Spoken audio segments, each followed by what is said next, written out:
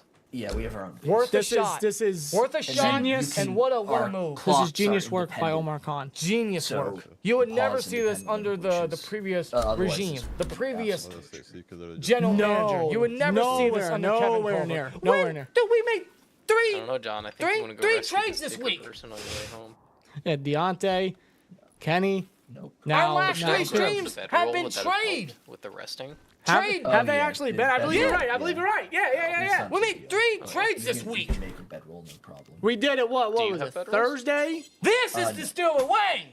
I was not prepared for caravanning. Thursday? Then it was... No, it wasn't Thursday. What day was it that Deontay got you? It was Tuesday. Yeah, I need to get to the package survival meals. Tuesday? I forget. Whatever day it was. It was early in the week. No. Tuesday was Patrick Queen. That's what it was. Tuesday night was Deontay Johnson. All right, that's what it was. Tuesday night was Deontay Johnson. Of course, yesterday was Kenny Pickett. Now, tonight is Justin... Yeah, it's crazy. Oh, I can't select an individual person? And yes, young boy, you're right. We fleeced the Bears again. Yes, we do. Omar Khan fleeces Ryan Pace or Poles again. Wow. Way better upgrade than Kenny. Absolutely. You know what's, Omar Khan, man, fleecing the fucking Bears. He got more from Chase Claypool, and he traded away less for Justin Fields. This is a yearly occurrence. How the fuck did Omar Khan do such a thing? Yeah, how, dude? Say that again. Omar Khan got more out of Chase Claypool and Kenny Pickett and traded less away for Justin Fields. Get this man a statue right alongside the Chief. Yeah, especially considering who's going. I will set up the GoFundMe to do it. Art Rooney, dude, you don't even have to put anything. You don't even have to go out of pocket for it, bro. We will set it up. I'm curious. We got part of my food rots if the food that I picked up would still. Justin Fields, man, is now a Pittsburgh Steeler. Probably because it's less rotted. That is crazy. And this is why. And you gotta think that's a dream come true for Justin Fields. And you know damn well he has a chip on his shoulder because the Bears don't want him. And now he's going to learn under everything around the organization, around the quarterback room, around the coaching staff. He's going to try to better himself the best way he can. Long caravan rides before I get packaged meals. And he's going to willingly accept that role. And he's already in the past shown some dynamic ability. He showcased his arm. He showcases the ability to be accurate and have that big play ability, not just with his arm, but his legs as well. He's got the tools there. He's got the tools. They just need refined. They need to be a little more consistent. He just needs to learn some mental basics. Clean up the mistakes in the passing game. Yeah. Yeah, I just work on the turnovers, especially. Sure nothing's happening over here. Maybe I'm not gonna say that. I won't say that because I'm just not gonna say it. But I was gonna. Okay, I'll say it. Maybe he works with the running back room, and not to be a running back. This is not a Lamar Jackson situation. What I mean is maybe he works with the running backs to work on his carrying. Maybe. Because every training camp, Eddie Faulkner has these guys in ball carrying security drills to make sure that their ball security is the best it can be. It's superb. Najee rarely fumbles. Warren only fumbles when it's wet out. Yeah, if I were to The look... biggest concern, I would say, with Justin Fields is his fumbles. Yeah, 38 fumbles in the last 3 years. 38. Yeah, that's That's concerning. His turnovers are a concern. Yeah. And maybe that's mostly due to his offensive line, but also because he can't hold on to the football. Every single year, he's fumbled the ball more than 10 times. That is a massive concern. But perhaps maybe they refine that. That's what they work on. Those are one of the things they're going to work on in training camp. I'm very excited to see Justin Fields in preseason, dude. Oh, it Just did to see rot what he a could lot of bring. my Yeah, food. now, I'm granted, at again, 0.4 don't get left. overhyped over preseason because we did that with Kenny, 0.3. and none of Oh, that no. transferred over. But I'm excited for it, dude. I am excited. My for all guy of got this. hit by lightning. Just wow. That's really funny, Dude. actually. Where's the super? In fucking And I said this Oh, they have 6 simple meals last at night. home. Oh no. Omar Khan's not done. No, because Omar Khan's not done. we got our backup quarterback. We still need another receiver. Is there a way Still to gotta force address them to the go line. through the night? We don't Or have do a center. They don't. He's got 4 top 100 picks. God only knows what Khan could do with those. Yeah. I imagine at this moment Khan is just thinking of ways on who to select with those picks or what to do with those picks. Speed. Bucky Brooks on Twitter, man, says Ryan Poles definitely did Justin Fields a solid by sending him to a team with coaches with the probably the capacity to slope again. support him and build around his skill set. No guarantees, but Justin Fields should be able to thrive. At this point, who knows? I know. Justin Fields should be able to thrive in Pitt whether he redshirts behind Russ or wins the quarterback one job. Why are which you starving, I don't know my if it's boy? competition. I doubt it's competition, but redshirts. Yeah. The combo of a strong defense, solid running game, and maybe scheme that's that just mixes the run and thing. simple play action should help him play winning football in Steel City. And we won't see that until probably next year. More Next than likely. season, More than likely. 2025. That's what I'm anticipating. That is what I'm anticipating. And yes, sitting for a quarterback is exactly what many quarterbacks need. We've seen it in the past. We've seen it recently. I am not comparing Fields to any of these guys, but I'm just saying, you got to look at some of these guys that have sat.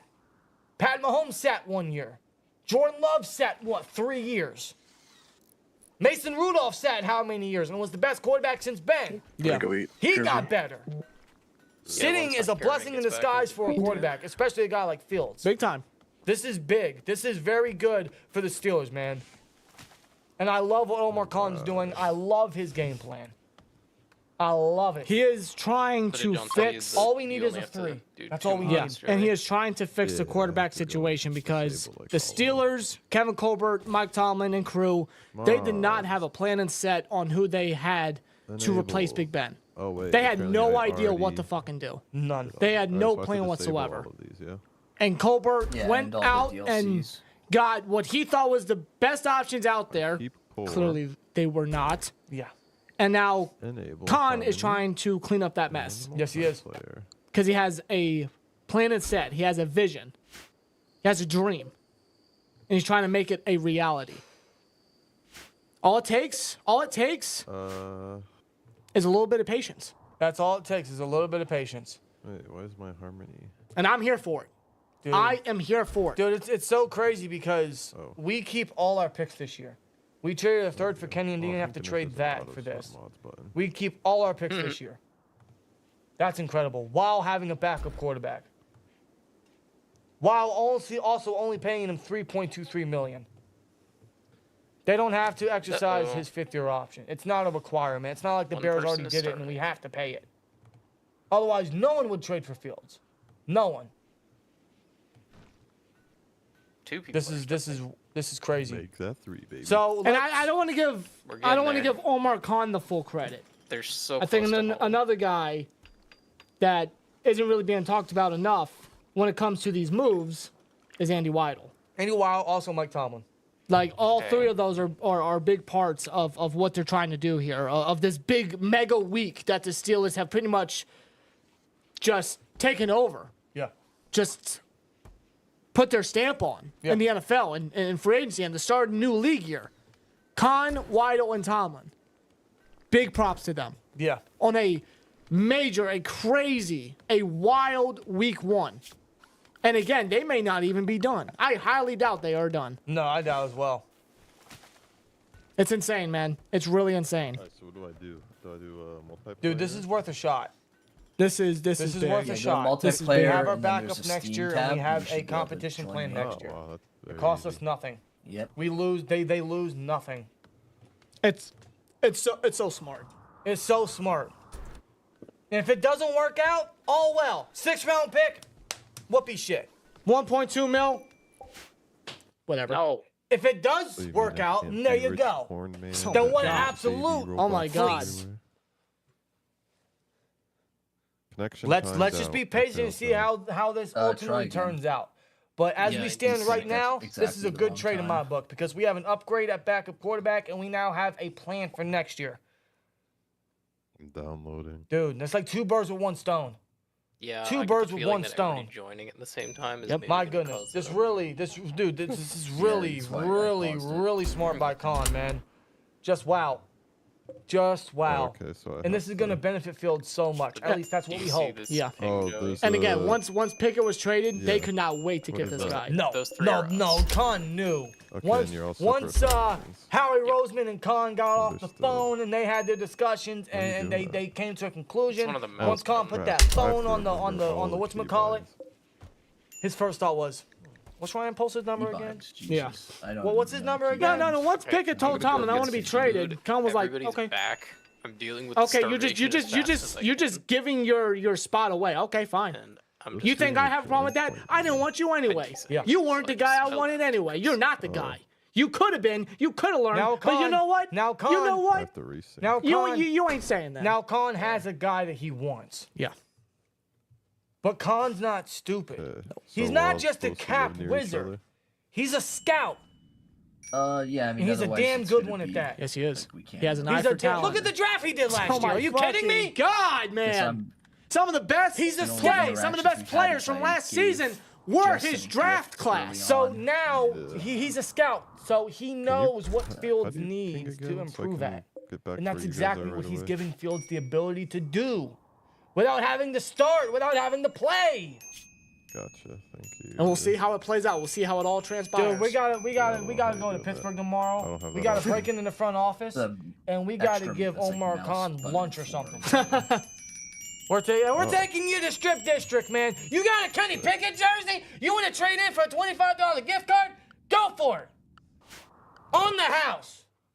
Create faction. Man. Now, Wow. now I'm gonna bring up a question here. Now that Fields is a Steeler, what number does he wear? Because I don't think he can wear number 1. No, it's not gonna be 1 because Gary Anderson, That's unofficially retired. unofficially. But typically, when a jersey hasn't been worn in forever, the Steelers don't reissue it. They haven't done it with Bradshaw. They haven't done it with Lambert, Ham, Blunt. Yeah, However many others am I missing? So many, right? exactly. They haven't done it with so many. Gary Anderson is one of them. Yep. I don't know what number he wears, and I don't care. Maybe he wears 2. He could wear 2. Big vibes. I swear to God. Yeah, right. All right, if there's any Bears fans in here, how are you feeling? I want to know an honest opinion from Bears fans. How are you feeling? How are you feeling? Do you like the direction the Bears are going? What do you think this could do for the Pittsburgh Steelers? I want to know you guys' honest opinion. Yeah. man. How do you guys feel about 2,000 everything? votes. 92% says it's a good trade. I gotta get a new poll in here. I don't see how this is a bad trade. I don't see how this is a bad trade one bit. Take Pickett's 8 number, bro. That'd be savage. That'd be savage. Con would personally give him that number, just to get one up on Kenny again. I know. Oh, I know. Oh, I know. I'm gonna end this poll. 2,000 votes. That's incredible. Wow. We gotta, dude. We gotta. This is unbelievable, dude. Fucking believable. Great. Bears fan here. This trade is stupid. Or stupid on your part or our part? Because it's not stupid on our part. We traded a 6th-round pick. If I could see why you say it's stupid on your part, because all you got was a 6th-round pick. You invested a 1st-rounder into this guy, 10th overall. And you only get a 6th back. Yeah. We got a 3rd for Kenny, and Kenny was one of the worst quarterbacks last year ever in Steelers history. And there's nobody there. And there's no one there. The Kenny Pickett spin move. Best offseason ever? I don't know. I mean, dude. Let's see how the draft goes. Like last year's offseason was wild, but this is on a whole nother level. And we still got the rest of free agency. We still got the fucking draft. Like, this is just. Is this a sample? Is this a sample size? Dude. Or is this a whole damn buffet? When Omar Khan says he's trying to win a Super Bowl, when he's trying to build a Super Bowl team, when Omar Khan said that my job is to build the best football team possible, he takes that personally. Of course. That's his job. He wants to be known as the guy that built a Super Bowl roster. And he's damn close to doing that. Damn close. I'm not going to say Super Bowl yet. I know a lot of Steelers fans are. I'm not going to say Super Bowl yet. Not yet. Because I still don't think Tomlin can do it for us. Until proven otherwise. I don't know if Russ Wilson at this stage of his career, at his age, can lead a team to a Super Bowl. Yeah, Matt. But I know damn well this team better win a fucking playoff game next year. I know goddamn well they better win a playoff game next year. Yeah. On paper, this roster is. Those are all the different maps. Fucking much more better than last year. Congrats again. First, you screw us on Claypool. Now Justin Fields, even though Caleb will be miles better than Justin And listen, Fields. if this works out, this will be the ultimate thank you, Chicago. Yeah. Thank you, Poles. This might be one of those trades that works out for everyone. Maybe. It's rare you see that. Very rare you see Maybe that. if Caleb, Typically it's one-sided. If Caleb can live up to the potential out of USC, I don't know. We'll see, and we'll see how Fields. We'll see how he learns. We'll see how he progresses. Yeah. Steelers are not on their way to 8-9. How can you say that? They have an upgrade at quarterback in every way possible. In every way possible. I can't see. They're going to improve the O-line. Mike Tomlin, I don't care how you feel about him. We have our doubts. We have our criticisms. But I don't give a fuck what you feel about Mike Tomlin. He has never had a losing season, which is very mediocre. But in relation to your comment, you should never expect a losing season from Tomlin until proven otherwise. This man and got 10. Go on. I'm sorry, I was going to say, how can you expect this team, which is better than last year already, to have a losing season? This man got 10 wins with Kenny Pickett and Mitch playing. And Mason with a Mason strong finish. to save the season. Like, my God. I'm not expecting crazy improvement. I'm not expecting Super Bowl. I'm not saying we're contenders because I truly do not believe any of that until proven otherwise. But yeah, this team, in my opinion, is better. It's going to be better. We still have the draft to get another receiver, complete the O-line, get a slot corner, fix up all the other depth holes around the team. It's better than last year. I think we have a little bit of a tougher schedule, but that's where we'll be in contention for the playoffs again. That's where Khan's trying to build that team to go up against that schedule. I gotta get a new poll in the chat. I'm trying to think. We have a better linebacker room. Queen, Holcomb, Roberts, and Quan. Quan is not resigned yet. Quan's not resigned yet, but I would gladly have him back if the medicals pan out. Yeah, for sure. I keep seeing Xavier Legette in the chat. Dude, I love him in the second round. Mm-hmm. He's this year's DK. I would love Legette. Yeah. So many great receivers we can get. We just got to yesterday as well. We don't know how high they draft receiver, but they're going to get a receiver. And no matter where they get receiver, they're going to get an explosive player because there's so much talent there. Yeah. All the time. We thought 2020 was a stacked wide receiver room. Now this is way more stacked. Oh, it's loaded. Just like cornerback, it's loaded. I gotta get a poll in the chat. What do you think? I noticed that as well. Honestly, I don't know. I got you guys. I'm gonna be honest. I got you guys. This is going to be an interesting one because I really want to hear your guys' opinions in the poll. Is Fields the future? Yes or no? Let's know your guys' votes in the poll, man. Wow. Romy is a Bears fan. He says take him. Or Rumi is a Bears fan. He says take him. I will take him. Because if he isn't the starter or if he isn't the future, he's just a backup. A 6-rounder for a backup? Thank you. No loss. No loss at this. This is a trade worth making for the Steelers. Because I mean, we've said it countless times already, but I'm going to say it one more time. They have a plan next year. They have a better backup this year. He's going to sit. How can the Steelers lose in any situation here? How can the Steelers lose? How? How do the Steelers lose? It's not like they traded a second or a third round pick. It's not like they traded the pick that they got for Kenny away. I would have been a little more upset at that. I know we wouldn't exactly get rid of anything because we got it, but I feel like we really could use it. And now we don't have to give it away, and we can use it. Yep. It's not like we're giving up something crazy. It's not. We don't lose shit, man.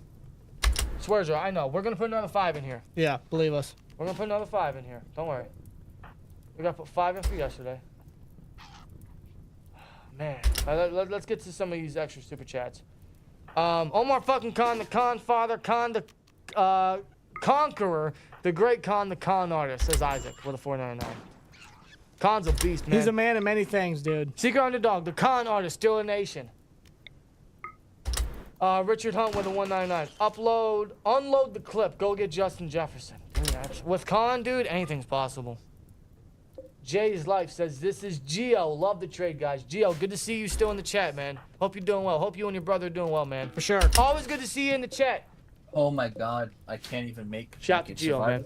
Long time Steelers fan, long time sub here, and former supervisor. Yeah, believe it or not, shout yeah. out to him, man. I hope you're doing good, brother. Yeah, shout out to Gio, man. Hope you're I don't doing have good, a man. real cook. You I and your have brother. a person with level 5 cooking. Man.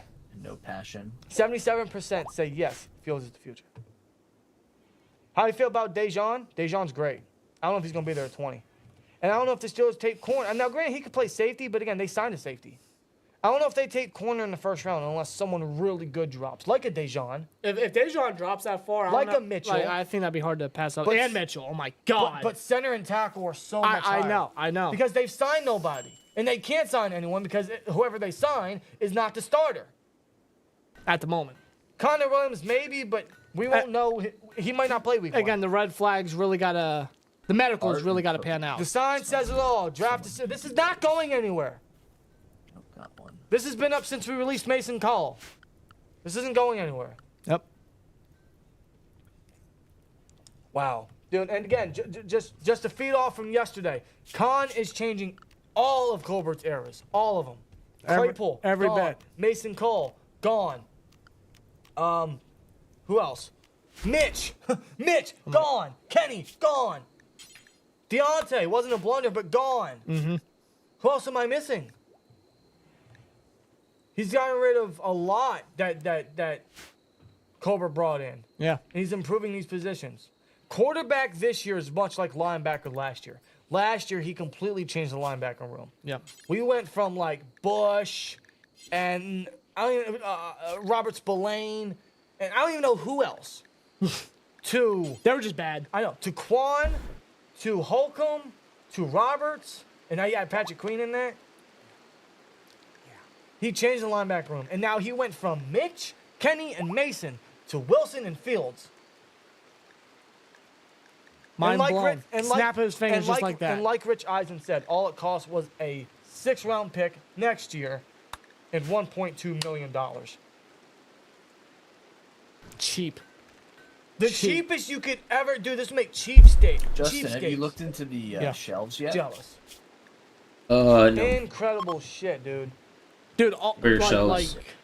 We got a 5. We got a 5. We got a 5 from Shane so they Reich. let you put 3 items. Says in Duloc per reports square, Steelers plan to basically. re-sign Russell Wilson next offseason. Really?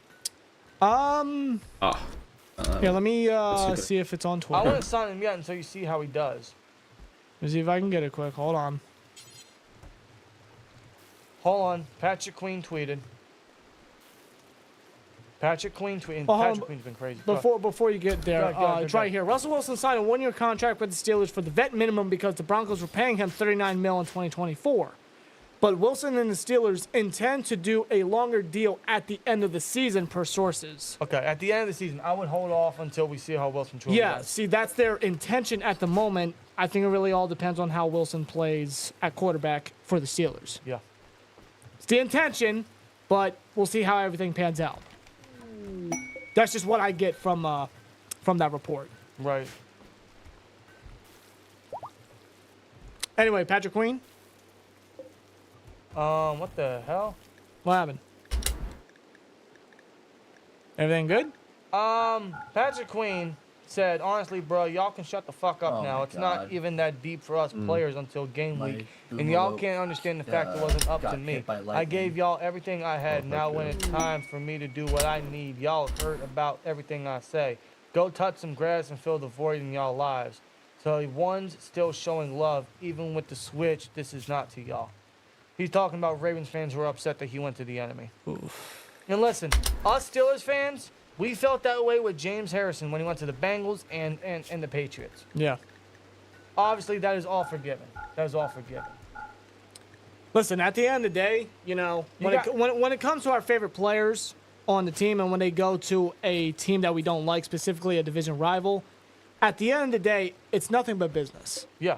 Like, for example, Mike Hilton. Like, we adored Mike Hilton. We appreciated everything Mike Hilton did. But I don't hate Mike Hilton. When he signed with the Bengals, that hurt me because, yeah, he's going to a division rival. I hated seeing Hilton go to a division rival, but I understood why he did it because it's business. He was offered a big contract, a big opportunity to go to Cincinnati, and he took it, and I can understand that. The NFL is a business. Yeah. And I wish Hilton nothing but the best. I still do. Yeah. Because I know Hilton is still one of the top nickel cornerbacks in the league. Yeah, and the point is, he did so good for us that we wish him all the best in the world. We do. It's as simple as that. We are a fan of the player. We are a fan of what he did for this team. So we are utmost always thankful. Very much like Mason. Very, very much thankful for everything he did, and we wish him the best. No matter what team he goes for. I know it's across enemy lines. I know it's within the division, so there is going to be some animosity, some bad blood there, which I get. I understand it. That's the rivalry aspect. But, you know, I'm always appreciative of what he did or what anyone did for us. Yeah. So I'll continue to support and be a fan, except when they play us. It's as simple as that. Very much like earlier this year or this past season when we faced the Patriots. Juju. I always thank Juju, but he was the enemy that day. So at that point, we're going up against them. All that goes out the door. Same thing with James Conner. Love James Conner. One of my favorite heroes of all time. Just because of his story. He's a Pitt kid. And he's he's a fantastic football player. And he had his best game against us last year. Go figure. But in that day, he was the enemy.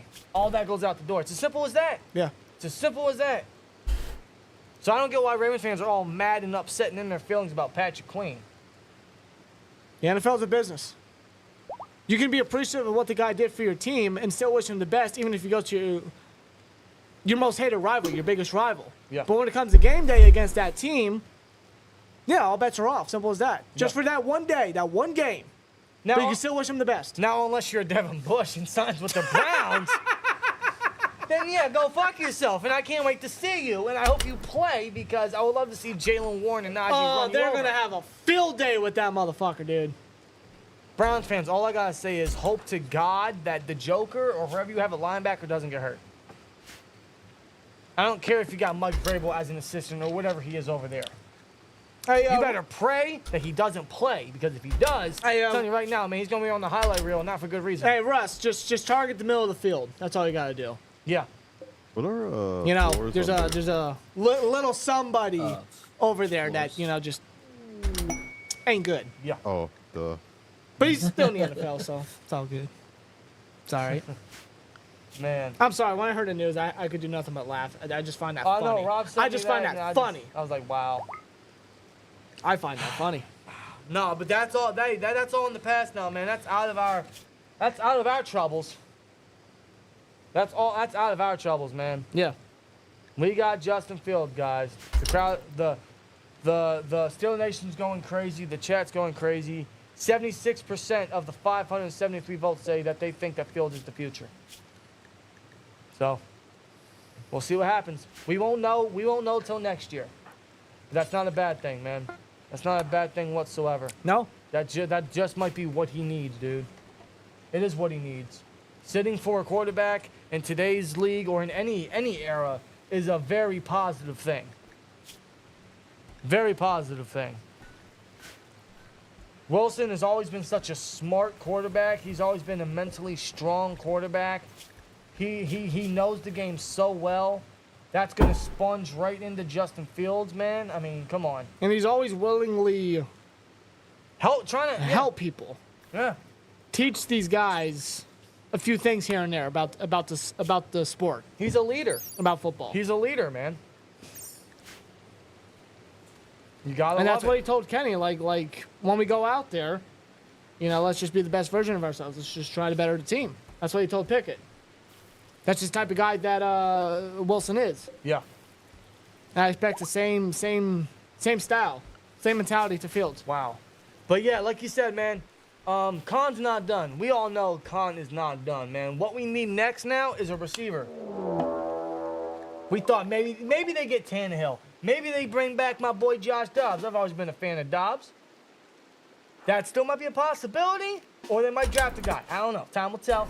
But we got our backup quarterback, so there's no rush to get a backup quarterback now. They fixed that in 24 hours. Yeah, they did. Now we need another receiver. We got Van Jefferson yesterday. Solid dead move. Would be like a number 4 or 5. Now we need a number 2 or 3. Yeah. Like a Tyler Boyd, like a Josh Reynolds. I'm still holding out hope for that. And that's what I expect. Yeah. I expect either center or receiver to be the next move. I do. Should be. That's what it needs to be. I would say receiver because no matter what, you're drafting a center anyway. Yeah. You can pick up a solid insurance policy, but yeah, you need a receiver, man. They need a receiver. Dude, it's crazy how, like, all this madness throughout the week started by Russell Wilson signing just before Monday morning. Jason said on his podcast that Jackson Powers Johnson will be a great center for whoever could draft him. You talking about Jason Kelsey? Yeah, Jackson Powers Johnson's going to be a great center. Yeah. He's going to be a great fucking center. The top 3 centers, Frazier, Van Pran, JPJ, they're all going to be great centers, man. Mm-hmm. They're all going to be great centers. They're the guys to select. They're the guys to go with. I hope either one of them's a stealer. Yeah. Oh, they will be. And because of that 98th pick, it gives us the ability to trade up for one if we ever have to. If they don't think JPJ is going to be there, trade up for him. Yep. Zach Frazier, even though we mocked him in our last mock at 51, I think, he's not going to be there. He's not going to be there. They can trade up for him. Van Pran, maybe second round. I don't know if he's gonna, it depends how high Frazier gets selected. Could be day 1, could be very early day 2. At that point, yeah, you're kind of pressured to take a center if you go whatever other position day 1. Tackle, receiver, corner maybe. My goodness. And we didn't have to trade nothing to get Fields, man. So we have all the flexibility. We have all the freedom in the world to trade anything if we have to. Yep. To trade up. And I do anticipate something happening. He might trade back from 20. I don't know. He could do a lot of things. He could He do could so do a much. lot of things. Wow. Just impressive shit, man. Let me see. Another $1.99 super chat from Eddie T says the making of a new version of the 70 Steelers. That's never going to happen again. The 70 Steelers is never going to happen again. But Khan is absolutely trying to build a Super Bowl roster. Ricky Pearsall at round 2, I would love him round 2. I'm secretly hoping he's there round 3, but that's just wishful thinking probably. Yeah. Pearsall would be great. He brings everything that Johnson had that we could use. The route running, the explosiveness, great hands, speed. All that to the table. Yeah. Honestly, if you're looking for a complete Deontay Johnson replacement in terms of like route running and separation and shit like that, yeah, he's one of those guys. Yeah. So is Leggett. So is a who else? God, let me think. Javon Baker. So is a shit. There's so many, man. Brian Thomas. I mean, he might be a day 1 guy though, but gonna throw his name into the table. He's a candidate. He's under consideration, I'm sure. Yeah. I know. Roman Wilson, Tomlin loves him. Yep. If he doesn't go to Any of the Washington Cats. Yeah. Wow. Wow, man. So they're definitely going to get a receiver, man, at some point. They're definitely going to get a receiver in the draft. And that's going to pair with Fields as well next year. Not next season, but 2025 is what I mean. Yeah. Set them up for success. Simple as that. Wow. Charisma hates this. MVP, 24 touchdowns, 7 interceptions. Wilson, 26 touchdowns, 8 interceptions. Yeah, he had better stats than the MVP. He did. Didn't have the wins, but yeah. No, and that's why he won MVP. Yeah. That's why he won MVP. But still, 26 touchdowns last year. Russ got a little something to prove. He got a little something left. A little chip on his shoulder. And the Arthur Smith's scheme, that's just going to work so well. Yep. At least that's the hope. We got to... it's still one of those wait-and-see games, see how this all truly pans out. Again, But as of now, man, this is looking like a really, really good direction. I'm liking the direction Khan's taking us. Again, we just got to be patient with this. Yeah. There's some wild shit. I had my Saturday planned until all this happened. Let's go, Justin. Just in time to save the Steelers. Yeah, I mean, we just came back from a birthday party. Shout out to our niece. She turned 9. We went to like a bowling birthday party. We came back in time. Literally, like you could not like time this perfectly. Like, legitimately 2 minutes after we got home. Was walking the dog. Rob told me to check my phone. I was like, bro, this is insane. This is absolutely insane. Yep. Wow. Screw that. I don't even have a house for my. I don't know what we're gonna do for the rest of our Saturday. It's 8:09. What story I don't know what we're gonna do the rest of our Saturday. I don't know, but I got a smile on my face, man. I got a smile on my face as well. Oh boy, I'm going to bed happy. Yeah, so am I. Oh boy. We won't truly know how this trade will completely turn out until 2025, because I do anticipate him to be under contract in 2025 and be part of a competition. Yep. But again, if he's just going to be a backup, then that's all he's going to be. And it doesn't cost us anything. So, my goodness. I don't think any of us, heading into free agency, I don't think any of us could have pictured this whatsoever. No, at the start of the offseason, none of us could have pictured this. Dude, I didn't even think Patrick Queen would be a Steeler. I didn't even think that. Dude, let's break down the week. Let's break down the week. And it started just before Monday morning, just a few minutes before Monday morning, midnight, on Sunday night when the Steelers traded for Russell Wilson. Not traded, signed Russell Wilson, my bad. They signed Russell Wilson Saturday night into Sunday morning. Yeah. Monday, they signed Cameron Johnson, new punter. There you go. Tuesday, they signed Patrick Queen. They traded Deontay Johnson. Yeah, that same night. Wednesday, I don't think they did anything. They were pretty quiet. Because I believe they were at the... Was it Georgia? Georgia Pro Day. They also went to the Clemson Pro Day this week. Pat Meyer was at the Oregon Pro Day scouting the obvious. Yeah. JPJ. I mean, Thursday, we signed Deshaun Elliott. We re-signed, what's his name? Miles Killebrew. We re-signed Christian Kuntz. We re-signed Montravius Adams. Yep. We got Dante Jackson this week on Tuesday. Yeah, from the trade. Yesterday, we traded Kenny Pickett for a 3rd-round pick. Yep. While still keeping a sole 4th-rounder. And today, they traded next year's 6th for Justin Fields. Dude, all that would make Kevin Colbert exhausted. Dude, I don't think Kevin Colbert did all of that ever in the full offseason. Omar Khan did that in the first fucking week. 1 week. My goodness. My goodness, man. Wow. Justin McCoy, I appreciate you for joining the STN. Thank you, Justin. Thank you. I don't know if you know this, but I might as well tell you now. For anyone that joins the STN, which is only $1.99 a month, damn near free, dude. Doesn't cost you Need 1,000 corn, or you have that much? For anyone that's I have 6,000. interested in joining the STN or does join the STN, you guys will be officially enlisted in a George Pickens signed jersey giveaway. So if you guys want to get in on that, the best way to do it is join the membership, join the STN, the Steel Twins Nation, $1.99.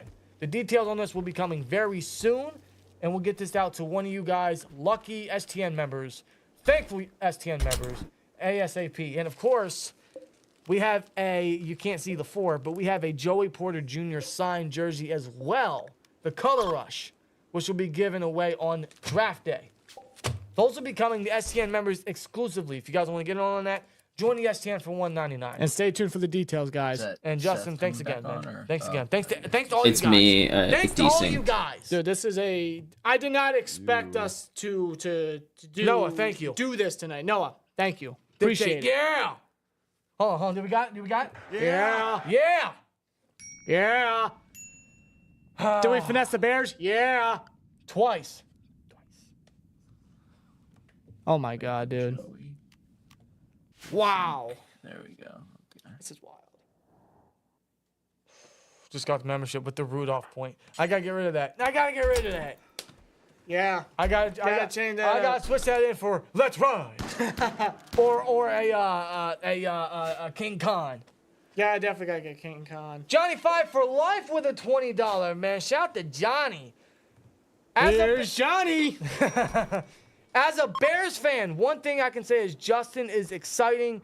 He will pull off the hold on, I lost it. He can pull off the craziest play you'll ever see, but he's not consistent. Yes. He's also a great teammate. His teammates love him, and he's a super chill guy. Yes, and that is his problem, is consistency.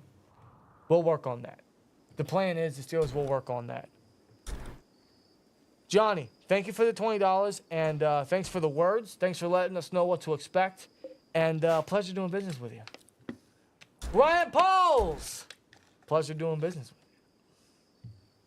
Oh, I love it. And let me say this real quick. If this pans out for the Steelers, you're telling me we would get JPJ and Justin Fields from the Bears? Ryan Poles is not even going to look the Steelers' direction anymore. Ever again. No. Nope. Listen, we traded only a 6th-round pick, so the expectation shouldn't be too high. It's not too high. It's not. Kenny Pickett's expectation was high because we drafted him in the 1st round. Right. Justin Fields, we traded a 6th next year. The expectation will not be too high. It's a low risk, high reward. Yeah. It's worth a shot, and he's going to get the best shot possible with one of the best supporting systems he could ask for. When you consider it all, just wow. Just wow. Justin Fields is a Steeler. Wow. Wow, man. You know, let's turn the clock back a little. Let's turn the clock back a little bit. When Mike Tomlin said, "You know who we're here to see," a part of me, man, deeply thought that maybe one day, Fields could be a quarterback for the Steelers. Maybe one day. I just didn't think it'd come at this cost. Neither did I. Nope. Wow, man. Wow. And again, this is why Tomlin and company or whoever does their due diligence at pro days and combine and for top 30 visits. Because anything like this is always, possible. Always possible. Wow. Let me see if I can find that video of Mike Tomlin saying, "You know who we're here to see." Here it is. Oh, you got it? Yup. Yep. Okay, let's see if I can play the audio. Yeah. All right. Try it now.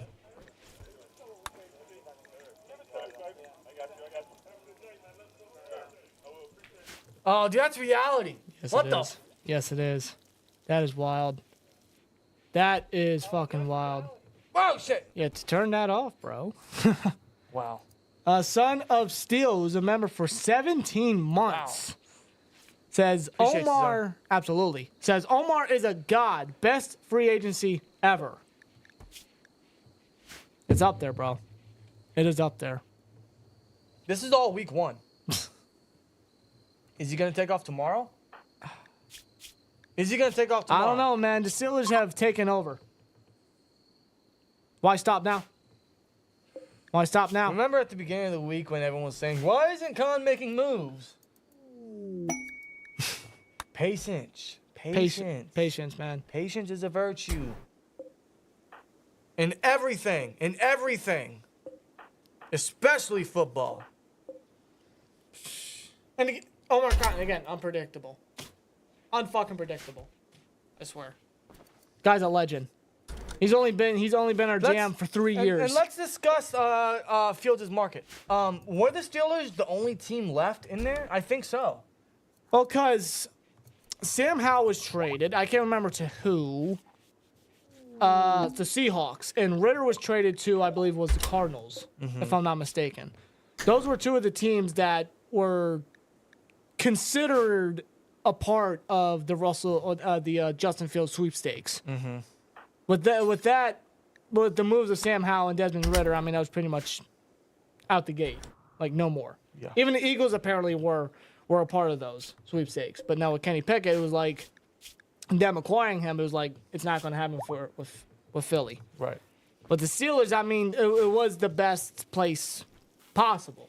Probably the only place, because when you look at the other teams, that includes the Patriots, that includes the Commanders, that includes even the Vikings. Like, with where they are right now with their draft, yeah, and where they're projected to pick and select, and who they could select, I mean, it wasn't really looking promising of Fields going to those teams. No, not So, at all. yeah, maybe the Steelers were the only candidate, and looking at it, it was the best possible one. Yeah, absolutely. And I think they were the only team left in that. And Yeah. it made the most sense. It made the most sense. Let's see if I can get it. Here we go. There we go. Yeah, buddy. Yeah, buddy. Yeah, buddy. That's Con, man. That is Con, man. Look at that. Yeah, buddy. Hold on, where can I? I'll put him right there. Right there. Yeah, that's a good. Right there. Right there, man. Yeah. There we go. Look at that. I like that. We got Omar on the show. This man. Really sucks when you're in This a man. That man Has done you know, six foggy rain, in heat 6 stroke days. going Has on, done more and than you don't Colbert even did. have a And freaking house for I don't your know how people. long. Here's already, The times are changing. He has already set this team up for success. The times are Do you changing. have beds? Like, why didn't you I build a love roof? I don't know how many I love times it. we have to say it. It's just Yeah, it's why crazy didn't they build a roof? it's crazy for this to be reality. We Freaking- never do this. I can't No, get them to no, freaking because the just build steal this away one wall. was, let's do nothing. Let's wait till Why, everyone you can falls force off them, the free like- agency market, and let's go Like get on the the scraps. Right. Let's not go out our bubble. Let's Yeah. not make a trade for anybody. The only time they ever did was when they traded up for Bush and traded for Minka. And they did that in a span of like 6 months, 5 months. That's it. Otherwise, I can't name you anything else outside of it being years apart. Maybe Joe Hayden. That's it. That's the only time they ever went out their bubble, right? No, man, no. That bubble has been popped by Omar Khan, man.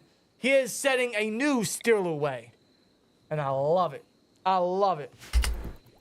Cobra Khan, I like that. That's a new one. I like that. Check Joey Porter's story. Where's my phone? Where's my phone? Yeah, I got my phone Yo, on for here. real, where's my phone at? Oh, You it's probably left it. Okay. It's over here. Alrighty. Check Joey Porter Jr.'s story on Instagram. What is it? Yeah, so look at that. Crap, It's Omar don't have Khan. anybody that has social. This guy's a menace. I totally forgot about that. That man's lethal, bro. This guy's a fucking menace, man. Saving Incredible. Gotta love it. Dude, look at that. Dang, That- all my people is are that social. real? That's miserable. Yes, it is. That's real. Yeah, I had the same problem. Let me scan this in for you.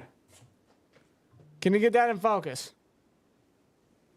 It's not working. Can't save I nobody. don't even know why you try. Oh wait. Yeah. You got yeah, right. Look at that. 3-year-old cave. That's real. Steeler Nation, that's real life, man. I already know what that That means. is not fake. That's not fucking. That's not imaginary anymore, man. No, it's this not. This is reality. This is reality. Now get me back in focus. Looks like my eye vision when I'm not wearing my glasses. Yours? I'm worse. Bro, we're both blind as a bat without glasses. I don't want to hear your shit. You know who else was blind? Tell me. The Kenny Cocksuckers. Sorry. Yes, I gotta take my little jabs at Kenny Pickett. Sorry. Okay, I'll stop because he's gone. By the way, that short, We don't have to worry about it. that short you made last night. Great. Yeah, great you stuff. like it, huh? Great stuff. Yeah, fun fact, guys. I was up till 2:30 in the morning working on it. I just felt like working on it because, like me and Danny were talking about, could we, well, before that, before discussing, making it short, we were looking back at some of his worst highlights, our reactions, looking back at some of our live streams and, looking back at those plays that Pickett made, wow, Dude. that was, really bad. Dude. And that's what brought up the idea of you know what, you want to make it short? You want to try something? I'm like, you know what? Let me try a shot. Look who's in the chat. Shout out to the Renegade 412, man. Christ, man, my brother. Dude, we go back. We go way back to the Renegade 412. The OG man. days, man. The OG days. Dude, I hope you're doing great. Great to see you in the chat. Wow, man. He says you guys are them dudes. Love this. Yeah. Don, man, you're the dude, man. You're the dude. We go way back. The Steel City Disciples, or the Renegades of Pittsburgh. Yes. When we first started this thing in, 2016 or something? Yeah, we were youngins, man. Just a small group of us. It was Renegade 412, Steel Jedi, Steel Sermon, Just Blaze, also known as Cold Steel. Shout out to him. Steel Jackson. Bruin Steel. Erica Steel. Lady Steel. May she rest in peace. Dude, there's so... How am I doing? Mac Main 70. It's just endless, man. Still Legends. God, who else was there? I know I'm forgetting others. It's just such a great group of guys, man. Such a great group. I actually miss those days, man. Those Steel Therapy days. Oh my God, Dude. the old Google Hangouts. We used to, we used to chat. That We used to takes us chat on back. those summer nights talking about Steelers football. Takes us back, man. Steelers history. Takes us back. Great players, man. Oh man. I hope everyone's doing great, I man. have, But Renegade, great to see you in the chat. Glad to have you in here, Camels. man. I hope you're doing well. Good to see you, brother. Your people just Good to see shooting you. at cats. Hope you and the family are doing great, Other man. manhunting cats. Wow, man. How great of an off season are we having, dude? How great of an off season. I showed those cats It's so response. refreshing to see moves like this. It really is. Wow. How long ago was that? And how old you guys? That was like 2016, and we're 20. How old are we now? 24. 24. So we You almost were forgot. You youngins, bro. forgot your age. Dude, I even forget I forget what month we're in. Like most times, I Yeah, keep it's already March. Most times I keep thinking we're in October, but we're not. It's 3/16, and we traded for Justin Fields. hell yeah! Yeah. Oh man, gotta love it. Gotta love it, man. Yeah. Wow.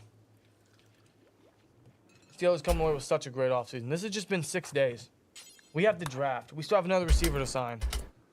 This is really, really good stuff, man. Steelers fans, Steel Nation should be very happy with themselves. They should be very happy with what they've been doing, man. Russell Wilson, just 2 minutes ago, On Twitter? with a picture of him and Justin Fields, says, "Let's get it," and he tags Justin Fields. Quarterback room about to be fire emoji 3 times.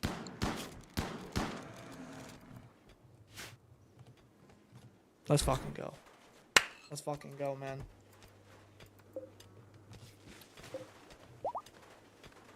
Let's Wow. fucking go. Crazy, dude. Crazy. Dude, crazy, it doesn't even describe it. Hey, these shelves have been life-changing, John. Thank you so much. Love this shit. Whoa. We're Yeah, I almost thought an you hour liked and a that. half into the stream, and I'm still shocked. Dude, we've been live for an hour and a half. It's been that long already? It feels like it. Almost. Maybe an hour and a quarter. My God, like this actually happened. Yes, it did. Is there anything else we can discuss? Justin's got Because a whole it's about turbine system. 8:30. We still have a Saturday night to try, or not try, but we will enjoy off camera. I don't know what we're gonna do, We'll figure it out. figure we it always out. do. We always do. but is there anything else we can discuss before we get on out of here? Anything else? Not off the top of my head. All right. Any wishes? Any wishes you have for the Steelers? Any wishes you have for Omar Khan? Me? I wish for them to sign Tyler Boyd tomorrow. Tomorrow? Yeah. Okay. Well, there you go.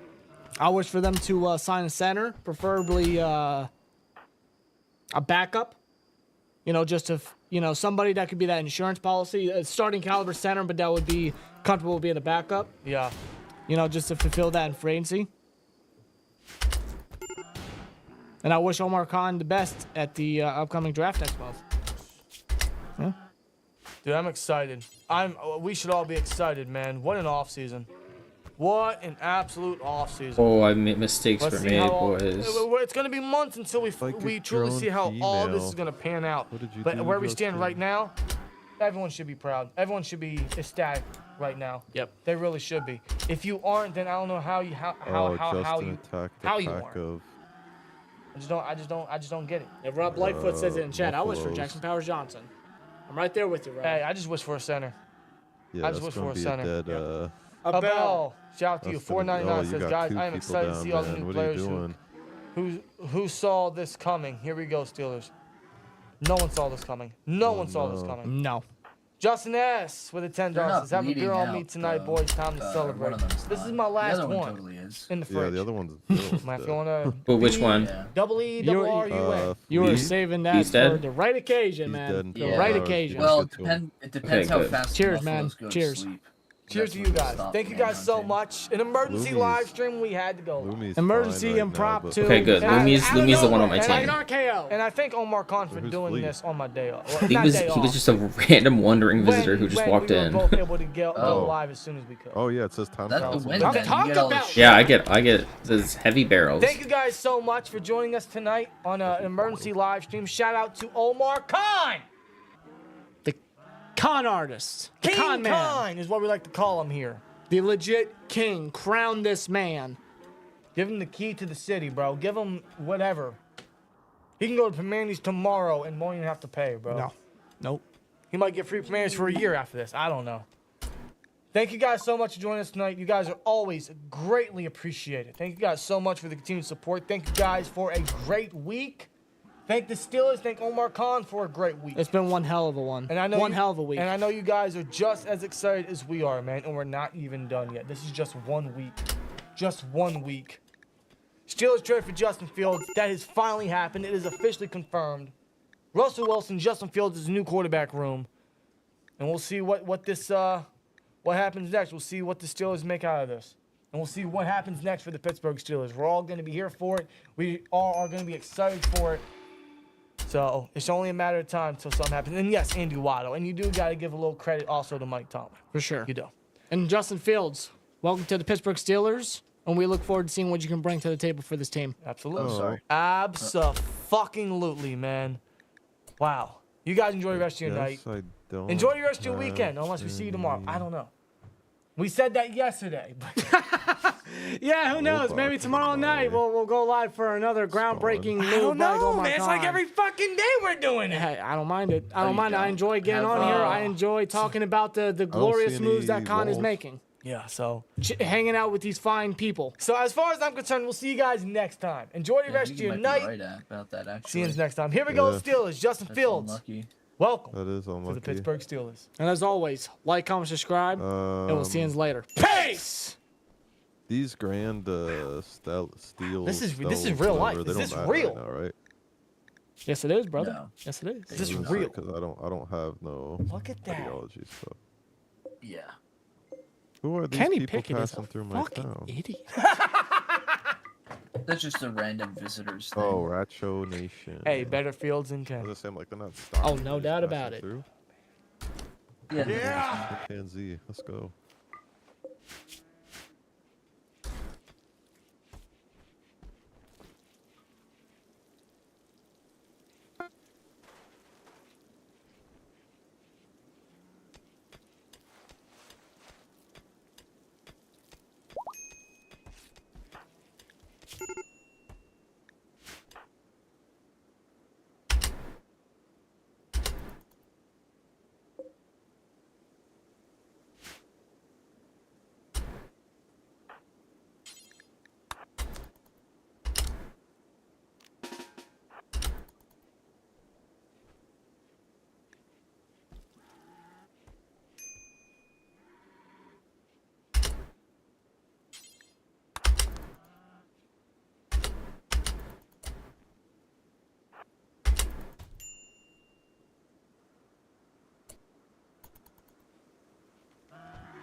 Oh, my first transport pod crashed. Good.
Orbital trader? What?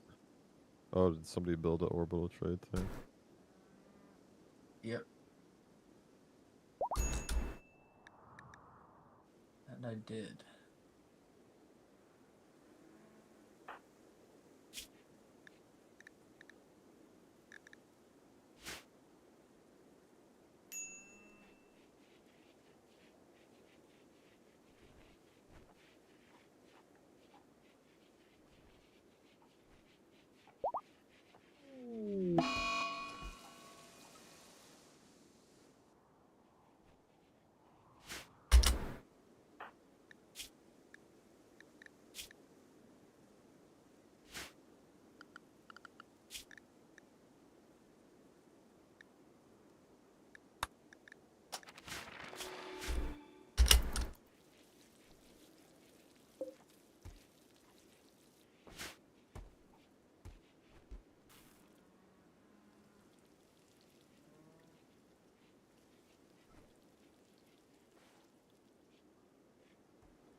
Hello. Hey. Oh. Did Jared die? Yeah, he got. Oh, I wonder if he's. I said he was gonna quote, unquote- eat. Yeah, he did, but he's been upstairs for like 20 minutes. I had to take all the dogs out and stuff. Maybe he went to stretch his stomach and yeah.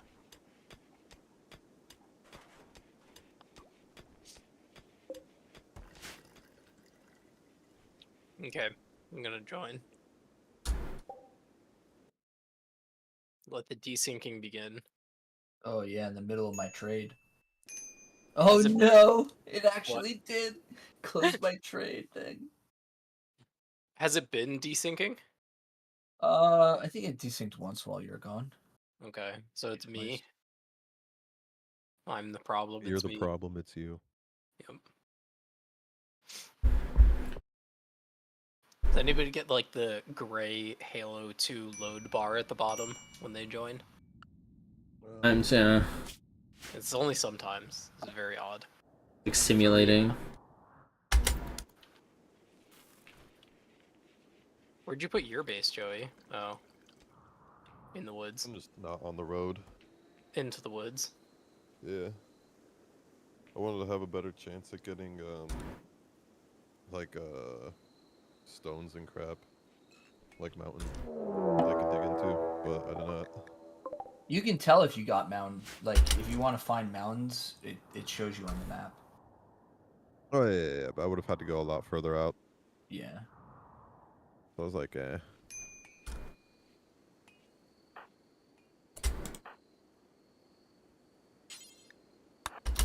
I have 5 people and 5 beds. Okay.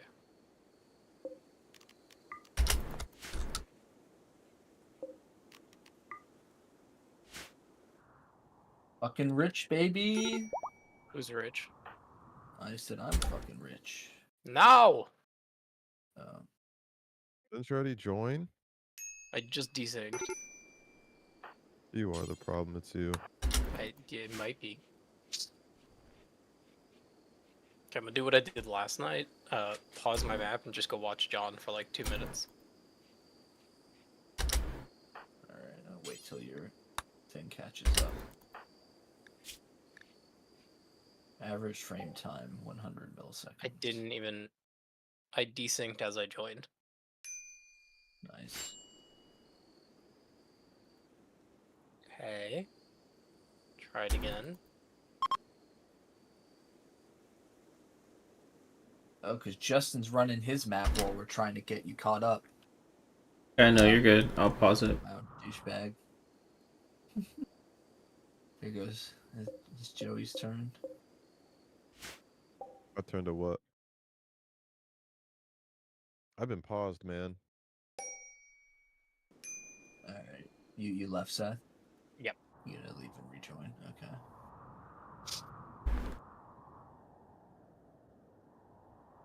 Do the verify nonsense again. Unlike John, I don't have 100 mods installed, so it only takes like 20 seconds.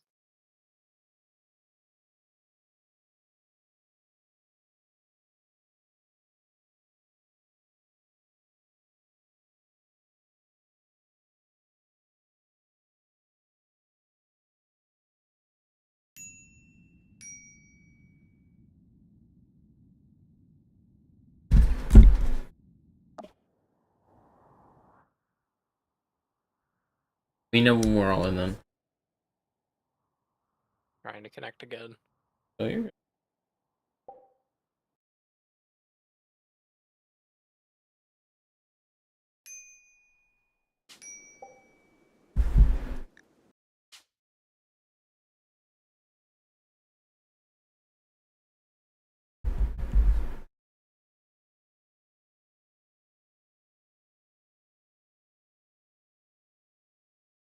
Is there a reason it's desyncing so much now? I don't know. We've been saying forever that the Bartinsky internet's the worst. Well, the other day, the first time we played it was like excellent, perfectly fine. And then the next time we tried to start it up, Well, there was something like had an update, wasn't there? oh, is that what happened? I think Yeah, there was something that was fucked. was out of date. Joey already has 4 people? No. There's one in animal. One is, one was just a crash pod that I am taking care of. Okay, I'm in. If you guys want to play, I'm just gonna watch John's map for a minute. Okay. Even you looking. It's fine. You guys play. Go play something else for a bit. No, there's no way. No, it has to work. I don't trust John. I don't trust. I mean, it's desyncing me all the time. I had like one desync. Yeah, like I said, it's so random. The first time we played, we had Yeah, it worked so good. And then when we tried to start it up yesterday or whatever, it was not. Wasn't feeling it. But then it was fine. Yeah. Like we had trouble in the beginning. It did. All we had to do was you updated You know it, what? and then it worked fine. Let me restart. Maybe I'm the problem. It's you. Because it was me restarting yesterday that helped. So should I cancel this download? Just leave it. I'm gonna say. Yeah, I'm sure it won't matter. Quit.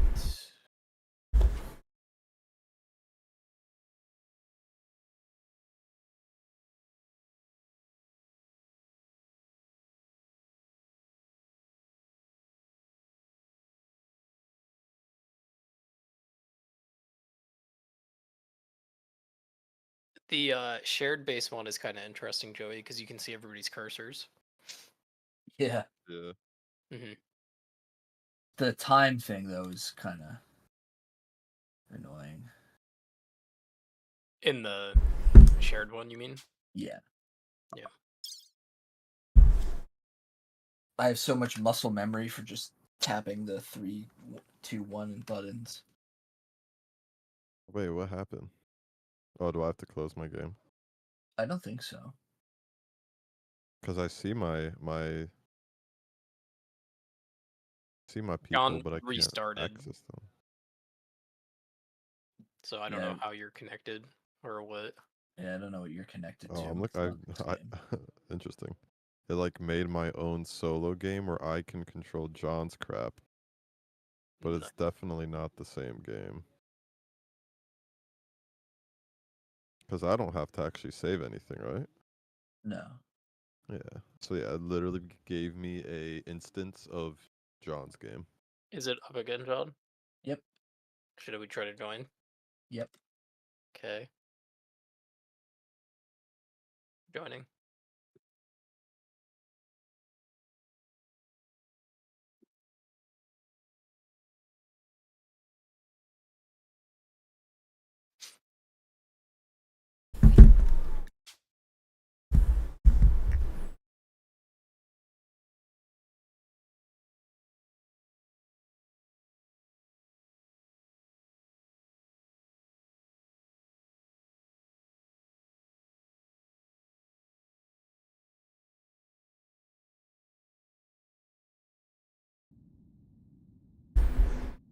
Okay.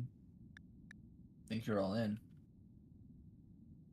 See what happens. Furry Hunter Coalition? What is this? That's me. He's just letting you know where his priorities are. Yep. Okay, let me know when everyone's in, and then I'll wait to unpause.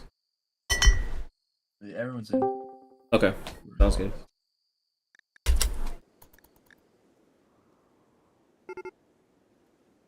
Oh, someone's getting attacked. Who's this? Whose map is this? Oh, this is Justin's map. Justin, you're being murdered. No, I'm not. I'm I don't good. remember how to ping, lol. Wait, yes I do.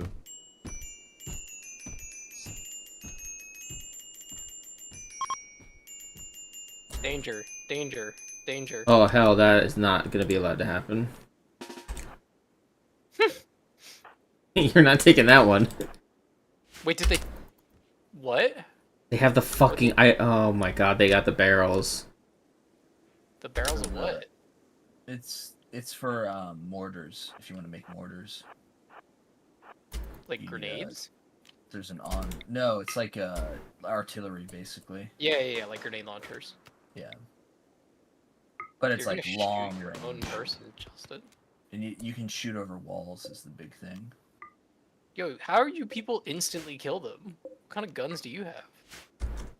I have heavy submachine gun and shotgun. I think chain shotgun. I make them. Oh, you are so much further ahead than I am. Nah, it's fine. I got assault rifles now. Damn. They get expensive. I just can't get the components fast enough. Yeah. I have to like be so careful what I spend them on. I had like 50 before. And... Okay, we're low on food, but once the dude harvests rice in the morning, it should be fine. I was gonna Do you have need some food? beans. I have a shit ton. No. I just everything like the harvest was ready when I got back. I just needed to cook because I took so much food with me that there wasn't a lot prepared. How much silver do you have stockpiled, Justin? 985. Oh wow. Do you want to know how much how much I have? How much you have? 55. Oh my god. I used it all to make the hospital floor. But you need it to like for the floor? The sterile floor, yeah. Sterile floor uses it, yeah. Oh shit, that's okay. I didn't even start that stuff yet. That's what I did. So I didn't do guns yet, but I did do the hospital. Okay. Everybody else is doo-doo at plants. I just... Holy cow, I need this woman so bad. That's what he said. Her construction and cooking is so good. Ooh, it makes Joey feel so good. Oh crap, a red fox is killing my guinea pig. Whose guinea pig is it? Who will care? Who will care?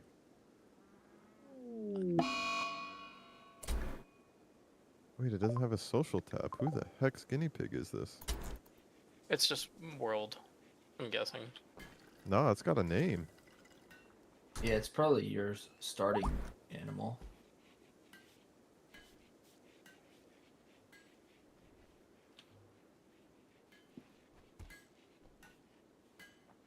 Oh. That guinea pig died.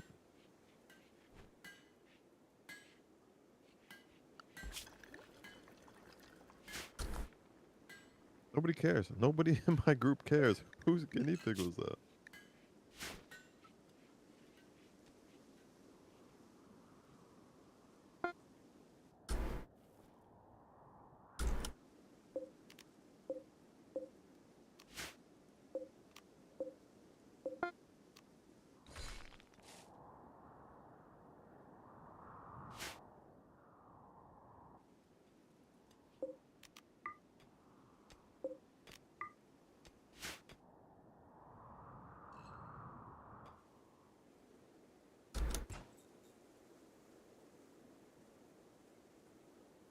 Did you finish the multi-analyzer yet, Justin?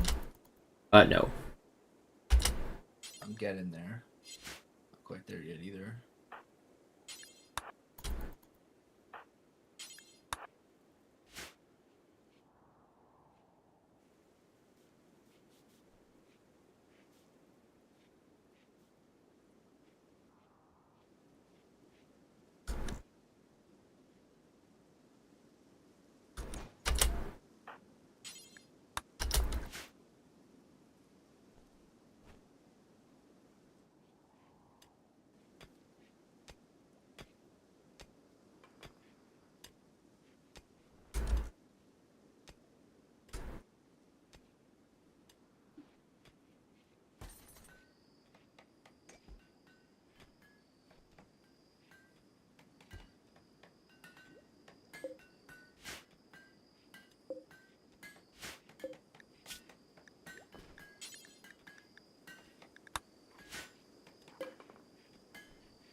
Ooh, a lump of silver ore? Wait, what? Nice. Oh, I Literally see. free Okay. money.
Oh, I'm so dumb.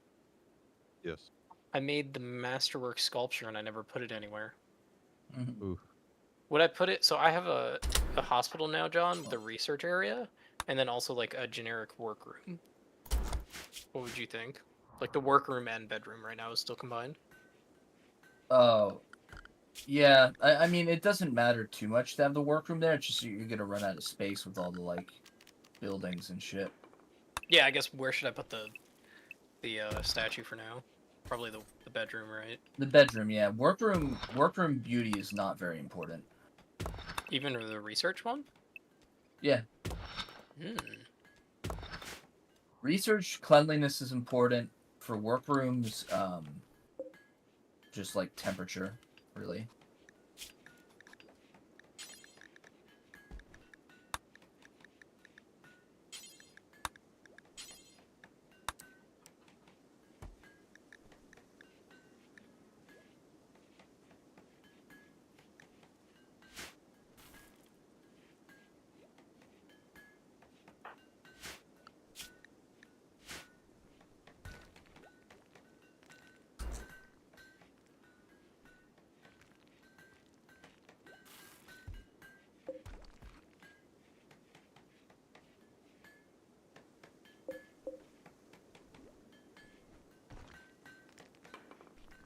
If you set priority 2 for something like clean, will they clean before taking care of themselves if the left to right. if patient is? I know it's left to right, but I'm saying like it's also number based, right? Yeah, but it'll always, like, let's say patient is 2 and Taylor is 2. It'll always do patient first. Yeah, Higher I'm just trying to priority figure out, stuff like, is on how the to get left. someone to do cleaning, but then if they're shot, also not killed. A lot of 4s and 3s. Utilize those 4s and 3s, man. Yeah, that's probably what it's getting to. It doesn't really matter too much if you don't have a lot of colonists, because you just force them to do crap. But I'm gonna lose this whole crop. Jeez. Bad luck.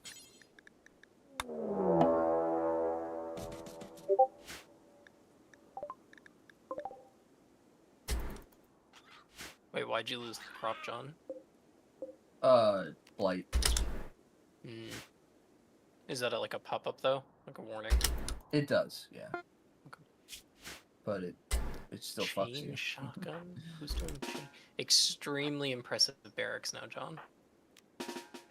Oh, nice. I think I'm almost to the next tier. Well, I have a 2000 beauty sculpture that kinda... I don't have any sculptures, actually. It's all just, like, the floor, and then, I have every recreation system imaginable in there. Dude, honestly, I like the sculptures. I do too. If I had like an the artist sculptures, person, you I should would do do it. ideology. Yeah, actually. Why? Makes them more important. Yeah. There's more stuff like that. Uh-oh, who's that? Oh, it's the freaking goblin again. Alright. I do think I need to tweak my entrances, maybe, but we'll see.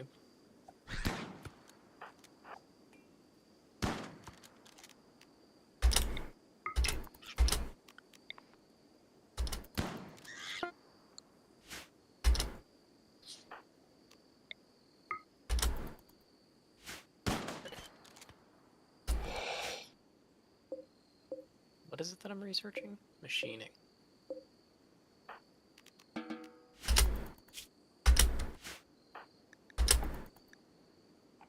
Where do you get the better research bench? Microelectronics. Oh, it just comes with it? Mm-hmm. And it goes faster, right? It does go faster, yeah. Oh.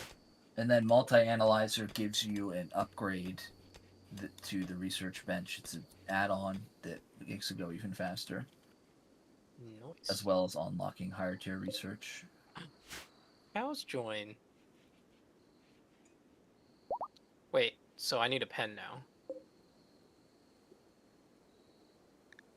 Okay. Dang it.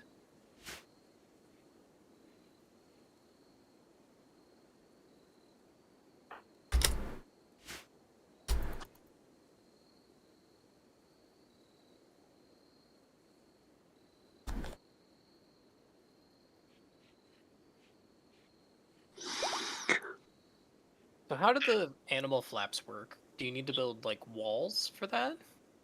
Yeah. So it's just a door. All it is a door that animals can't go through. Can or cannot? Or can go through. Sorry, can. Go Okay. through. So you do like a walled-in roofed area with an animal. Yeah. So flap like, and if a you come fenced look at area. my map, I actually just built one. Oh, okay. So if Hang you it look for me, at, baby. That's right. So they can go in here, but not in here, right? Correct. Yeah. Is there a reason you That's built that one out of granite? Here? Yeah. I wish all my walls were granite now. Mm-hmm. I'm used to having a mod where I can replace walls easily, but I don't. So I'm just building everything new out of granite at this point, and hoping I don't burn down. I should really do the fire foam poppers. In fact, I'm going to do that next. That's a good think of.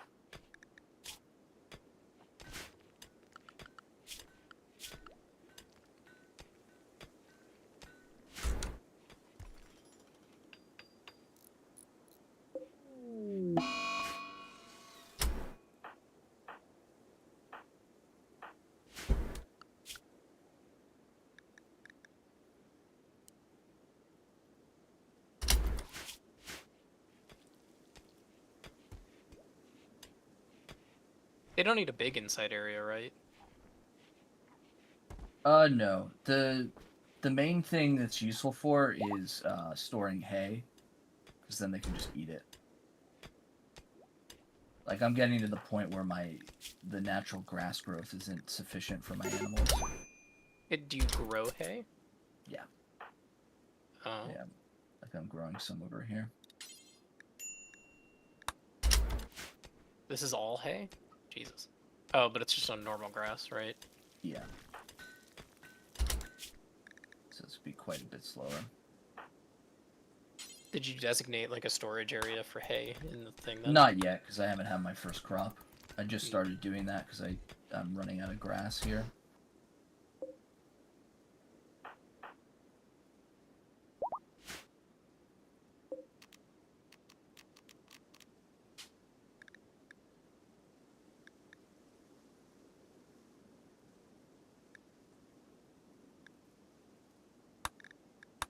One thing that sucks about the boomalopes is that normal population control doesn't work with them, because if you execute them, they explode.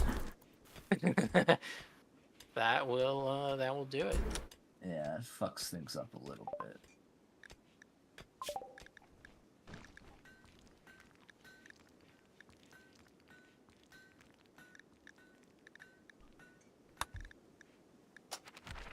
Will the cows wander off if I don't have a pen for them? Correct. So should I just put a temporary pen marker somewhere else?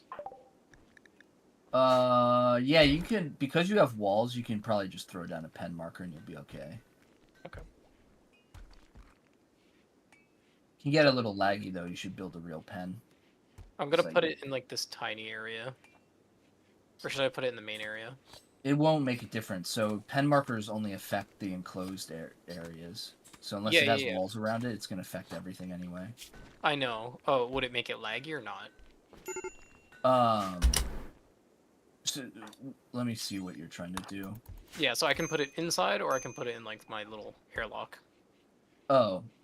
The problem with your airlock is just gonna be no food. Okay. For the cow. Well, I am building a pen. I don't know if you can see the stuff queued up here, but... Yeah, I can. Yeah, that should be fine. I know it'll be fine once it gets there. I just need to... Yeah. Get them to do it. It's random how long it takes for them to wander off, so... Alright. I have to see. Who has prisoners? Is that Joey? No, Joey just barely has beds. That's right. I do just enough. How many people are you up to now, Justin? What? I have 6, and then I have 1 in the cell who's converting. Converting, cool.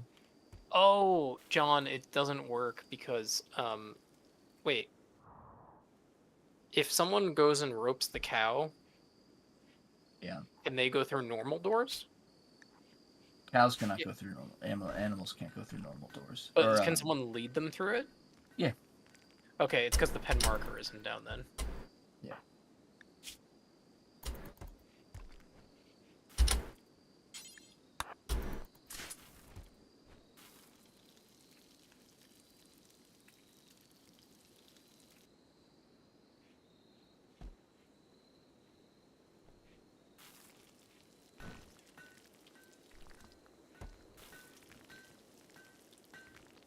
Can you queue actions? Mm-hmm. Shift right click. Nice. Now I have sheep that join too? It really wants you to have animals, I guess. I've been waiting for like a good transport pod or something for me to get another person, or even a raid where we don't just insta kill them.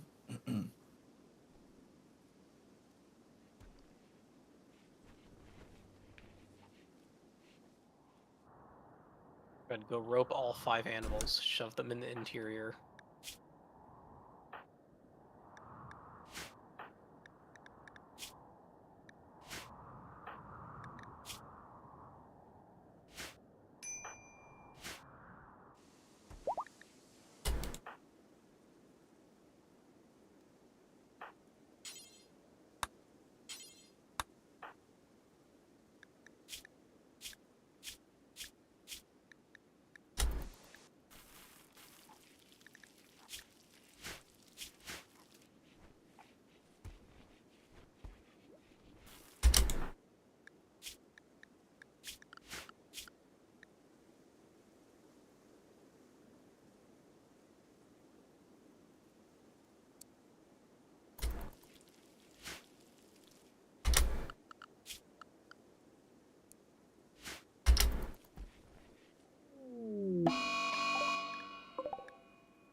Hmm.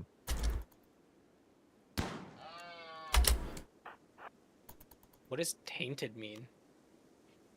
Dead. Worn by a dead person. Does that do So they get over that or No. So any clothes that were worn where a dead person was wearing at their time of their death are permanently tainted. They sell for very little money and they make people unhappy to wear. It's a mechanic thing to keep you from getting rich from raider clothes, basically.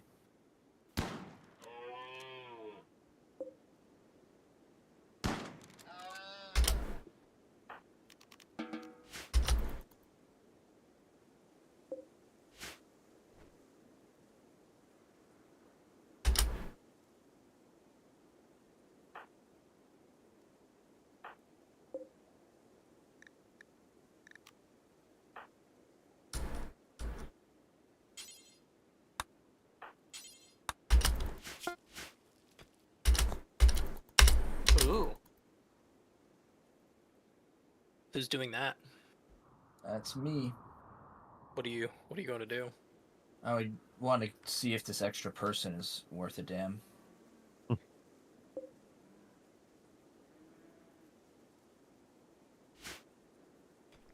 really need, I need like a cook. I need someone who's good at art. I need someone who's good at social.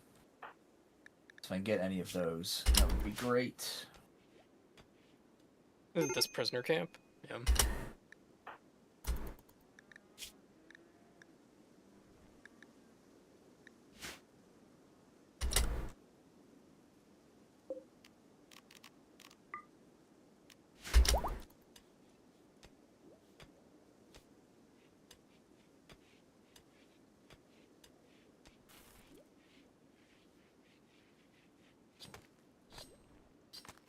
Yeah, Maybe I'll do another caravan at some point, but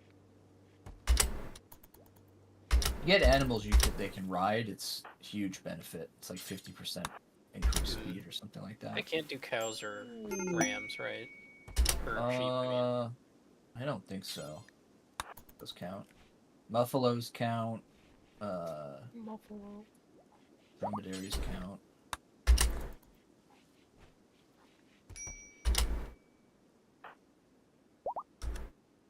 How do you do the animal control?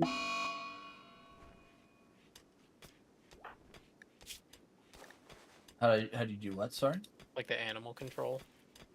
Manage auto slaughter. Maybe that's what. Oh yeah. Yep. Make them automatically kill animals. How much would you set it to? Well, for what animal type? Dang, For cows? son. Yeah, cows and sheep. I would keep for cows. I would keep 2 adult male cows, and as many adult female cows as you want milk from. Dude, can And you then- capture Philly? Maybe if I don't kill her. Ooh. Her So social. John's got some options. Yeah, but all it's good for her is social, which in the base game is useful, but like, Whoa. Social and intellectual. It's, I'm saying. Pyromaniac, Bloodlust, Body Martyr. Yeah, Cooking but and no- firefighting can't do. That one's... no art and no cooking. Tomomi's decent. 10 animals. Yeah, that's kind of nice. But I have animals, people. Can we Got some trade better people? social. What'd you say? Can we trade people? I think so.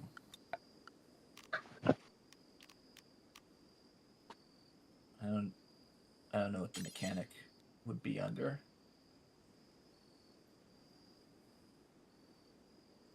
If I stole someone's steel table, do they care? What do you mean? Like, are they gonna have that debuff Well, if it's their thing property. too? What do you mean steal? I took it from the caravan that we went to.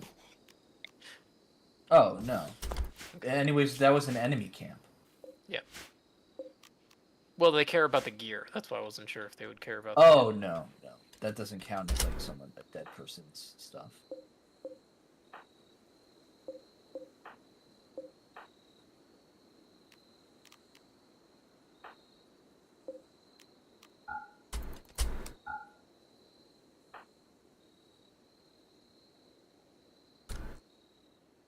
I don't remember how the psychic stuff works, John. The psychic shock lance.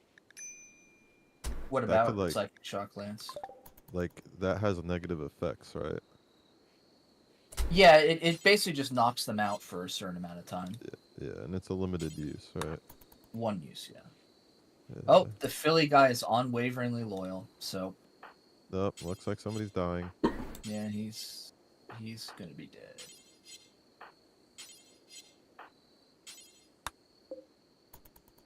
What did you say for sheep? For sheep are just meat. So I would say like two females, 2 males, maybe 4 females. It's all down to production rate. He's such a menace, Jared. What? John's a menace. Why? He murders everything. What do you mean?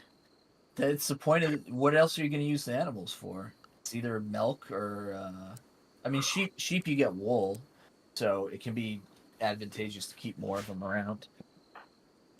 But you generally don't want to. You want to have at least 2 of each gender, so you don't run the risk of running out. And then males are less useful than females, naturally. Yo, why don't they make a VR Yu-Gi-Oh game, and then it'll be like They you're have. actually playing Yu-Gi-Oh, and you put They the card have. like, and then it like the monsters pop up in front of you.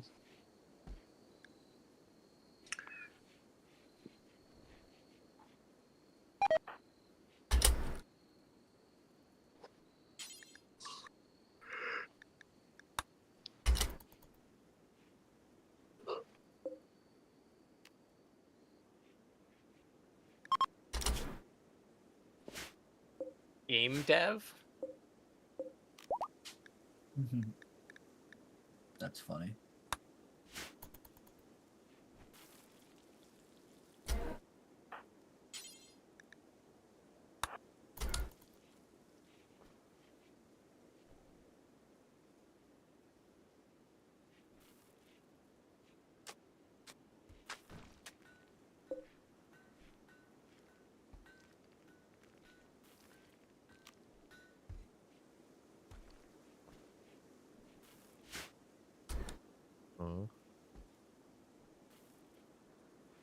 Oh, it's all good. It's just the random caravanners. What?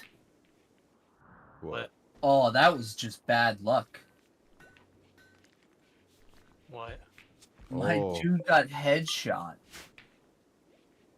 Like, By he was turret? perfectly fine, just got insta-killed by Where? this, at the camp. The second turret, I'm shutting it down. And he just got... Dang, Oh, was he he dead. good? He's dead. He got... Yeah, he got I just shot. lost someone too. Dang, he was your smart boy. Yeah, I have an even smarter boy. But that sucks. Like, this person was definitely not worth it. This whole thing was an L then.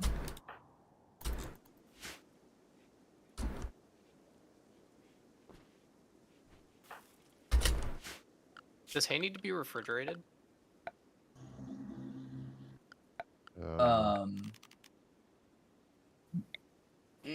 It lasts it lasts like 2 years without refrigeration, so not really.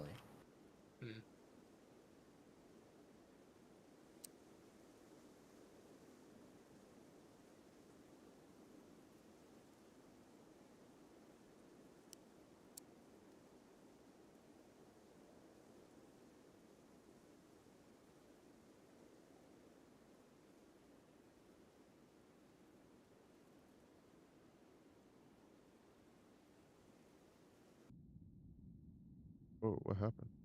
Yeah, well, sometimes when other people select stuff, it like drags you there. To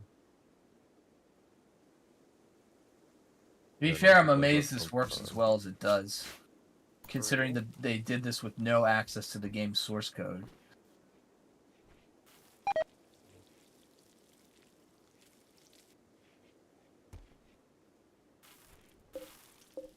So it's funny because sometimes when somebody's like working on research, it opens my research and it reminds me, oh yeah, I should research.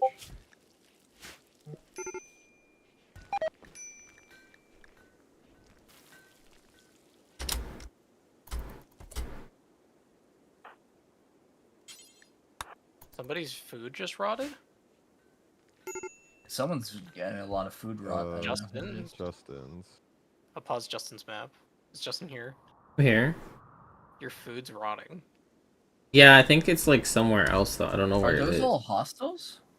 No, Justin, in here, it's not cold enough. I think you need a second unit. Oh. Oh, they're hostile to me. I forgot. I shot those guys. I was tired of getting shitty traders, so I attacked the tribals so that instead I would get the high-tech traders. It was super worth it.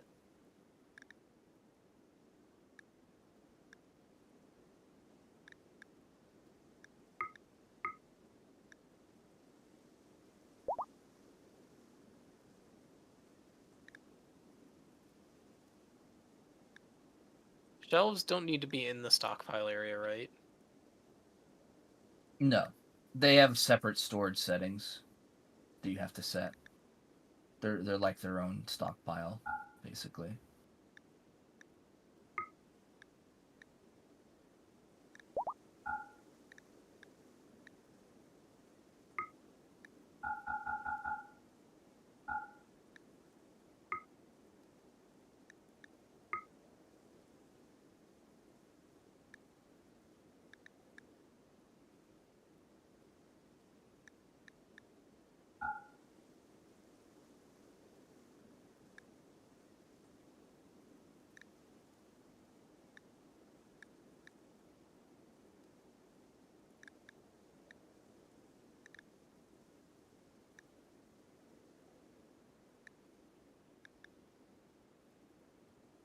How many stacks can they hold?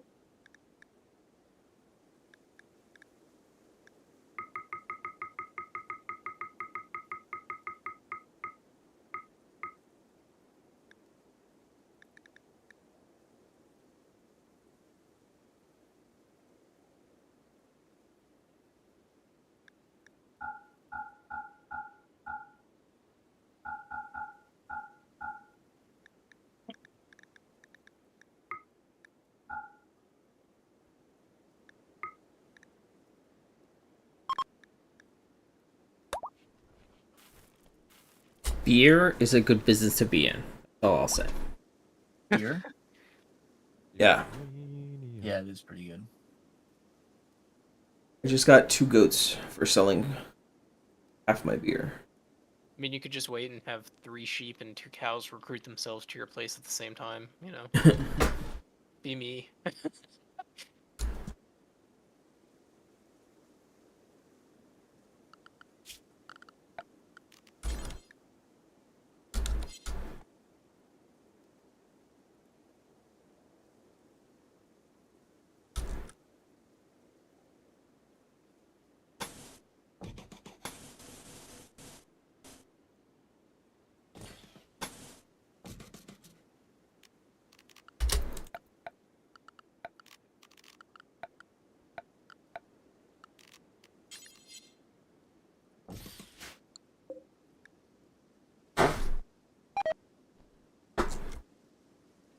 Justin, you need to fix this rotting.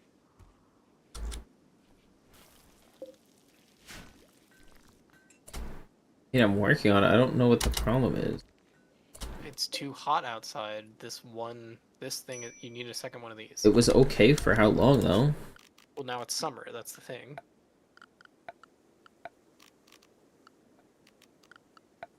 The engraving on the sarcophagus illustrates 2 nukes. Nice. Nice.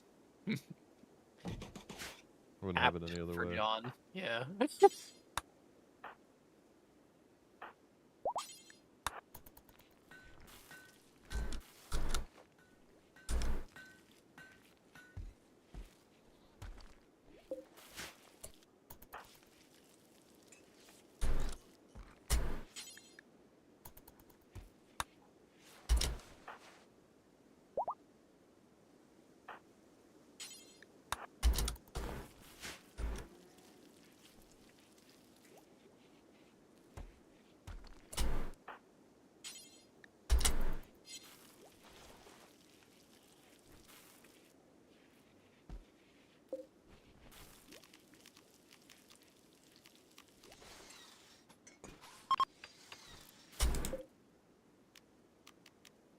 Dude, I just get so many gifts from people.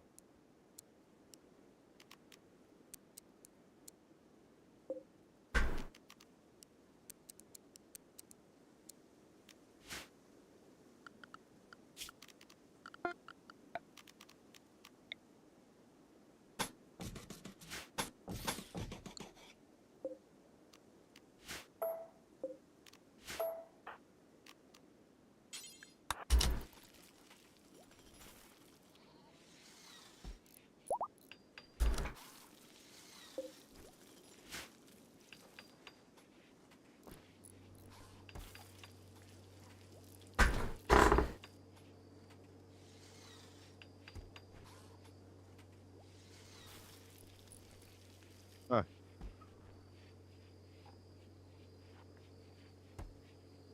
What's an Ooga Booga solar flare gonna do to me? I don't even have electricity yet. Jogger fast learner nudist with medical, social, intellectual. Oh, is pemmican something that you have to research? Yes. Yes. But that's If you also wanna good make for it. traveling. Yes. Yeah, it's harder to make though. I sometimes rush pemmican if I don't have a good kitchen early game. Like right now, Jeez, I how much don't have you have a played, good Joey? kitchen. What up? So how many hours do you have? Not as many as John. To be fair, I've had the game longer. I had it True. pre 1.0. I don't have that many hours in RimWorld, I don't think. Yeah, I only have like 315 hours. Only. If we compared that to like 2,000 that I have, yeah. You know, I got 700 hours in Hunt. True. What else could I compare it to? I almost have the same amount of hours in Baldur's Gate than I do in RimWorld. Yeah, I need another construction or plant person. Having the one dude be so good at so many things is rough. Yeah, I'm actually mad depressed that the girl I healed decided to leave. Like, Oh, you missed Gotta it the one capture. time. I had a great person. I downed them. I was capturing them, but I didn't have a prison area set up, so I was building one. And while it Yeah. was being built, he stood up, and then my person like one tapped him. oh jeez. Yeah, unlucky. Who the heck are these people? Oh, that's outside John's territory. Oh no, that's the guy I want. And he's fleeing. No?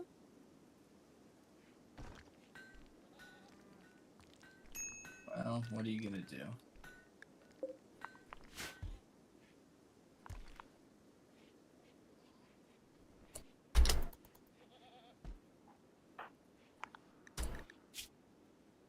Hey, does somebody want to trade 6 SMGs for 3 anti-grain warheads?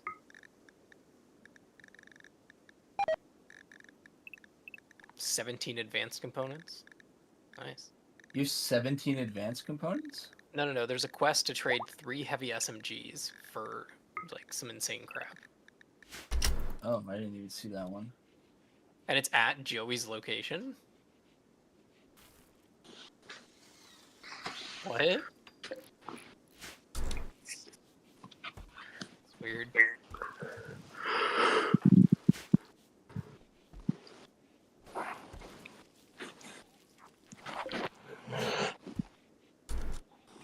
Six X heavy SMG is kind of expensive though. Like I don't have the components to make that.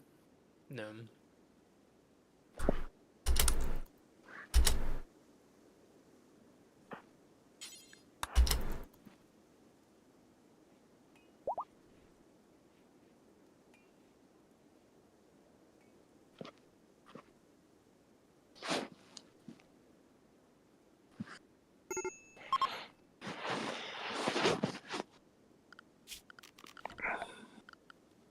Joey, this person's gonna die.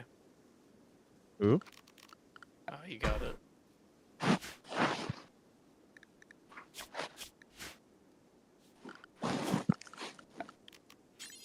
Or was that not Joey?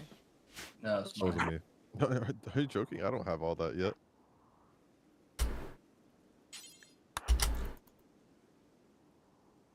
So what we're learning is Justin's the best base builder. He's the best base builder in every game, man. I knew that. And mine is Not Scott, Minecraft though. but we're gonna say functional. He's the best base builder in Minecraft. He just Never finishes the job. I mean, can you call it base building if it's never finished? his half-built buildings are much prettier than my full-built buildings. So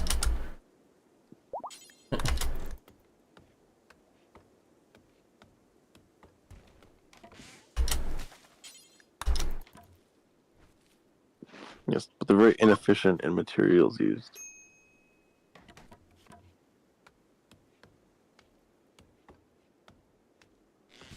What is that?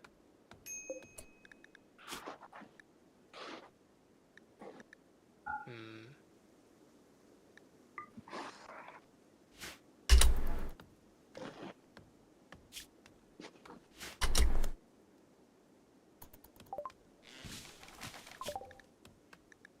Hey, freaking research.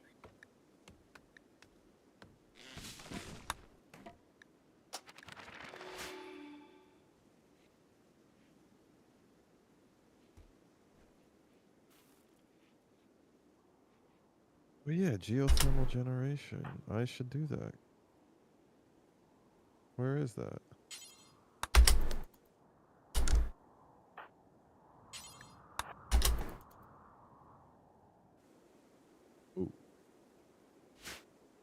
Oh, he was the lamp was the guy died. He was married to, or he was a lover of one of my colonists. Fuck. Incapable, -16. dumb labor. No, but he's 13 animals, or she, I suppose. My colonist is gonna have -24 mood for 30 days. Fuck. That was so bad. That's so unlucky.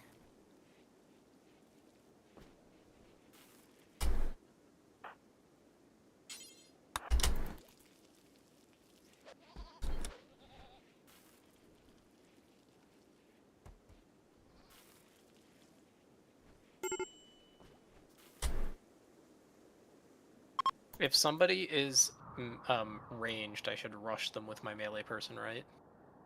Yes. Yeah. Will that mean my ranged people shoot them though? Yeah, depending on the angle, yeah, they can. So you generally want to send them off to the side so that they're not shooting over their head. Like make them curve around a little bit. Yep.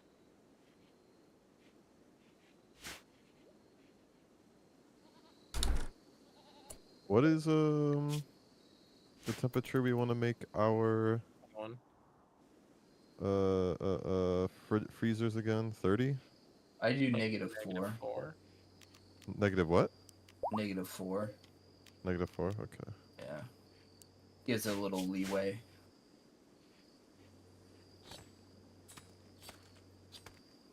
Okay. Well.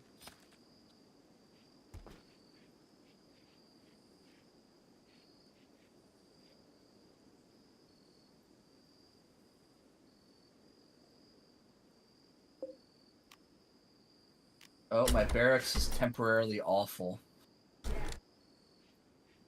Blood. Oof. No, the fire foam. Oh. I had a short circuit, and the fire foam thing went off to suppress it. Why do I feel like it's not going full speed? Okay.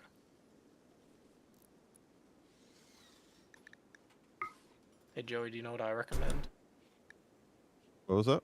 Do you know what I recommend? What? A little graveyard for dead bodies. Oh yeah. At some point, when that affects my people. 'Cause right now my people could care less.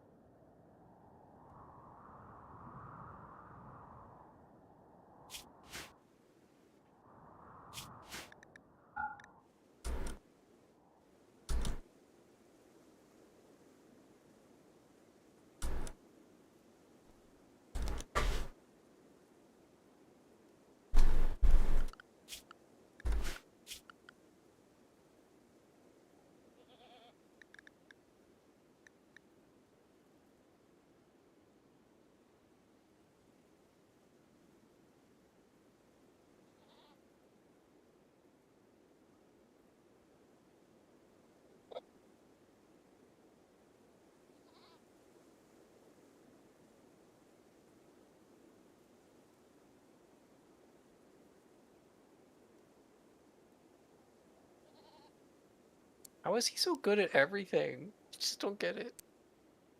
Who? My dude named Boyle. He's 14 construction, 7 mining, 12 plants, 7 artistic, 8 intellectual. Dang, and he's got the autism. That's crazy. No, he's cannibal, pretty, and psychopath. So he's a pretty cannibal. That's good. That's how he lures them. Uh-oh, there's a grizzly bear.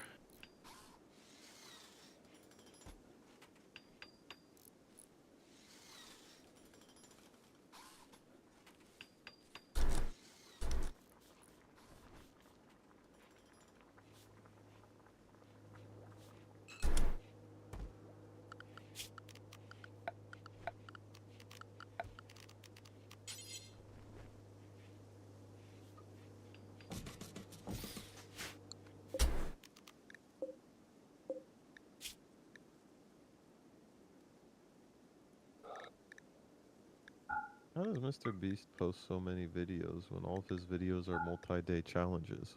It's crazy, isn't it? Does he just have like the second they're done shooting, like any second of the video, he like hands it off to an editor? It's like, get going. It's just crazy that like each one of those activities in the video could be its own video, like its own like 40-minute video. But nobody has the fucking attention span for it. Yeah. You should make a second channel where he like uploads like the full thing. The full, He yeah. probably does, yeah. Surely Mr. Beast has a Patreon, yeah, or does he not? Oh, I don't know.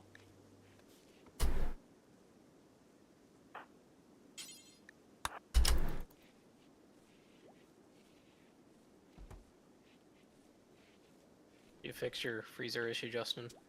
Yes. What just rotted away right as I asked? No, that was me. Okay.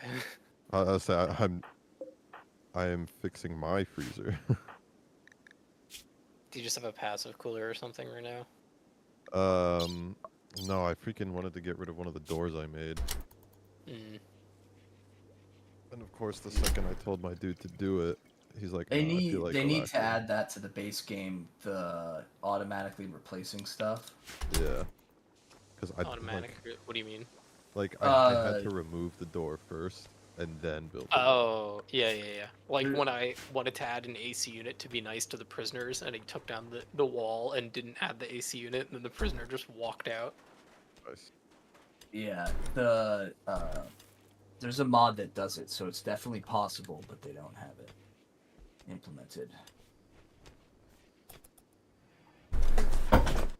I feel like every time we play, John's like, "Oh, here's another mod that." Yeah, quality mod there's that just I so many quality of life ones that I miss, man.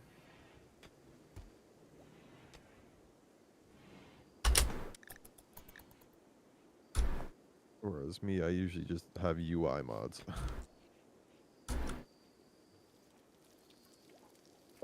Joey has a character designer mod. How Nah, many I like- hours I have you like spent getting random. in Dragon's Dogma 2 character creation?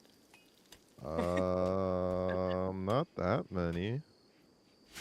It's a character creator. How many for you is not that many?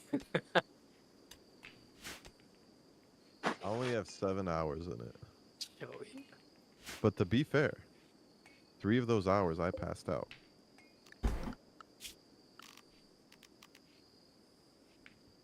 There's so many more things, Seth. You don't understand.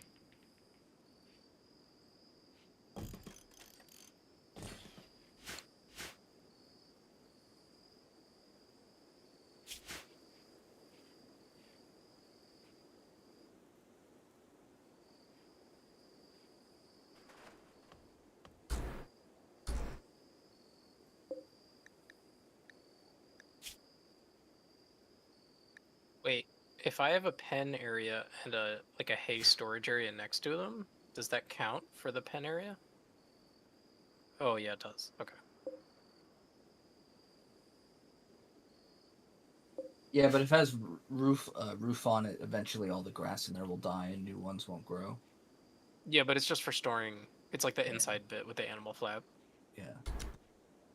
And it's for storing hay, so not hay. Hey. Do I need animal sleeping spots? No. It's mostly a flavor thing for pets. Yeah. I was saying not necessarily. Also, I need to pay attention to these quests. I wonder if my person will ever come back.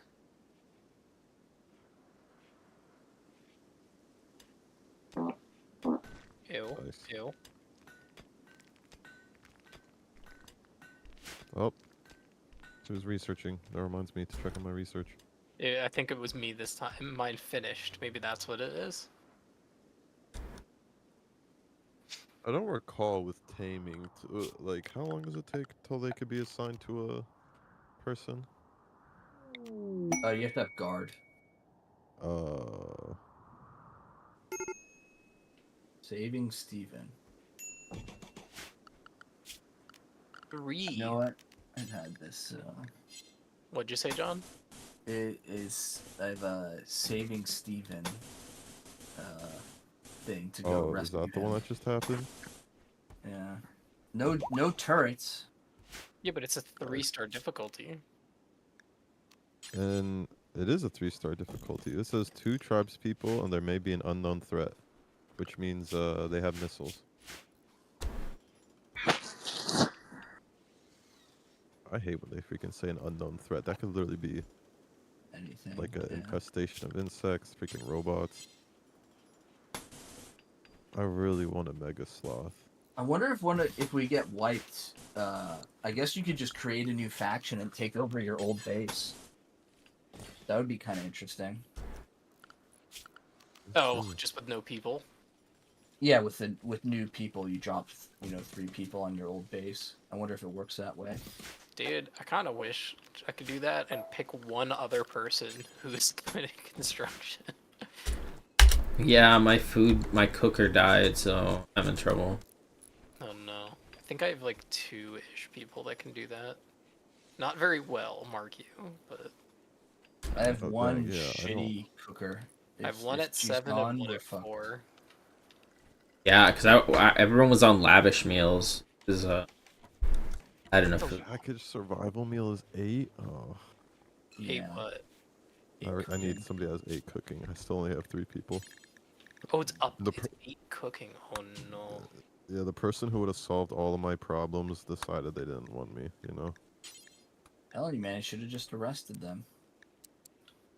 I didn't have a prison. I should do geothermal power though. Yeah. Is that too early? Is it too early to do geothermal power? No. I did the windmill. Justin said it was really Oh, good. for you, maybe a little bit. No, let's just do a battery first, yeah. If I build a geothermal one, can I give it to Joey? Technically. Oh, that's interesting. I don't think so. I don't think it's movable. What if I like package it Oh up? wait, true. Wait, yeah, I don't think you corner of can. my map? Because you have to put it on a geyser. Well, and it's not one of the building types. I don't think that's movable. Well, could I just like... Oh, so even if he deconstructs it, he would only get the steel? Yeah. Yeah. Oh. Incompetent cook. Bad worse for you guys. That is the funny thing. She's the cook, so she bit her own bullet. She's like, F this crap. I can't deal with it anymore. Oh, well. Dang, everybody's getting food poisoning.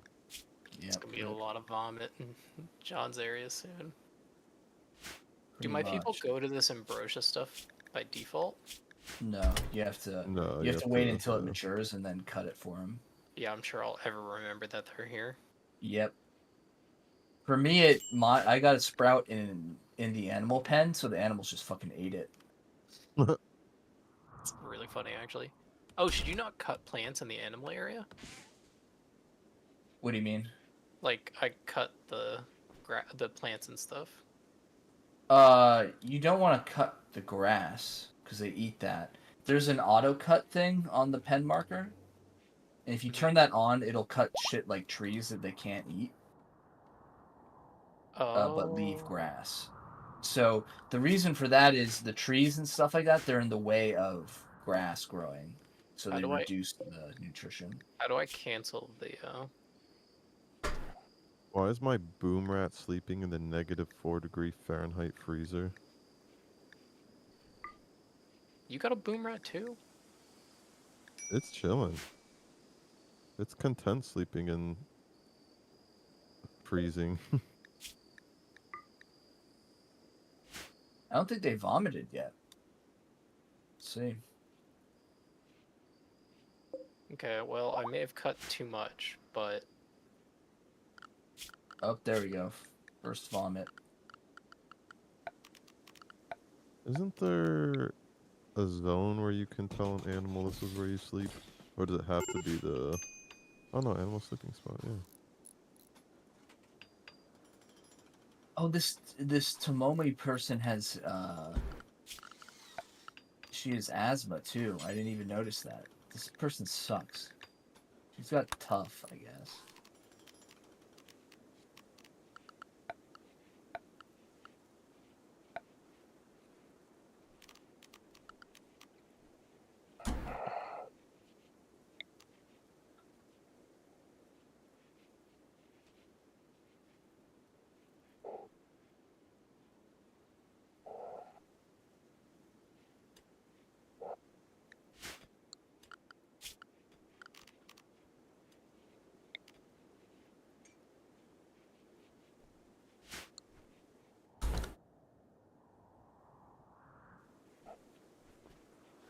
That was easy.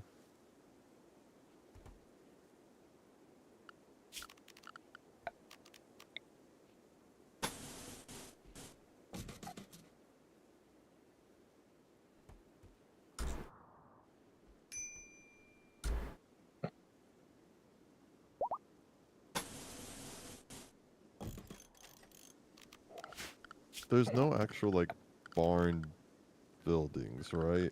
You just assign it. Animal flap you need. It's the only door that animals can walk through. That's right. Base game doesn't have this crap, yeah. It's the DLCs.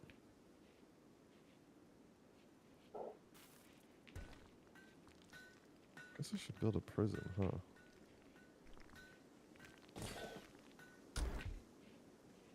I have 2 little prison areas with heaters and AC units because I'm nice like that. Right. But makes converting them easier. Sometimes I just build a prison in a hole in the wall and it turns into like underground fight club. It's nice. I mean, Nah, that's too generous. Like, is I it mean, just like a straight line. like this? Oh yeah, that's more like it. Yeah, I don't think That's the prison animal area. double bed's interesting. I don't know. Can you put 2 prisoners in it? I think that's because remember I had the married couple, so I had the double bed, and then I built the masterwork married double bed, so I just moved the extra double bed over because it's like whatever.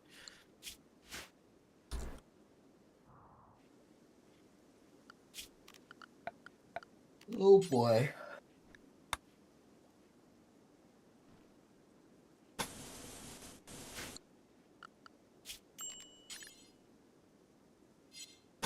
Do you even have a gun, lady? No. How are you? What? How does she have shoot frenzy but 0 shoot? Yep. Happens. Just remote things. And 0 animals, so it's like she can't even. Whatever. That's my researcher.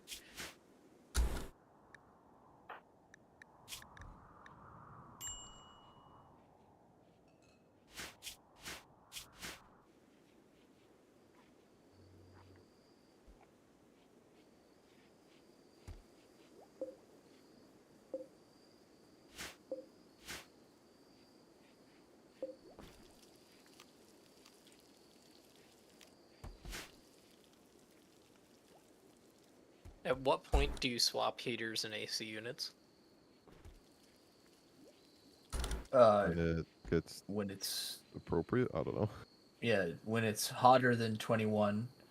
During the day coolers. or at night? Oh, if it's that close, usually it doesn't matter too much. But a lot of times I just leave both running. I just let it go. He's a menace. Keeps it at 21. It's fine. John, the kind of person to run in Space heater and an air conditioner. humidifier at the same time and let him battle it out.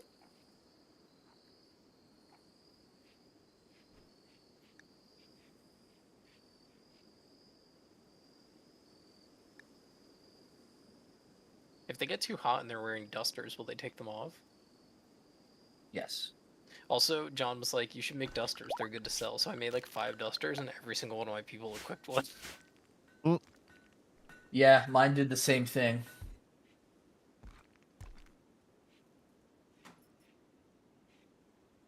I had to make even more for selling.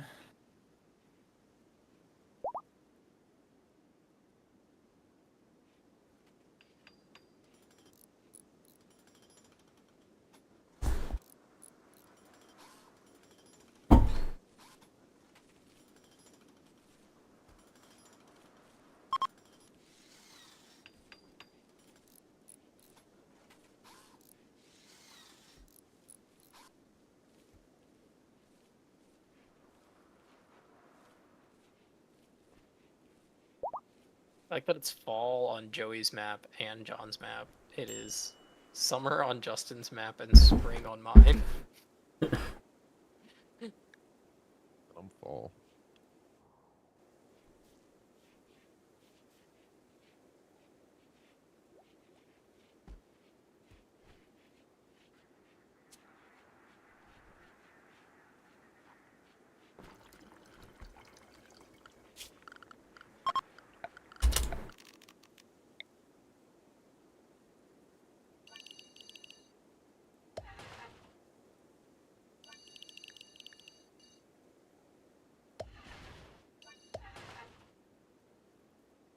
Yeah, we went straight to granite walls.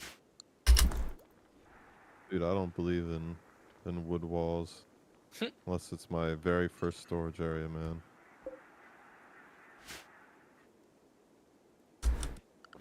I've had too many early game fires.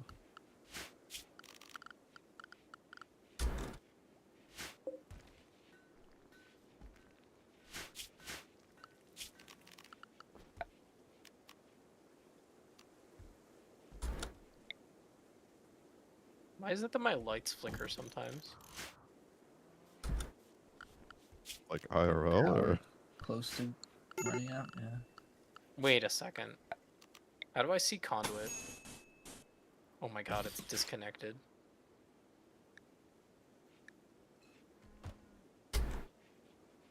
There was a fire or something that must have disconnected the two grids. So the batteries aren't connected, so that's why it's been blinking.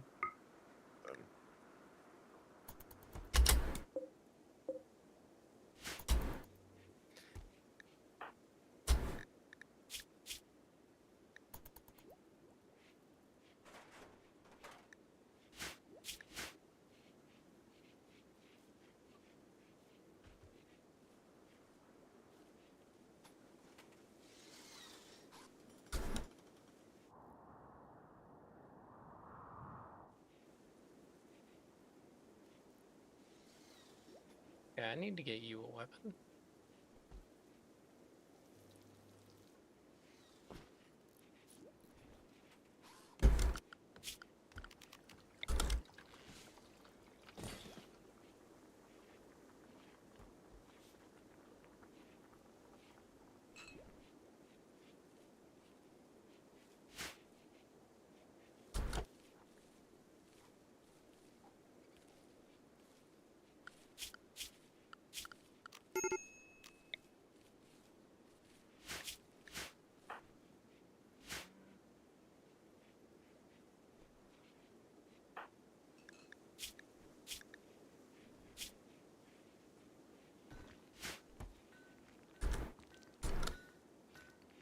You need to refrigerate herbal medicines, right?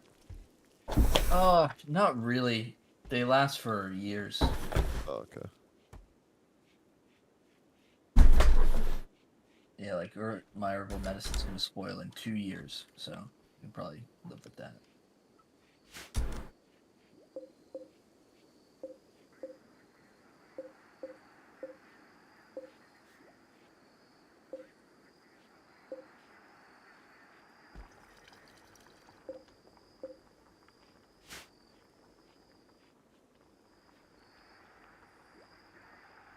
I really need an exotic goods trader so I can sell off some of these boomalopes.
Steelers Nation, how we doing? How we doing? Man, it's never a dull moment. In the Berg these days, Steelers just traded for Justin Fields, a move that, you know, kind of seemed like it was potentially going to happen after they acquired Russell Wilson and then traded Kenny Pickett. You know, they needed a backup quarterback. Fields' market has really cooled off. You know, it didn't fetch the offers that I think a lot of Chicago people was wanting.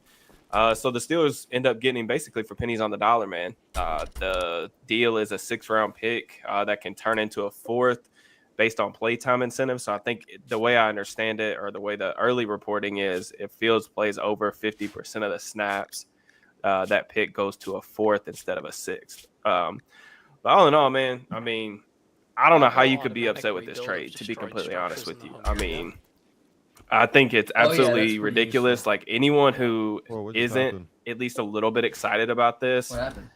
I don't know. Oh, I don't know how you can't be excited. Like, this dude has potential. The tools are there. The flashes are there. You know, I did a film room for the channel that you guys can go check out. That's a full game breakdown on Fields. Kind of gives you guys a good, you know, example of what he does well, what he struggles with, all that stuff.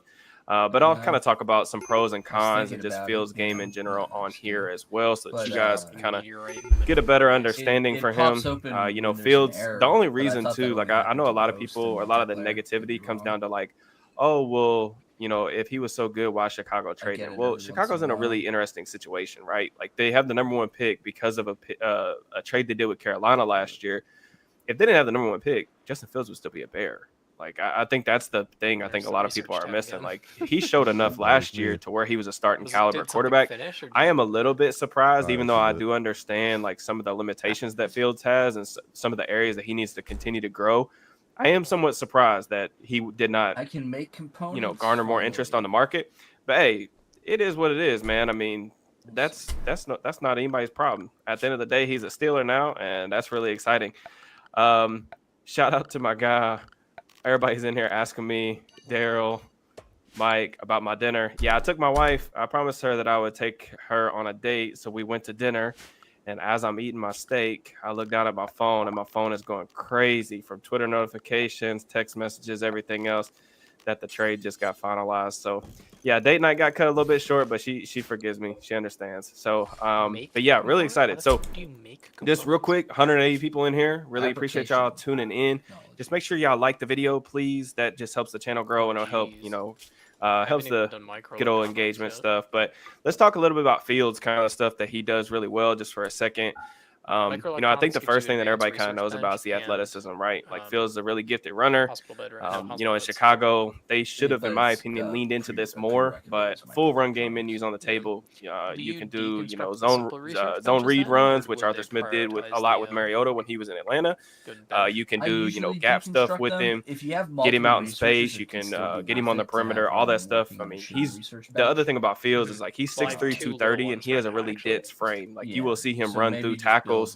He's a difficult dude to get on the ground. There are times where he's in the pocket as a passer where guys are just basically hanging off of him, like some of those like old Big Ben highlights. And he's just shedding tacklers like that. So really strong kid, but I think the acceleration, how quickly he gets up to full speed is really impressive. And then he's one of the fastest, I feel like, straight line quarterbacks that we've really ever seen at the NFL level. I mean, like, legitimate, like 4.4 speed, destroys angles in the open field, all that stuff. As a passer, I think the thing that Fields does best as a passer is, like, he's a really gifted vertical passer. So throws the deep ball extremely well. When he pushes the ball down the field with touch and accuracy, I think that's where, like, you see him really shine. And when he's playing with confidence, you can see it. The ball really pops out of his hands. Like, he can generate velocity, but he can also throw with touch on the deep ball stuff. You know, he's just really dangerous. I think the things that you have to do with him is get him out of the pocket, move the launch point, try to utilize play action with him, some of the deep shot stuff. And that's why, like, on Twitter, even like months ago, I was saying, you know, Fields is a difficult player to build an entire offense around because of his skill set. And I'll talk a little bit about why I think that. But that's why I always felt like Arthur Smith was kind of the best fit for him, because some of the stuff that Smith did with Mariota in Atlanta, some zone stuff, and also the heavy bootleg, the heavy play action, trying to move the ball down the field. I just think a lot of that stuff makes sense because of Justin's skill set. Like, he does all that stuff extremely well. if you just look at, if you look at like the Pro Football Focus numbers in terms of like accuracy, big time throw percentage, completion percentage, all that stuff in terms of throwing the ball to the deep portion of the field over 20 yards, Fields was at near the top of the league last year. They finally, it's difficult, right? Because normally if a quarterback hasn't put it all together by year 3, it's not going to happen. But the supporting cast and the surroundings were so bad in Chicago that I almost think like some people, even myself, find myself like wondering, is it even fair to count those like first 2 years because of how bad things were on the perimeter? They had some issues on the offensive line as well. I think, him and the play caller just trying to mesh up what they wanted to do, how they wanted to construct the offense, all that stuff. But, the thing is, Fields, electric arm, really good arm strength, can throw a velocity, throws the ball down the field really well. And then, as a scrambler, like when things break down, when you play man coverage, you turn your back to him. He has the ability to make, explosive plays happen with his legs. Now we're going to get into kind of like why I think things like haven't really worked out at the NFL level, at least yet for Justin. So first things first, Justin's not extremely consistent on a play-by-play basis. What do you mean? He is his accuracy underneath kind of comes and goes a little bit. A lot of that is because like his lower body mechanics are pretty bad, to be honest with you. Really struggles to get lined up to throw. Some of the stuff in quick game, that's really where it shows up. But he'll turn down open throws in quick game. He has kind of a loopier throwing motion, so he doesn't have like the quickest release, and sometimes that takes away windows. He can kind of make up for that a little bit with his arm strength being what it is. But there's those reasons why, I think of like quick game as like easy buttons for quarterbacks, but even Russ is kind of the same way, but Russ has a quicker throwing motion, whereas like those two guys don't really do that aspect of the game well, which is kind of weird because there are some similarities between him and Russ. And I think I remember somebody tweeted this to me last night on Twitter. I would definitely give credit if I could remember who it was, but I'm sorry. They talked about how Fields, when he got drafted, he was saying that he like looked up to Russell Wilson. So I bet that dynamic's going to be pretty cool. Him now being in the same room, all that stuff, getting to learn from him. It's more, Russ, the big thing is it's more efficient. obviously an electric playmaker, the deep ball stuff. When he was younger, he could, be a really explosive threat as a runner as well. So a lot of the similarities that we're talking about with Fields right now, right? But I just think, the down-to-down consistency right now isn't there for Fields. I just think like the mechanics are kind of a mess. And just like kind of, for me, it's weird because he seems like a guy who was almost trying to play too perfect too often in Chicago. He overthought stuff. It seemed like he would pass up open targets.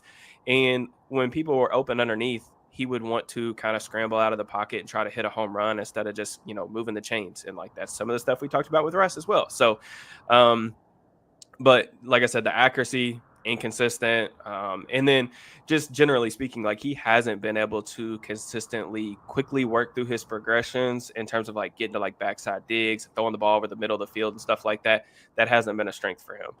Taking care of the football, fumbles have been an issue. I'm not really concerned about the decision-making as a thrower. I think some of the interceptions last year were kind of fluky, but I think again, what they got for him for a day 3 pick, Fields, in terms of all the quarterbacks that were available this offseason, not counting the guys that were in the draft, Fields was the big upside swing and the guy with the most potential. And the fact that they were able to get him for a day 3 pick, huge dub. I mean, like, I don't even see how you could be upset about this type of move, man. It's beyond me. So, but yeah, I mean, getting Russ, it's crazy. Like Omar has completely changed my perception, not just of him, not that I like view him better or worse, but just one of those things where I just didn't really expect him to be this ultra aggressive so fast, but absolutely insane. Like I love the move. I think they struck, got him on a value. And at the end of the day too, Grayson, I appreciate the super chat, man. Did not expect to see something if more epic than Dune Part 2 today. I haven't seen the movie. Is it good? Crazy potential for this team now. Epic. Yeah. I appreciate the super chat, man. Thank you guys. If you guys could, just please make sure that you like the video. I see we got like 350 of our closest friends in here talking some ball. I just went over the strengths and weaknesses kind of Justin Fields, but love the move. The other thing about this is, and if you guys haven't seen the Russell Wilson film room, I did like a really deep dive in terms of what Russ brings to the Steelers offense, his fit within the Arthur Smith offense, all that stuff. So you guys can go watch that for like my full thoughts on Russ. However, with that being said, like things didn't work out for Russ in Denver, and you know the Steelers had the opportunity to get him really cheap, pennies on the dollar. And I think that it's smart too to bring in another starting caliber quarterback just in case things don't work out. Like if Russ, you know, say, you know, he's at the age now in his mid-30s and his game hasn't exactly aged extremely gracefully. Or at least Excuse me. up to like 3 people. You know, I think that it's smart to bring in another quarterback who you feel comfortable going to if he either gets hurt again or if he struggles. And this is a really good kind of insurance plan for me. And also, you get him in the building right now. He doesn't have to come in and start. It's already been said that Russ is going to be the starter. You go ahead, you bring Fields in. You get to see what his mental makeup is, how his work ethic is, how he picks up the playbook, his chemistry with the team. Can he be a leader in the huddle? You get to see get a firsthand look at all this stuff, and then you can make the decision on what happens for the future. Now, I don't want to sit here and say like the Steelers are trading him and it's an automatic succession plan. Russ is the quarterback this year. Fields is the quarterback next year. I'm not saying that that's how it's going to work out, but it could. That could be the plan. I don't know. And I think that you just have to see how it goes this season because there's so much unknown. How is Russ going to play this year? Is he going to have a bounce back season? What's he going to look like in this type of system? What's Justin going to look like in this type of system? There's so many unknowns. But at the quarterback position, man, it's kind of what we was talking about throughout the whole offseason. And the reason why I was like really ready to move on from Kenny was just I wanted to take some high upside swings. They went out and brought, not that I think that Russ is the type of quarterback that's like a ceiling raiser right now, but he's a guy who, potential Hall of Fame quarterback, has won a ton of big games, been in big games. I think has the capability of providing you stability at the quarterback position. And then on top of that, you go get like a home run type of lottery ticket at Justin Fields for pennies on the dollar. This is the exact type of quarterback room that I would have wanted to envision. Not even taking into account that the Steelers gave up they were paying like $5 million or something like that on the cap, less than $5 million, and then they got a better return for Kenny than the pick they sent for Fields, and I think Fields is better right now. So, and with way more upside. So, I don't know. It's an awesome move in my book. It's definitely something that I wanted to see happen. I'm glad it happened. A lot of you guys are asking me about quarterbacks late in the draft. It's really tough. It's really tough if they're going to invest in a quarterback in the draft. They didn't show much interest in Indy. I know we talked about this a couple of days ago as well. So I'm not counting it out. Like, could they go get a Jordan Travis, Spencer Rattler, Michael Pratt, something like that? I don't know. But I do think, it's possible. I like having multiple options in the quarterback room. And even though there's a very clearly defined starter and backup role right now, I'm excited to see what it looks like, man. Preseason's going to be really fun. We're going to get to see some of these guys go. I am shocked too, a little bit, that they traded with Omar Khan again. I can't believe that. I thought a little part of me that thought that Poles was going to be kind of stubborn and he was just going to say, all right, I'm not going to trade with the Steelers again because of how the Claypool trade ended up. But wow, that's it's crazy. I love the move though. I mean, very low risk, and I think it's got some like legitimately high upside. So you get a starting caliber quarterback in my book for a day 3 pick. That's a dub. Crush the channel. I appreciate it. Thank you, Angel, very much. Very kind. So, but yeah, I'm excited. I will take. I've been on here for like 13, 14 minutes. I'll take any questions that you guys have on Fields or the offense or really anything Steelers related for a couple minutes before I gotta hop off and start working. But 400.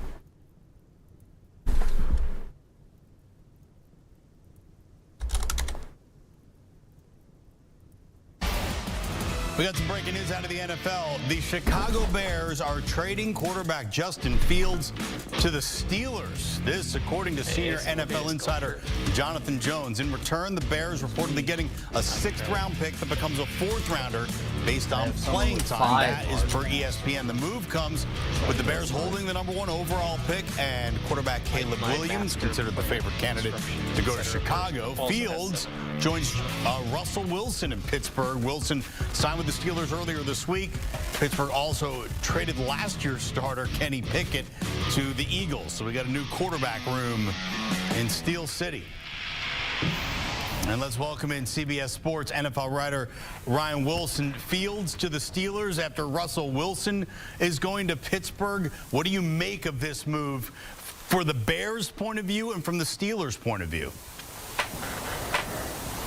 Well, in terms of the Bears, Russ, what they're going to do is it's quite clear. You touched on it. Caleb Williams is going to be the guy number 1. They could get at number 9, and we'll see what happens there, whether it's offensive lineman, defensive edge rusher, or wide receiver. But for the Steelers, it's been a lot of moving and shaking over the last 48 hours or so. You mentioned Kenny Pickett was traded. The reports coming out of Pittsburgh is that he wasn't excited about the idea of sharing reps with Russell Wilson. It goes back to Week 17 of the regular season, where he opted not to dress after Mason Rudolph was named the starter and Kenny Pickett was returning from injury, and it sounds like it's snowballed from there. The quarterback they drafted 2 years ago to be the franchise at number 20 overall is now in Philadelphia as a backup there, and the Steelers aren't messing around. They moved on from Deontay Johnson, the wide receiver, as well. They traded him to Carolina, which needed some wide receiver help. In return, they got Dante Jackson, the cornerback, which fills a need on the roster in Pittsburgh after moving on from Patrick Peterson. And now you have Russell Wilson, who, according to reports, appears to be the starter. We'll see. We have yet to have the draft. And then Justin Fields, who has 1 year left on his rookie deal. They're going to be paying peanuts, a combined $4 million and change, it sounds like, for both quarterbacks. Here's the crazy thing about the NFL, Russ. If you go back to when Justin Fields was drafted in the top 15 and when Russ Wilson signed that huge deal with Denver a few years ago, and if I came to you from the future and said, hey, man, in 2 years, the Russell Wilsons and the Justin Fields are going to be in the Steelers, you would ask me, what could have possibly happened to get us to this point? It turns out things didn't go well for Russ, and things didn't go great for Justin either, but they get fresh starts in Pittsburgh. A team that now has 2 exciting quarterbacks, potentially going in different directions in terms of their age, but it's certainly different than what was to start the season a year ago with, let's see here, Kenny Pickett, Mitchell Trubisky, and, of course, Mason Rudolph, all now on different teams in Pittsburgh. You know, you mentioned how relatively little the Steelers are going to pay for 2 starting quarterbacks. They're only responsible for the league minimum portion of Russell Wilson's deal, the rest of which is going to be picked up by his old team, the Denver Broncos. I can almost guarantee you that they're going to say it's a quarterback competition going into this. I would think that's what's going to come out of Pittsburgh. How realistic of a chance, though, do you think Justin Fields has to overtake Russell Wilson, considering that it's not like they're dumping money if Russ can't go at number 1? The console could be anywhere. Yeah, it feels like it should be a wide-open competition. I only hesitate because Jerry Dulac, the longtime beat reporter out of Pittsburgh, sent out a tweet not too long ago saying that Russ is going to be the number 1 as we sit here. But again, it's the middle of March. A lot can change. No one thought that Mason Rudolph would finish the season last year for the Pittsburgh Steelers and not only finish the season but be the best quarterback on that roster. So given the way Russell played the last 2 years in Denver, and last year was a little better than the year before, granted, and given the upside that we've been talking about with Justin Fields for years now, it feels like it should be a wide-open competition. There are things that those quarterbacks do well, and there are things that those quarterbacks struggle with. So we'll have to see how this plays out in Arthur Smith's offense, the new offensive coordinator taking it from Matt Canada. Smith, of course, was a longtime head coach in Atlanta prior to that, being the Titans offensive coordinator. He feels like a better OC right now in his NFL journey than head coach, and I think he has an opportunity to get this offense back to where it was before Matt Canada was in the mix calling plays. Now, they don't have Deontay Johnson, so there's a very good chance at pick 20 they could look at wide receiver. There's also a better chance they look at offensive line. So now you have last year's first-round pick in Broderick Jones playing left tackle. You could draft his teammate Amarius Mims, if he's available, the tackle out of Georgia, to play on the right side, and now you're protecting Russ and/or Justin Fields. You're going to have a run game that Arthur Smith's going to be very interested in using that stars Najee Harris and Jaylen Warren, and suddenly this offense looks a lot different than it did a year ago. The defense should be fine. It all starts with T.J. Watt, but maybe this team is going to be more competitive than it was last year when it surprised a lot of people, won 10 games and made its way into the playoffs. Tough division, too, when you consider the other quarterbacks around the division as well. What do you make of the return here? We're talking about a 6th-round pick that could go as high as a 4th-round pick based on playing time. Are you surprised at all by how little, or does this seem about right? Russ, I'm not surprised now. If you'd asked me this a week ago, I would have been shocked, because I spoke to Brian McFadden, our guy, CBS Sports HQ, who also played for the Steelers, won 2 Super Bowls, and I said, how does it sound for a 2nd-round pick and maybe some change for Justin Fields? And I had this conversation with him a week ago on air, and he said, yeah, that sounds about right. And here we are, fast forward 7 to 10 days, and the price of poker has gone all the way down to a 6th-round pick that maybe becomes a 4th-round pick in 2025 based on playing time. And I think that tells you how the league felt about Justin Fields. And Justin Fields came out. He was the 4th quarterback taken in that draft class of 5 that went in the first round, starting with Trevor Lawrence and ending with Mac Jones. All of those quarterbacks not named Trevor Lawrence are now on different teams, which tells you how volatile the quarterback market can be. But I think the NFL made it clear that Justin Fields was not worth a 2nd-round pick or a 3rd or a 4th or a 5th, and it took a 6th-round pick and cleared out your roster in the quarterback room for Pittsburgh for an opportunity for Justin Fields to move on from Chicago. But this is good news for the Bears in that they don't have to worry about having Justin Fields and Caleb Williams in the building together as they move forward with their franchise quarterback. It's good news for Justin Fields getting a fresh start, and maybe the Steelers can get the most out of his abilities. And as you pointed out just a moment ago, Russ, it now comes down to who wins this quarterback battle in Pittsburgh, where it's crazy because Big Ben was there from 2004 to just a few years ago. Kenny Pickett didn't work out, and now the Steelers are looking for their next starting quarterback in that post-Big Ben world. And it could be Russ, it could be Justin, or who knows, maybe they draft a quarterback at 20 and there's a third name in the mix as well. Well, only time will tell what comes of this trade, but for the time being, Ryan, I'm going to ask you to grade this trade. Oh, this is an A+. So you get Russ Wilson, and Steelers fans are coming around to talking themselves into Russell being the guy. He is an upgrade over Kenny Pickett, even if it's a marginal upgrade. And look, there are holes in this game, no doubt about it. But now you bring in Justin Fields, who does all the things you want a young quarterback in the NFL to do. He's incredibly athletic. He has a big arm. He can do a lot of things in space. He has to get better inside the pocket, and maybe that's something Arthur Smith can help him with. But the price, the $1.2 million for 1 year for Russell, the 6th-round pick that maybe becomes a 4th based on playing time for Justin, those feel like layups. Very rarely you get 2 starting caliber quarterbacks on your roster for less than $5 million combined, and the Steelers have done that in 2024. So I think you have to feel good about it, and you could argue that both these quarterbacks are an upgrade over Kenny Pickett, even if it's at the margins. But that's a step in the right direction for Steelers fans, many of whom have become frustrated with the lack of quarterback play and how the offense was called with the previous offensive coordinator. So give Omar Khan, the general manager, credit. Give Mike Tomlin, the head coach, credit for realizing that mistakes have been made and moving on from those mistakes instead of leaning into them,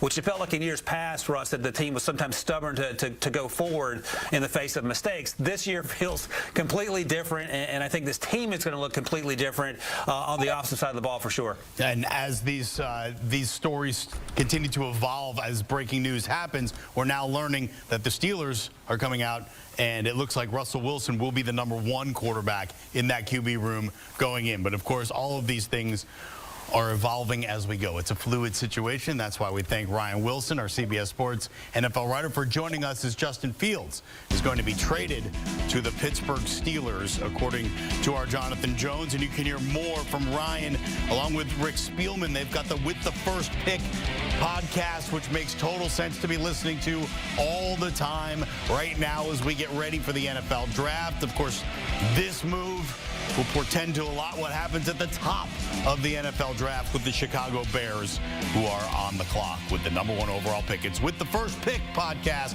Ryan Wilson and Rick Spielman. Download and subscribe wherever you podcast.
Research tab.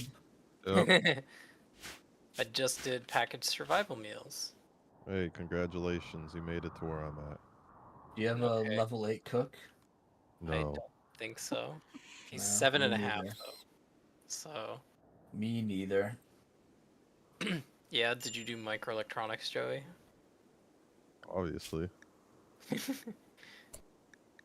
I totally don't have empty buildings that I'm waiting to put research stuff in. Also have machining, but not gunsmithing yet. I want to do the multi-analyzer next so that I get faster research again, but... Oh yeah, I need to go ban people from drugs. Yeah, no drugs, you.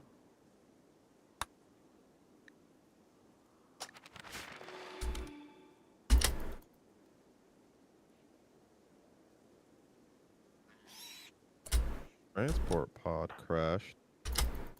Noise. An enemy? It's an enemy of the state, Joey. This freaking Sonia's Goblins has been harassing me for so long. Oh my gosh, but they have social. Yeah, they're the pirate, like, perma evil faction. Are they harassing you guys too? Yeah. I think they were the people who kidnapped one of my peoples. They're just tribal, so it's not bad. It's just they're persistent.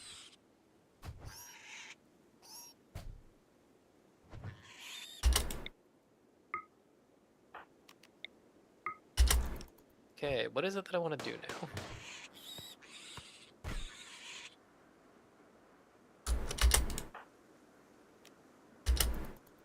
Oh, it takes 24 of... How much does it take?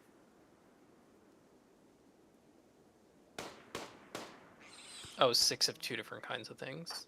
That's not bad.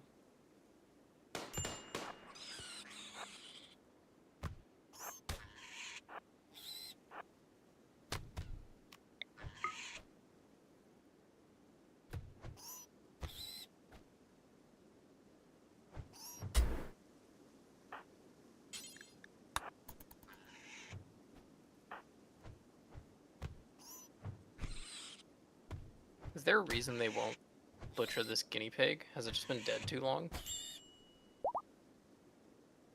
Perhaps. New lovers. Desiccated? New lovers, nice. Guys, it's over. What's happening? It's over. It's over. What's It's Jover. It's over. My colony's dead. Why? What happened to your people? Manhunting beavers came and killed everyone. You have a Lumi too? Yeah, she's just. Death in 3 hours, death in 5. Are they dead, Justin? They're going to be, because no one else can have weapons. Everyone else is non-violent.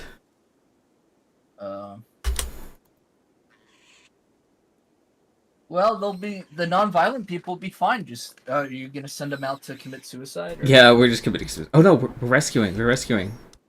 Get in, get in, get in. Why are they running that way? Oh, there's no door yet. Clutch it, Wait, what'd you die to? Oh my god. Yo, stat. What's an get that alpha person. beaver? You need to heal him though. Death in Oh, 1 hour. come on, Middleton. Oh no. Dead. You gotta force him to. Yeah, Lumi needs healing now. I don't think it'll work, but yeah, you gotta force. Yo, him R.I.P. Middleton. to heal him. He was almost a hero. Dude, Lumi needs healing right now, Justin. I'm going. Oh god. Yeah, I think that's just another dead colonist. Where's your person going? Where's Kuahara? I don't know. It says he's already tending. And No, he's going. have them tend without medicine. It's too late. Oh, no. Oh, the medicine's over here. That's why he's going to grab the medicine. Why is it out there? I think No. Lumi just died. Dead? Lumi just died from blood loss. Big rip. Dude, Justin's gonna lose his whole camp to alpha beavers. That's crazy. They're fucking crazy. They're cracked. This is what happened to me and John when John said, "No, I think we can take them." Okay, So can I just kill everyone and then start over with a new colony? In the same place? Just get new people and start over? I don't know what happens. You can find out. Send them out there. Send them. Well, we'll keep working on shit and we'll go from there. You wanna play it out? Yeah. I mean, yeah. Yeah, we need to go. Is there a quest to rescue someone right now? We need to go rescue someone and donate them to Justin. It just went after the cook died. It just all went. It fell off the rails.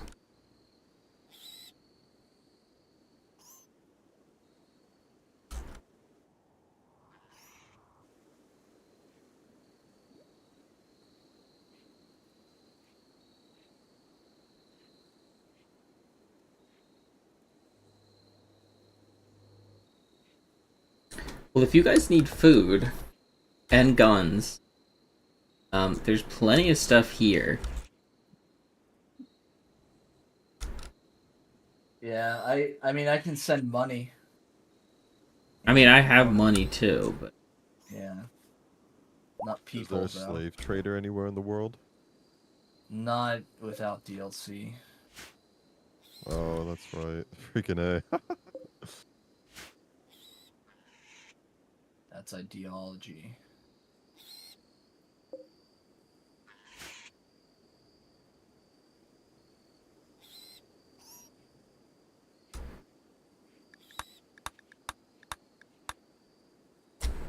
No longer wandering in sadness. Oh my god. wife died, and then 4 of the colonists. I'll say, how many people you have left? He's in catharsis right now. I have 2 people left. That's crazy. Who can't do violence, right? Yeah, 2 who can't do violence. That's crazy. But there are like 2 of my best ones. It's the scientist and crafter. You don't have construction. anyone that have crazy good animal? Oh, dude. If you had good animals, you could do the mulligan of just try to get pets that'll fight for them.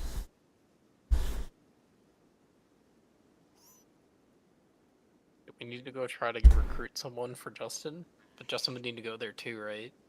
Yeah. Somebody would have to down somebody for Justin. Oh wait, but they can't do violence, so can they even warden? Well, if it's a rescue mission, they don't have to warden. Oh, true, true. Yeah, like this saving Steven, right? Yeah. Saving Private Steven. He's a 31-year-old paramilitary agent. That seems like what Justin needs. Yeah, that sounds exactly what he needs. So somebody would have to assist Justin in that, I guess. 1.3 days. That's not too bad, right?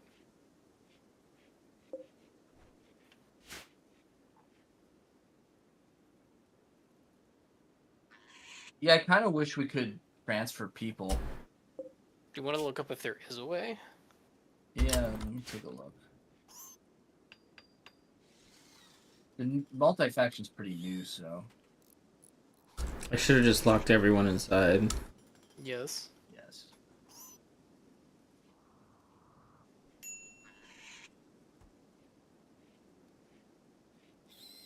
Do they break down the doors or the walls if you do that? They did. They broke down one of the... Really?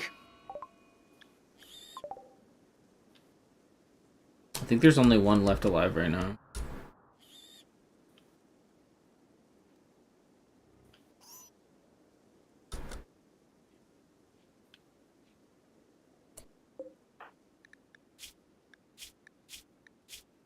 How do you lock people inside? You just have to not allow doors, right? You can do it allowed areas under schedule. Mega Sloth self-tamed, thank you. What the heck? Joey gets Boomalopes, Mega Sloths? Come on, game. I didn't get Boomer Lopes, I got Boomer Rats. Oh. Yeah, The rats boom can't rats guard. are not as good. Those rats are there for they're like my suicide grunts, you know? To be fair, I did think I did have the boomalopes. I just didn't think it was good, so I just ignored them because the last time John told me they explode. But then he's like, "Oh, Yeah, you they can do. farm them for fuel," and I was like, "To what?" Yeah, the only thing I'm having trouble with them is population control is impossible now. Hmm. The trick is to tame them all, start a put them in a caravan. room. Start a kill 'em. caravan that's only boomalopes. Oh, and just lose it. True. Send it somewhere. True. Big brain. Until that comes back and it holds a grudge and it's a rogue herd of boomalopes come to take vengeance on John. True. Okay. If I were to send 3 people, which 3 people would it be? Although, if it's a 3-star difficulty, I feel like I should send everyone, right? I don't think it's gonna be that bad. I think it's just gonna be the 2 tribes people. It's gonna be easier than turrets. Well, and an unknown threat. Yeah, they all say that. That's just the chance you take. 2 man hunting hares, you know?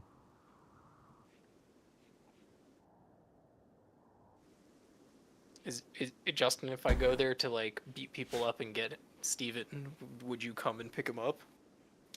Or are you not in a state to be doing that right now? I can come pick him up. I would need a direct. No. What? I hear What happened? gunshots. I'm locking all the doors. Everyone's locked in now. I keep forgetting that if I hit space on your map, it actually controls it. So sorry if I did. What are you getting attacked by? No, I accidentally almost exposed myself to the. My last Those guy. man hunting alpha bears. Oh, Or they're alpha still there. beavers, yeah. Do you not have a turrets, Justin? I do, but it says that they like will do friendly fire too.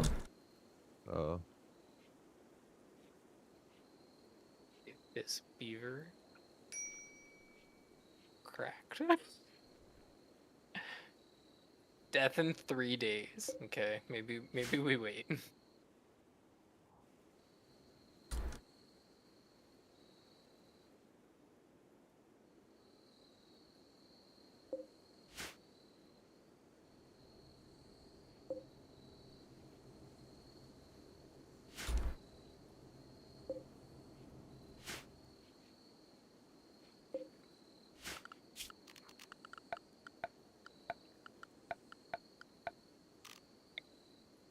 To do gunsmithing and stuff, you just need the machining bench, right? Yeah. Or is it like a gunsmithing bench?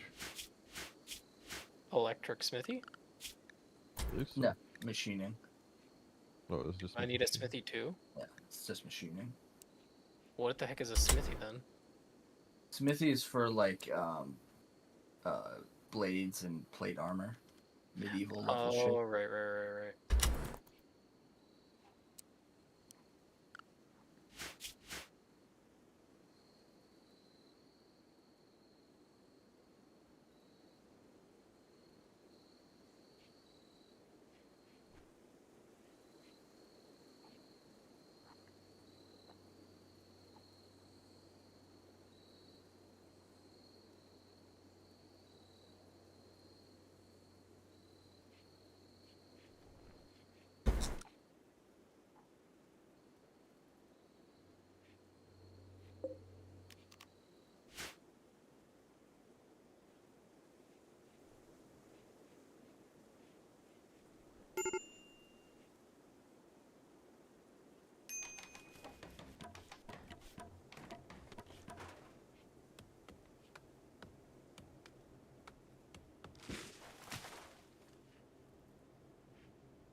Are the beavers still around?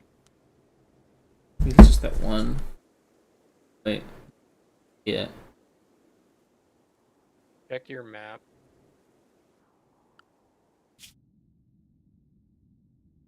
You can like check the Oh, the wildlife tab. Yeah. No, it's not here.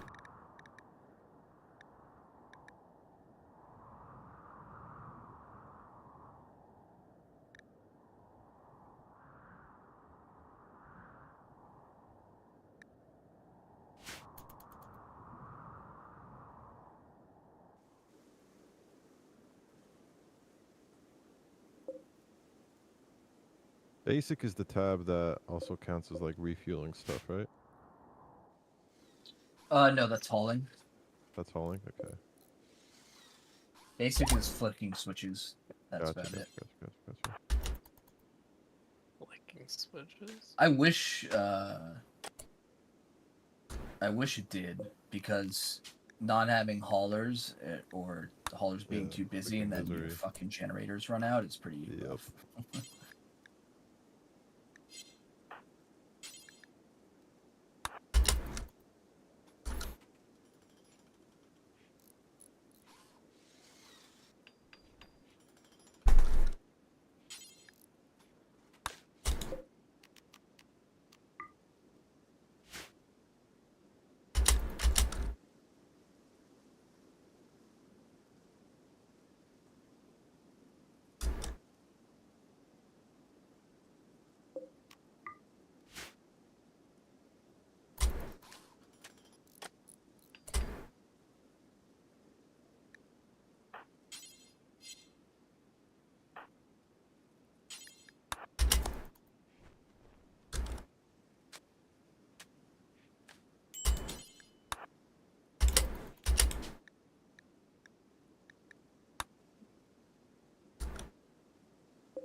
How's it going, Justin?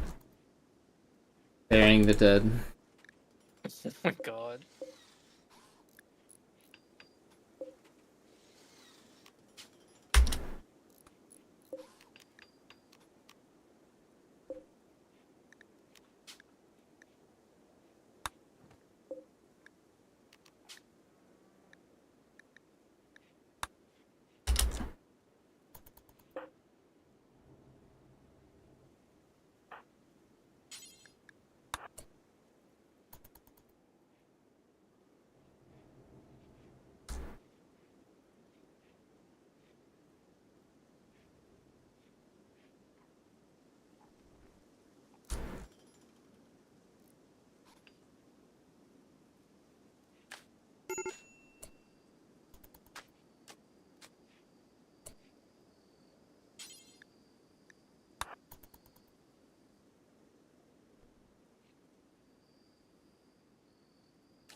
Who's got all these pregnant animals? Jeez. I know, it just keeps popping up.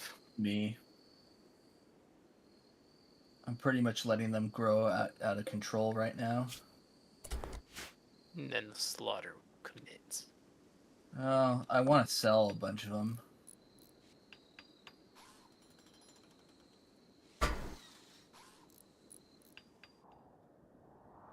Oh, you can sell baby ones or normal ones?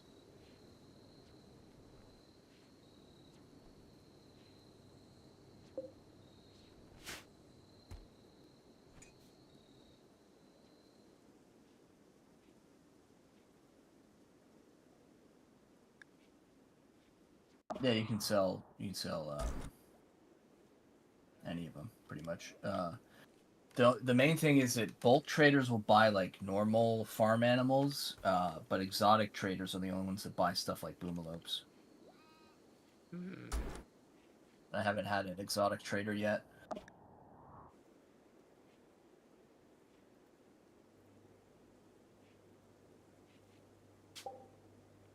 Nope. Oh. Oh. Is that everybody or just me? No, it was me. Oh, that was everybody.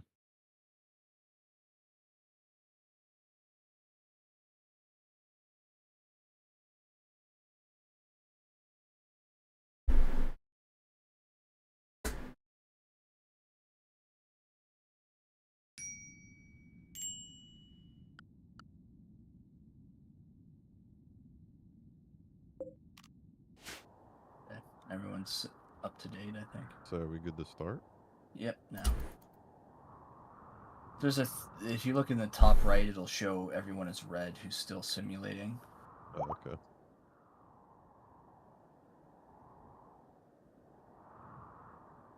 Okay, Justin, I'm doing this one more research to make a better gun. Then I'm gonna go save Steven, I think. Where's the Steven guy? Oh, jeez.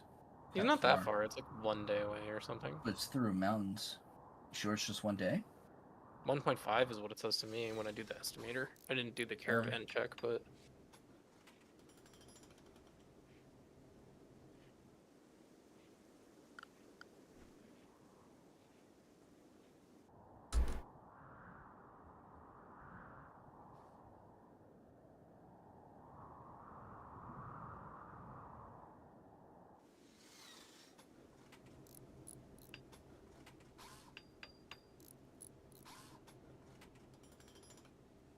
Foggy rain.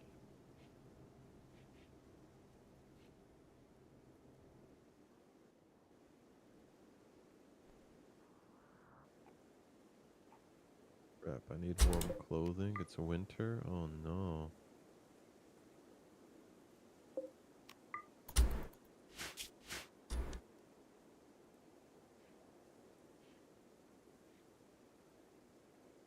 Is it worth it? So I'm finishing blowback operation now, John. Is it worth it to do gas operation 2 really quickly? Yeah, I usually don't bother with the lower tier guns prior to gas operation. Precision rifling needs microelectronics, so that one you might not be able to wait for, but I wouldn't bother with auto pistol and machine pistol. Unless I had a really pressing need for better guns. I'm just trying to make, like, run through 2 quick research things, make a better gun, then go do the rescue. I can send you better guns if you want. No, I mean, the research is going so fast, it's... Okay. I did finish microelectronics. You need clothes, Joey? I mean, I don't know if it's a necessity. Because my indoors are still warm enough. The outside. And I'm moving everybody into better rooms soon, so I don't think it'll be necessary for the first year. As long as there's no, like, super crazy weather condition that happens.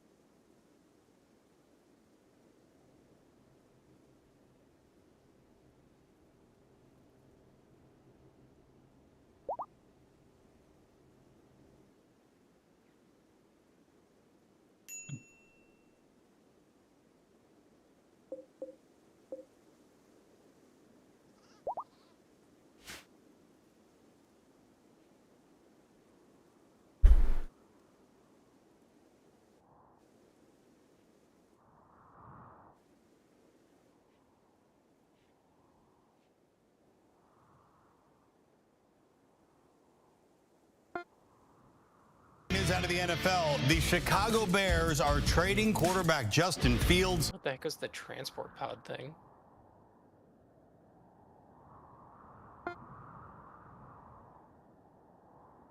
My transport pod. Breaking news out of the NFL. Former Ravens linebacker Patrick Queen expected to sign with the Steelers. That's been confirmed by John. Yeah, what the Well, it's the first time for everything, a special edition of PFTPM You could just send on it a to Saturday whoever. night from the Yeah. barn. Took a break from playing a little shuffle bowling to react to the shuffling, normally in if normal you will, games, of it's, Justin like, Fields from the marginally Chicago useful, Bears to the but Pittsburgh since we Steelers. What a stunner. actually, Now, the Steelers needed another quarterback multiple after people here. jettisoning Kenny Pickett to the Philadelphia Eagles, letting Mason Rudolph sign elsewhere, cutting Mitch Trubisky right after the Super Bowl. All they had was Russell Wilson.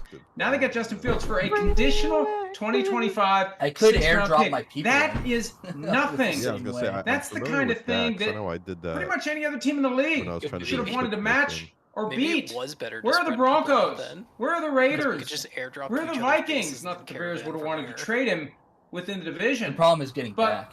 in the same week, the Steelers got Russell Wilson for $1.21 million. always a one-way trip. A guy who has won a Super Bowl. And it's fine. Went back to another. I might not be and able to carry could have won it, another Mr. if they would have Photo. called a run instead of a pass in a key moment. Was a consensus choice to head to the Hall of Fame before his last 2 years in Denver. They get him for $1.21 million. And they get Justin Fields for a 2025 sixth-round pick. He's got a base salary plus bonuses in the range of, I think, $5 million or so this year as a first-round pick in 2021. It's nothing. dang, those dusters It's were all peanuts. I needed to They get a guy who many thought last year was on the verge it of doesn't get breaking that out cold in this area.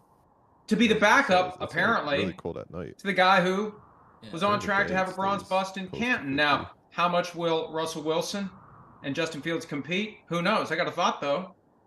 And this is influenced by 50 years of being in and around Pittsburgh. I think back 20 years, 30 years. Good Lord, time has flown. 30 years to 1995. Cordell Stewart, a rookie, slash Neil O'Donnell, the starter. Cordell Stewart comes in from time to time, plays a little receiver, plays a little quarterback. Pardon the shuffle alley, it's beckoning that I return. What about Justin Fields in specialty packages, just like they used Cordell Stewart back in 1995? Talk about something that'll put stress on a defense. We know what Justin Fields can do with the ball in his hands. We know that he's one of the most dangerous running quarterbacks in the NFL. Will they start using him in different ways? They've made this investment, although the draft pick investment isn't significant. There's a financial investment greater than Russell Wilson. Now, Russell Wilson's making $39 million, but he's getting 1.21 from the Steelers. Fields is going to get a lot more than that. I think they'll find a way to use him. I think that we'll see maybe both guys on the field at the same time. Either way, it gives new offensive coordinator Arthur Smith a lot of things he can do, a lot of ways he can go. This is fascinating for the Steelers, and this is so out of character. To give up on Kenny Pickett after 2 years. To cut Mitch Trubisky, who they liked enough to give an extension to last year. To move on from Mason Rudolph, who started the last 3 games of the regular season and was pretty damn good and gave the Bills more of a fight than we thought they were going to get from the Steelers in the wild card round. All three are gone. Russell Wilson, Justin Fields. Now, as to the Bears, I was starting to think, and we may have mentioned this on PFT Live, that they should have just held Fields through the draft, through round 1. If a team that's looking for a quarterback in round 1 doesn't get the quarterback they want, that's when you can maybe get something more than a 2025 sixth-round pick for Fields. And if that doesn't work out, I mean, surely they could have moved him on draft weekend for more than a 2025 sixth-round pick to somebody that didn't get a quarterback, whether it's in round 1, round 2, round wherever. At some point, yeah, we'll give you a sixth-round pick next year for Justin Fields. We'll give you a fifth-round pick. You'll do even better. I know they wanted to do right by Justin Fields, but you can do wrong by yourself. And I thought maybe the best case scenario was say to Justin Fields, here's what we'll do. There's no starting opportunity out there for you. If you go to be a number 2 somewhere else, you're counting on one guy getting injured. If you stay here, any guy gets injured, and maybe the phone rings, and we place you in a spot where you can walk right in as the starter potentially, and we get more than a 6th round pick in 2025. I'm stunned at how the Bears handled this. But if he has I'm an amazed emergency, the Steelers have taken a step away from the way they usually do things and gotten so much this week. This has been a major coup for the Steelers. Russell Wilson and Justin Fields in 1 week. It's unbelievable. And the Steelers are the last team that you would expect to make a kind of move like this. Hey, Jerry Jones, you want to know what all-in looks like? More than one square. All-in looks like what the Steelers are doing at the quarterback position. They're all in. They're trying to address one of the weaknesses on the team. But I made like They're trying to get an offense to go along with that defense. It's already championship caliber. The offense has been dragging the team down. So here we go indeed. Oh, mama, I'm in fear for my life. Defense is in the AFC North, should be.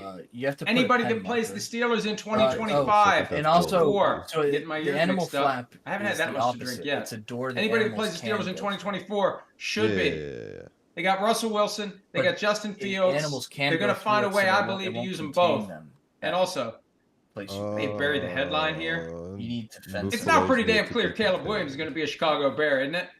Gotcha. Unless they find something so you when need he to- visits you the need a team fence and outside the he animal flap. submits to a And then physical, you're the gonna one that he want didn't that submit to in anyway, Indianapolis, 'cause, they're going to take there's him. not going to be any grass. And they got inside Keenan the Allen, place. and they got So you DJ need Moore, food. and they got DeAndre Swift.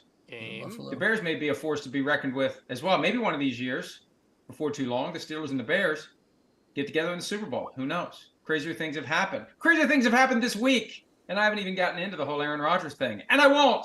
So I'm going to sign off for now. By the way, thanks to the Bucks. They were very happy with all the nice things we were saying about how Jason Light, the GM of the team, regards Baker Mayfield as a 10 on the prick scale. They actually like that. So, hey, and I wasn't trying to get, I can be bought. As I've said time and again, I'm not the guy you kill, I'm the guy you buy. So I got this great new creamsicle hoodie. I hooked Sims up as well. Sims said, shit, I played for them. I should get one too. So he got one, I got one. Life is good. Life's going to be better once I hit the bar on the other side of the screen, have a little drink, have a little smoke, get back to work. Signing off on a rare Saturday night PFT PM. See you Monday morning for PFT Live. Hi, it's Mike Florio. Thanks for watching PFT on YouTube. Hit subscribe for the latest news and analysis from Pro Football Talk.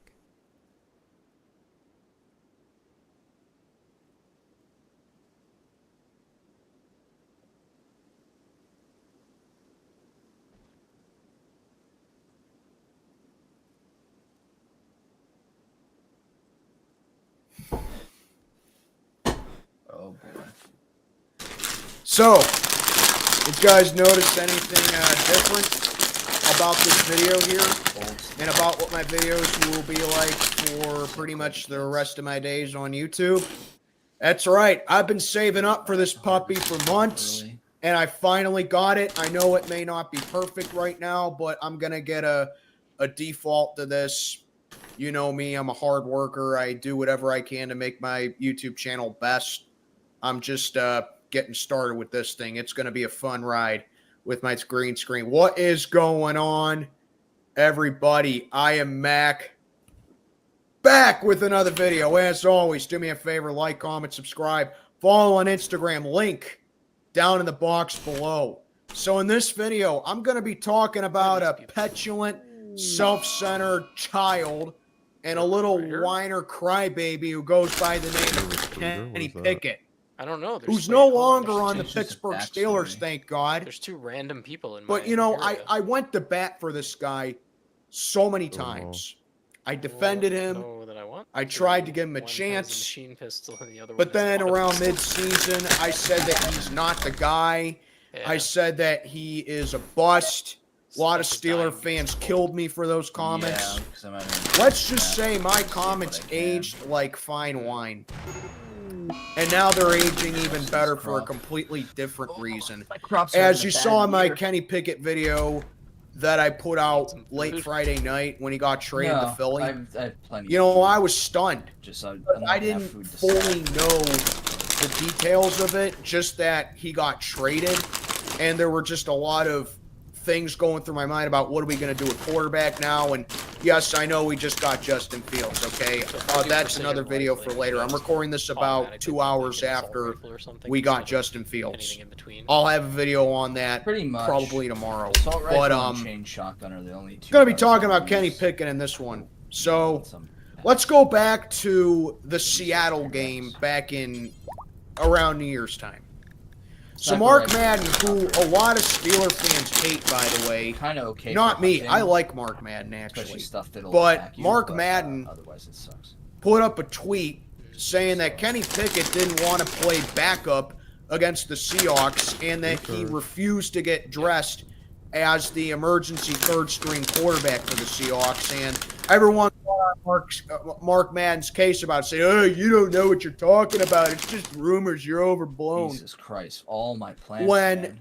we found out that Wait, so in the after outside the area game, with the pen, I just said that he was listed as, well, I mean, he was initially No. listed as inactive Wait. because he was hurt. Oh, the only craft. But we found out that he was actually healthy.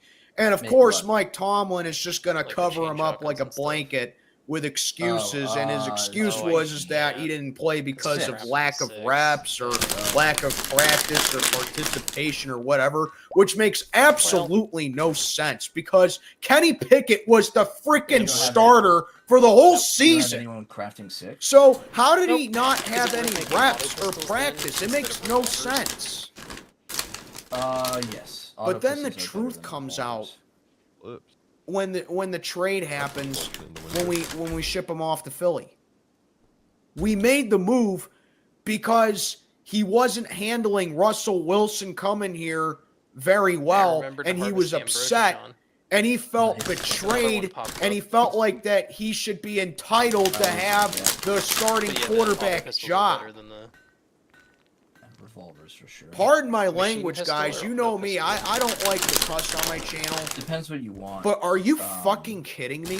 Auto pistol's better range. Really, machine dude? pistol's better close. Well, Kenny, here's some news for you, pal. You suck. You suck ass. You're trash. You have no talent. You can't read a defense. You overlook receivers. You throw behind receivers. You can't target anybody. Your arm is weak. Okay, You Justin. dance around in the pocket Oh, like here. a pole dance. I'm here. Once these pistols are made.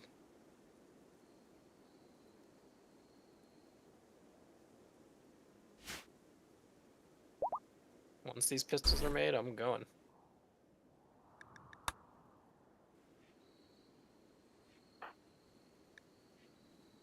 Answer.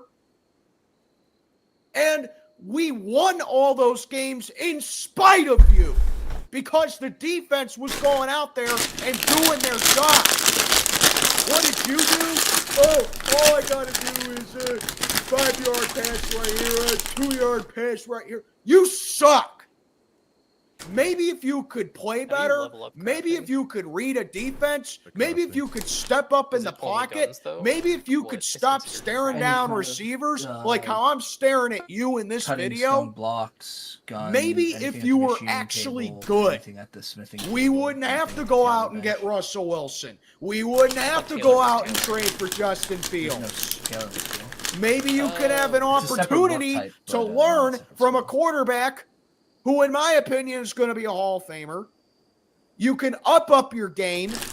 You could be a better quarterback, and we'd give you another chance after Russ is going to be here for only 1 year. That's what you're afraid of? 1 year? Veteran minimum? Denver paying $38 million for this play for us? That's what you're worried about? What a joke. Because let me tell you something, pal. Mason Rudolph was a way better quarterback than you.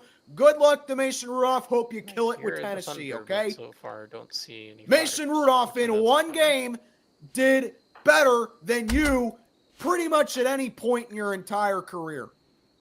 Or what little of a career you had.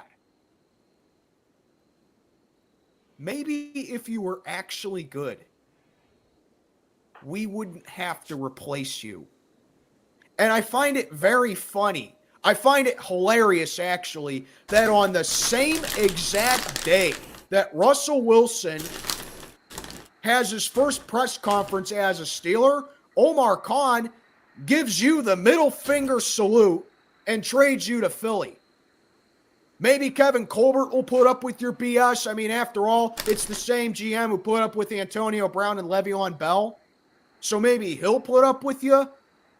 I mean, he's the one who drafted you after all. But, you know, maybe Mike Tomlin will put up with you. But you want to know who won't put up with you? Omar Khan. Omar Khan is here to undo and to clean up what Kevin Colbert messed up for us. And he's doing a damn good job with it. If this fire might burn Maybe down if you were actually good, quick put it out. you wouldn't have to request a trade. Because that's what you probably. did. And You Bruce is requested a kinda nice, trade but it's not because that you're a important. you're a spoiled, dumbass, brat, How do I tell you petulant that? child who thinks that, oh, I'm a first-round pick. I was winning you all these games. I deserve to be the starter. Oh, can well, take them, you know, right-click I'm and, winning like, you games. you know, I conduct a fourth-quarter comeback. Oh, whoop-de-doo. You can conduct a fourth-quarter comeback because you have a strong defense. And really control where they're Ken, fighting the fire. There was never going to be any competition between you and Russ. This was Russ's job to lose. Why would he walk into the fire? We all know Russ is a way better drafting quarterback thing than is you. a lie? And I know Steeler fans, you can say whatever Not you a want lie, about it's just Russell you have Wilson. to not- Oh, he's 35 years old. He was never good, Mac. You're full of crap if you believe he was never good. Let me tell you, Russ may be old in quarterback years. He may be more towards his twilight than he is his prime. But I'll tell you guys something right now. I will take any version of Russell Wilson over any version of Kenny Pickett all day. There was never going to be any competition between those two. And this moron, Kenny Pickett, just played himself. You want to know why he just played himself? Because if he's so upset about being the backup quarterback and having to dress up to be the backup quarterback, why would you request a trade to not only your favorite team in the Philadelphia Eagles? He was an Eagles fan growing up. Okay? So it makes stink up the joint with us. Russell Wilson actually wants to be here. He was thrilled in his press conference. I salute you, Russ. I don't, you know, sure, you may suck, but at least you're going out there and trying. Okay? And it won't hurt us financially. But anyway, no wonder you stuck up the joint with us. Because if you're so upset about being the backup quarterback, why would you request a trade to play for a team when you don't have a snowball's chance in hell at being their starter? You're not winning the job over Jalen Hurts.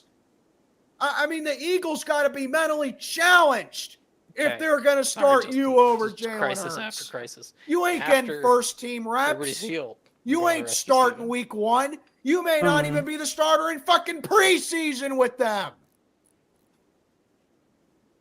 The stupidity from this guy is just appalling. And I ain't losing any sleep over it because, like I said, I wanted this guy off the team in the worst way. And how Philly just bent the knee to this guy, giving us a top 100 pick for him pretty much. Wow. Just incredible. So Kenny Pickett, you're a loser, dude. You're a straight up loser. You got no talent. You're scared. You play like a pussy. You can't read a defense. You're not a team player. And you're not a winner. How any Steeler fan can ever respect you again? Oh, man. I can't wait for this guy to come back to Pittsburgh. I really can't wait. Because you can bet that I will be at that game. And me, along with 65,000 other Steeler fans, will be raining booze down on this guy. I can guarantee you that. And I will be at that game. Kenny Pickett, I'm so glad this motherfucker's out of Pittsburgh. Because it's now Russell Wilson versus Justin Fields for QB1. Philly, have fun with this guy. Like I said, Jalen Hurts gets hurt. you're going to have a big problem with this crybaby as your backup. Can't read a defense, dancing around in the pocket, spins around like a ballerina, targets John Cena every single time that he's on the field. Shout out to the Steel Twins. I had to steal your line on that one. That just killed me there. Gets struck by lightning, and then it all goes down. Kenny Pickett's a total moron. He completely played himself. Anyway, that's all I got for this video. Like I said, I'll be on here talking about Justin Fields. You really? Tomorrow. He got insta-killed by lightning. Well, it's the first time for everything, especially.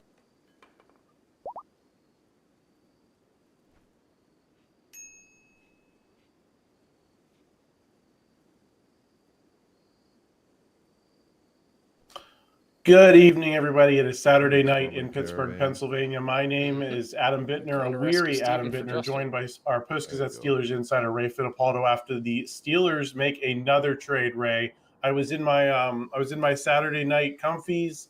My hair was a mess.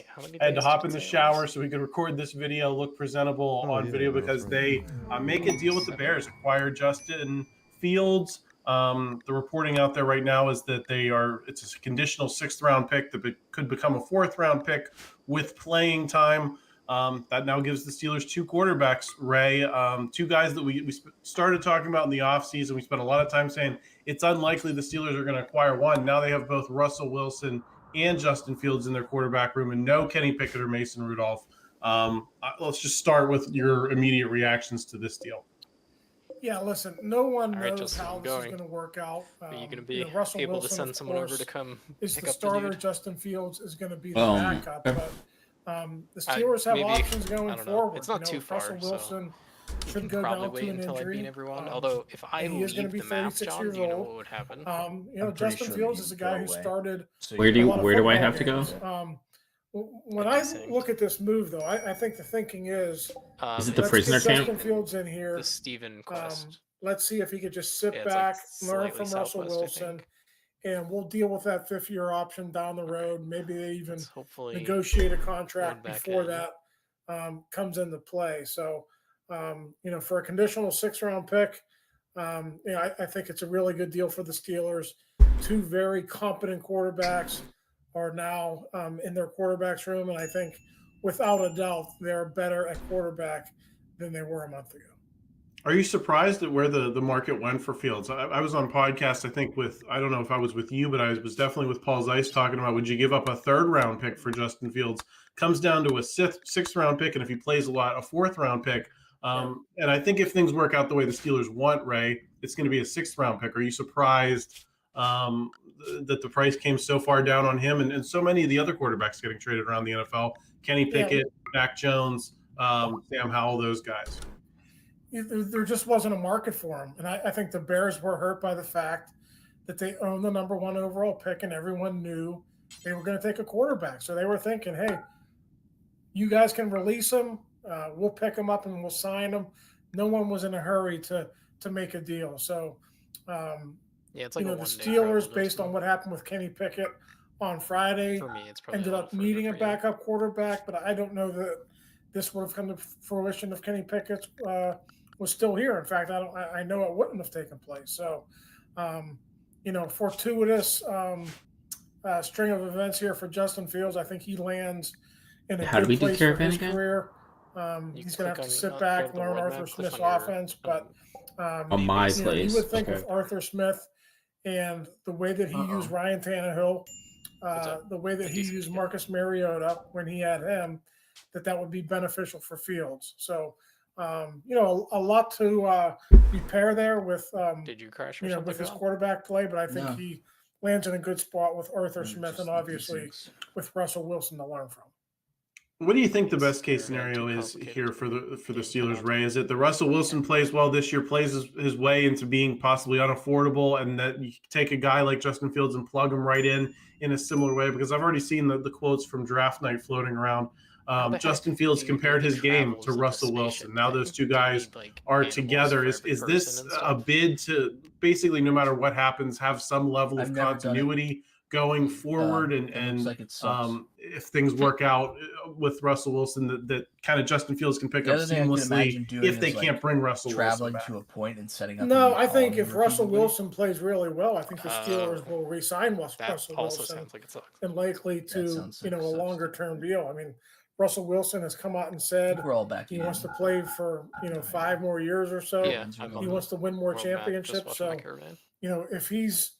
if he's out there leading the Steelers to the playoffs or even a playoff win, Justin, then I'm he here. can What's come up? back as the quarterback. So You doing your caravan you because you, know, don't want to arrive. this Justin much Fields later thing is nice. I'm- I know I'm he's got setting high it up right now. pedigree, Cool. number 11 overall pick, this and that. But I don't think this is a 1-year deal for Russell Wilson unless things go really bad or unless he gets injured. I think, they signed just a 1-year deal now, but I think it's their intention that if he plays well, that he'll likely be here for longer than 1 year. So How many days is it? we'll see what happens with Fields. Maybe he's the It was backup about here 1 for day 1 travel year, for me, I think. maybe a couple Oh. of years. You can see when you but form the I caravan, just if you think do we the have path and hit to accept, wait to see it's how not- this it's plays accept out the with route, Russell it's not before accept we the caravan. make any definite determinations on what Justin Fields' future here is.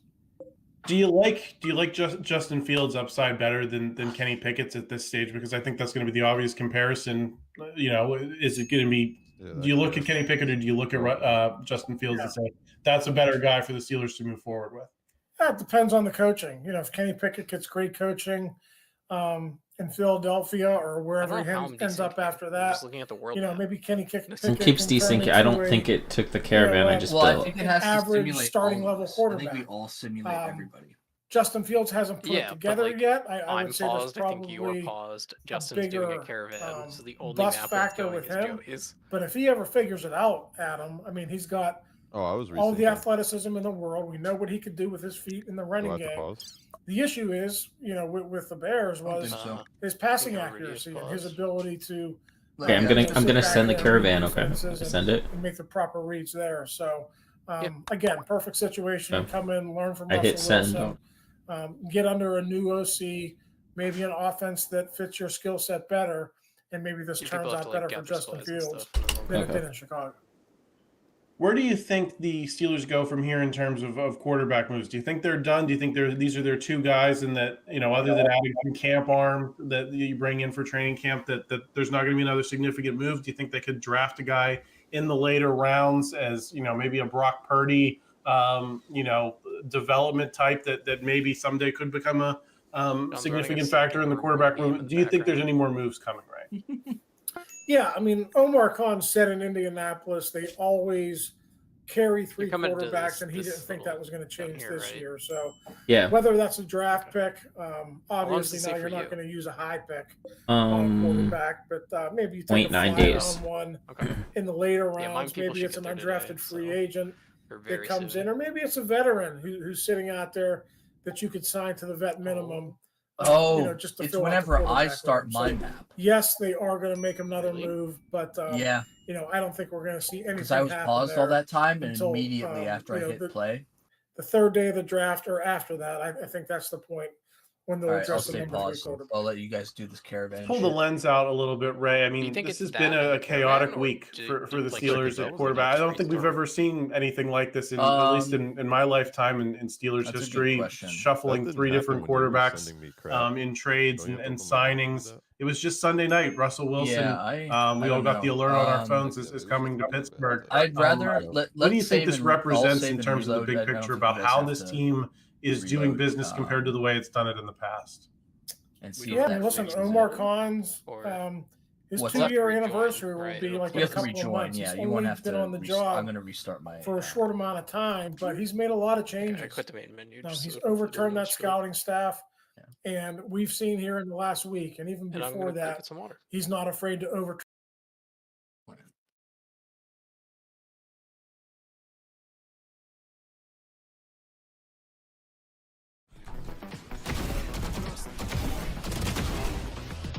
Остался один враг. Спайк. Остался один враг. Остался один враг. Red Swan.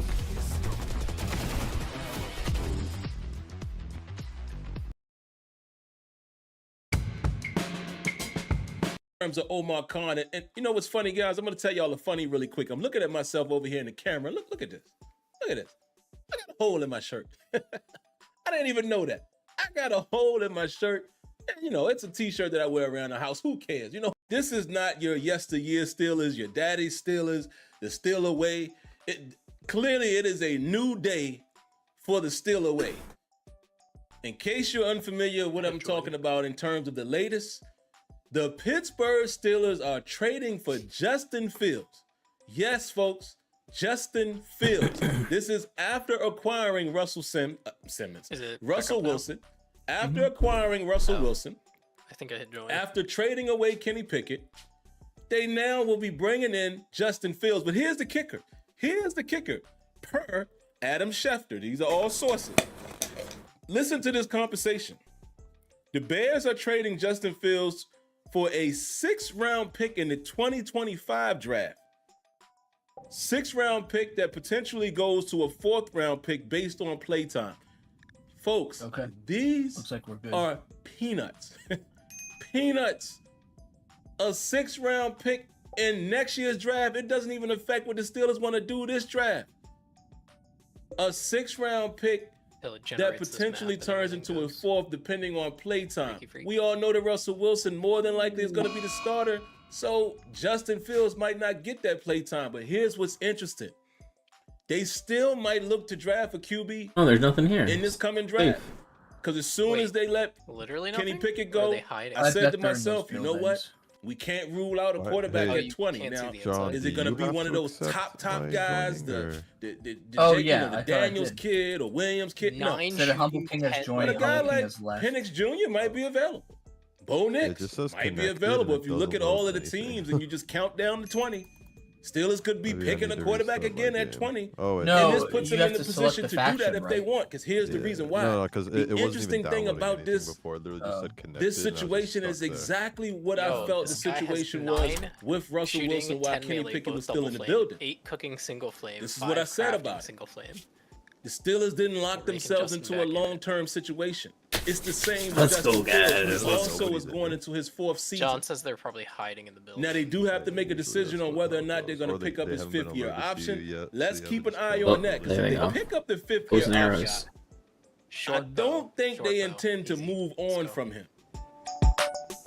And then what does that mean for Russell Wilson? 5th-year option, if I'm not mistaken, is guaranteed. Why is money. the world's not So let's ticking keep though? an eye on Like, that. for my I'm caravan. pausing and unpausing. That will let us know Oh, what kind of some- plans one they of have the down the people's road. But maps, either like way, me, even you, if you pick Justin, up the or 5th-year John, option, Joey, that's someone only needs to locking be you playing in for their 2 own map, years. or else the world map doesn't. That's it.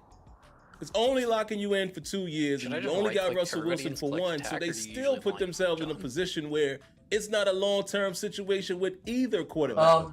Melees go first. So for it these is guys, they're not interesting gonna- in terms they're of the not going trade for to Fields melee because you. of that situation, So you don't especially need already quite the same acquiring Russell formation, Wilson. So but if you you want to still look need to at make it sure and your say, shooters well, what are their don't plans shoot with your Fields? melee people I in the can get back. that argument. But I'm So I not would mad at it. control everybody I'm not mad at individually. having a Russell Wilson going out as the would-be starter and having Justin Fields possibly learn from him, or an athletic guy that we can bring in case Russell Wilson has to miss a game or 2 or a few, or even if we want to create a package for Justin Fields. And I know what some of you guys are going to say, the same thing y'all No, said I about shot Russell myself. Wilson. Some of you all in Steeler Nation are going to hate the trade. Y'all hated the idea of trading Yeah, I for would Justin have your Fields. You shooters hated go the attack idea the of other guy. signing Russell Wilson. You can't make everybody happy. I understand that. But cross. I don't think I can walk away from this situation being truly upset about it. I don't think I can. Why would he go in melee range? I'm okay with it as your 1-2 because also they are more than likely going to draft a quarterback at some point, unless they're just planning to go with a UDFA. You have to actually click on the gun and then click on their I think they target draft a and say quarterback that. late, but don't rule out the possibility of drafting a guy Be early. careful. You don't need to fight them And anymore. that could be your would-be he's free. long-term option, depending on who's available at 20. So this Justin Fields situation type just guy. gets more and more Justin's interesting, gonna man. have to grab Omar him Khan ain't playing Wait, no 10 games. without medicine? Clearly, it is a drafted? new day for the Is that the Steeler way, only and option I I am have? here to say You can on-draft I'm them. all for it. And then what? I'm all for it. Yes, the Steeler way has been great. Yes, Oh, the you Steelers gotta got make that- 6 you gotta Super put that Bowls in the sleeping whole spot. 9. Yes, I'm a diehard fan, and I like our style of, play and our style of thinking. But we can all agree that that style of thinking has gotten stale. You have to kind of break yourselves out of that mode if you still...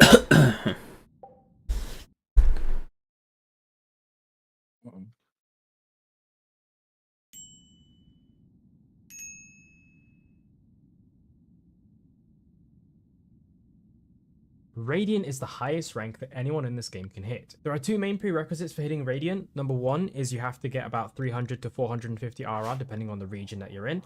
And number two is only the top 500 players, once that threshold's been hit, can be Radiant. So for example, if the lowest of the top 500 is at 600 RR, you have to beat that by 600 and be 601. So as you can tell, it is quite competitive to hit Radiant. It's actually one of the hardest things to do, besides probably trying to hold in your shit after having Taco Bell. So what happens when someone undermines that experience? What happens when someone is a fraud? That's what we're talking about today. There's a lot of ways that you can fraudulently become Radiant. One of them is being boosted, the other one is probably buying a Radiant account. One of the ways that are becoming increasingly common is by getting a really high account, so buying sort of like an immortal account, and then queuing with a couple of smurfs on bronze and silver accounts. So when you're in a 5-stack like that, the game tries to queue you with an average rank of around gold to plat to diamond, which means that all of these smurfs who are immortal smurfs are actually carrying this immortal player all the way to Radiant by only playing against golds,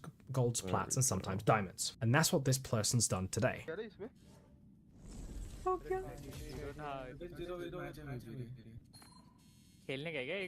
Now, as you can see, for someone who's just hit Radiant, her reaction is not that impressive. It's not like, oh wow, I've really achieved this massive Radiant hit. And you can see as well on the victory, it's a 13-0 victory. The reason I've said this is because in this game in particular, and all of her games on this account, she's been queuing into golds, plats, and diamonds, while queuing with immortal smurfs. Taking a look at her tracker, for example, is you can see all of these games here, which are 1,000 score. Bind, for example. Here she is, the immortal player, queuing with her silver, bronze, silver, and you are 11,000 ticks behind. Friends into gold, silver, gold, gold, gold. I mean, I guess plat at the time, plat 2, but you see the point stands. Again, another game, for example. Queuing with the gold friends, the game puts her in silver, you might be better off. Gold, oh wait, no, plat. You're getting close. And on the game where she hits Radiant, which is the 3-13-0, it was going really slow. As you can see, immortal, unranked, silver, bronze, silver, and there's the ranks. And that's where she hits Radiant. And she's not the only person who is guilty of doing this. There are a lot of people who are taking advantage of the 5-stack system, where for some reason it's okay for an immortal 3 to queue 5-stack all the way until bronze. It doesn't make any sense, and the game doesn't accurate. So how do I know who's carrying the medicine? And here we go, boys. You can go and look at their gear tab. I told you guys in yesterday's video, expect to see Justin Fields in Pittsburgh, and basically that is exactly what happened. According to Ian Rappaport, the Bears are trading quarterback Justin Fields to the Pittsburgh Steelers, a new quarterback into the competition. Now, I believe it's going to be Russell Wilson as a starter, but this is one of the best backup quarterbacks, if not the most electric backup quarterback in the NFL this season. We're going to break it all down right now. Before we jump to the video, though, comment down below, what do you grade this trade? A through F. What do you grade it? Do you like Justin Fields? Do you not like Justin Fields? But also, subscribe if you're new. It is free. Doesn't cost anything. Let's dive into what Justin Fields brings to the Pittsburgh Steelers.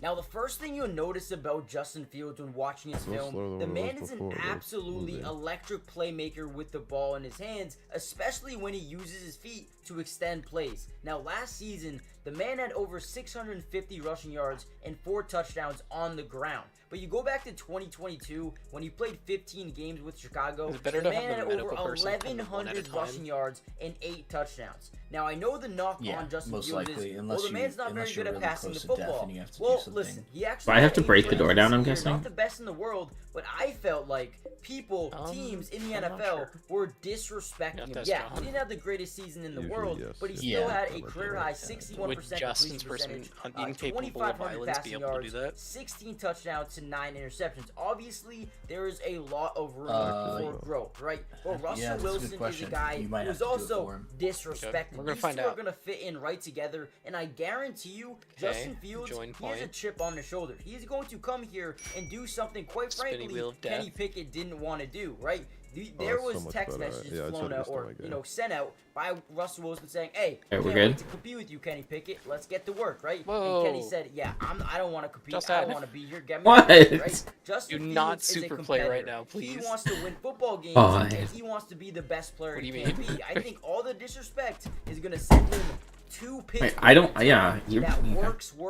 I put it And on listen, one. Justin I'm trying Fields to. might I not be a need. great quarterback My person now, was but I bleeding, so I need to guarantee make you, sure. Do I free him? time, he will work Whatever the, extremely hard and become wait, no, the what'd you quarterback do? that Pittsburgh needs. Maybe Yeah, down the I line. freed him. Now this is an interesting pickup. Does he where join they you could then? resign him Yeah, to, he's on my you know, team let him now. sip on Russell Wilson Oh, for he a joined your season, team? Then see Yeah. what happens next year. If Oh, okay, Russell cool. Wilson has a bad first 8 weeks, then So, maybe yeah, you you can throw in the start guy gathering up like food Justin and Fields stuff, to be your and then, full-time starter. I think it makes them Wait, more where's he going? dynamic, more versatile, and Oh, he's the doors sleeping. are open. There's so many different he's sleeping or directions this something. team can go in now. Right, Kenny Pickett, I don't think had a shot of being the starting quarterback. I don't think he was good enough. Justin Fields is low-key a good quarterback. I think he's got a lot of developing to do. But when you look at the Steelers' run, game. Team last year, go to the map stats, and do they reform ranked number caravan. 28th in points per game. Faster. Number 27 or 25 in yards. I'm per gonna game, check what's in the number houses. 25 in red zone scoring. Number 27 in look touchdowns at all per those game. lavish The team meals. cannot score the ball. They're also a team with Arthur Justin's Smith who gonna loves pop to this run the open, football. and it's Justin gonna be a Fields, horde of Najee people. Harris, and Jalen Warren could be the deadliest trio in football. Not only Is there a do chance of you that? do There's you only have Calvin tribal Austin, people? a speed threat, George Yeah, Pickens, two tribal an people. unbelievable 50-50 wide receiver, and then you bring in Van Jefferson. Obviously, need to bring in some more talent throughout the NFL draft. So at you wide got the dude, receiver, right? But you have a good Yeah. line with James Daniel, Broderick Jones, Nate Now, is it Kirby, better to who have they my do people like at rest center a until little they're bit, right? healed, or Then you have just Isaac take them Sumalo. No, and just Dan send Ward them. Jr., They'll right? rest, There's plenty of on room the to road. grow on the offense going forward, but now you have Beer. your backup Justin quarterback. rated Before some beer. you had just And Russell Wilson, you need 65 a backup, Panther meat. and I said it yesterday, right? Once we gonna saw spoil before Kenny he Pickett gets get home. traded, I knew I don't know, right Justin. I from might have there, to take that. Justin and Fields just, was the next No, guy take up. it. Oh, And quite shit. frankly, he is, man. I love It's what the doing it Steelers are again. doing. I started Adding my Patrick map Queen, and adding Deshaun Elliott, Dante Jackson, went Justin to creating Fields. a join point. Man, they're really Decent making some good UL. moves and now have one of the most underrated quarterbacks in the NFL Okay, and maybe the let's best wait. backup quarterback in the Popped up NFL yet as for well. me. Easy decent. money. Hit the like button. Subscribe if you're new. and Let me know your Justin. opinion on the Yeah, trade. decent. I mean, wow, what Dang, a I was move. the I only do survivor real that quickly want to see if there And is John. an update for Well, I don't. what it's it also costs. Culver Is said. there any updates on what this trade entails? Let's see here. Justin, spelled that wrong. Here we go. Let's check real quick, boys. Anything? What did the Steelers have to give up? Okay, I'm so in. the Bears are trading Justin Fields for a Damn it. 2025 No, it's as sixth soon as round I start pick playing my that map. goes to a 4th round pick based on play Did you? time. Because Joey's joining. Unbelievable, a 6th round draft Oh. pick. Okay, Joey joined.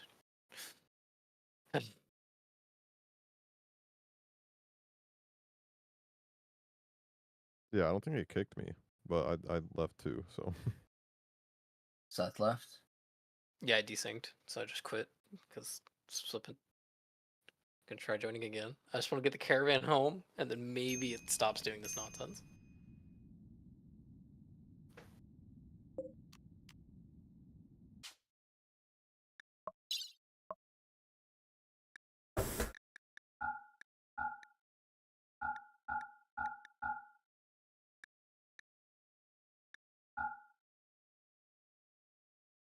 Do you think it's printing like crazy logs or something? Okay, I hit the join button.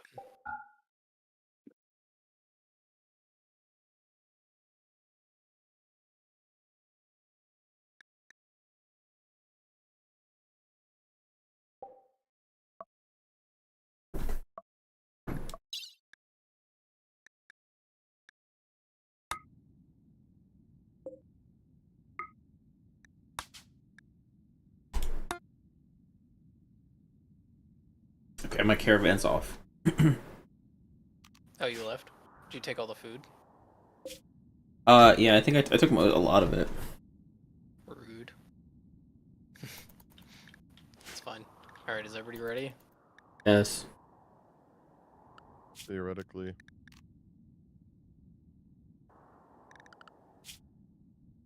Wait. Is it what? Where's the reform caravan button?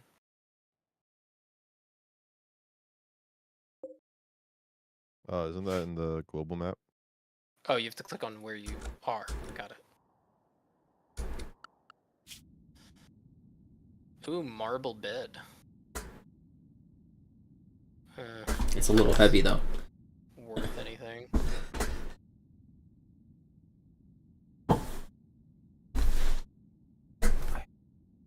Heavy?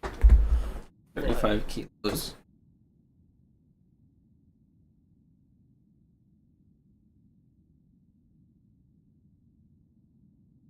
Let me carry some dead bodies back with me.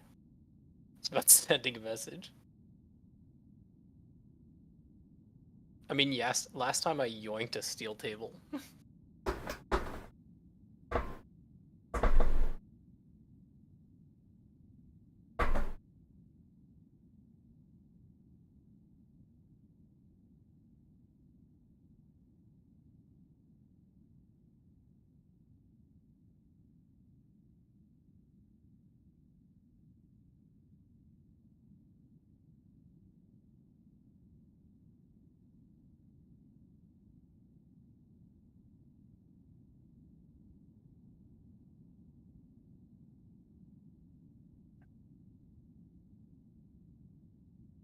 Oh, it didn't. That was weird. It didn't have an objective. God Game damn state it. has desynced. Yeah, because I started my map again. Oh. Alright, so I'm going to leave it paused until you guys get home. And then probably just save.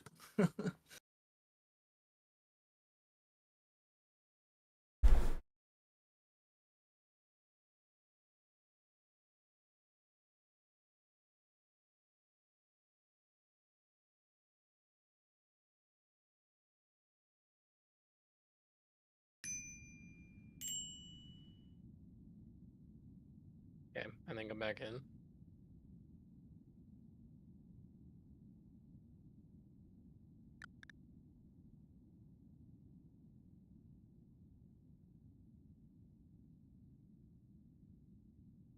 We've rekindled Justin's settlement. Yes, this is just what we need. It is a cook soldier.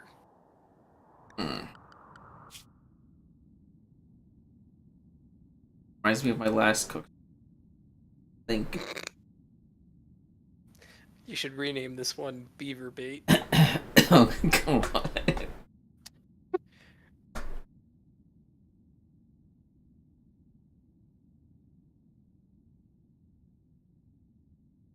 So now you have 3 people? Yeah. Do you think that... I had 7 at one. Jesus. Do you think that makes it less likely that the game will send him more now, John? Sorry, what'd you say? Justin only had 2, but now he's gonna have 3 people. Do you think that makes it less likely the game's gonna send him more people? It does, but like proportionally.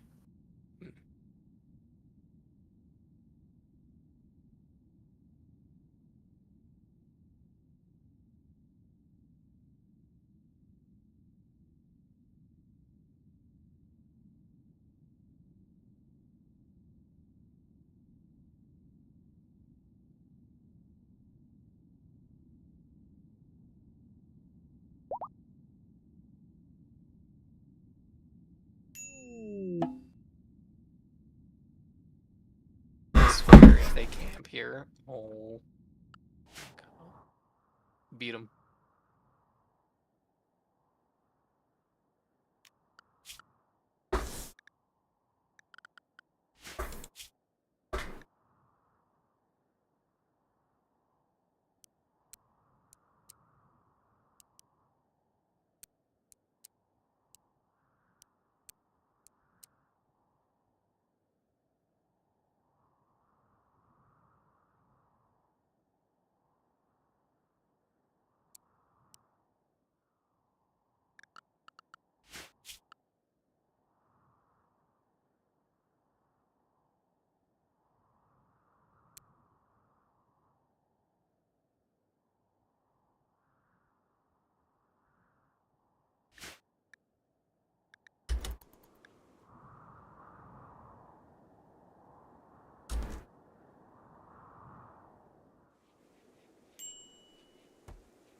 Why is it creating a join point?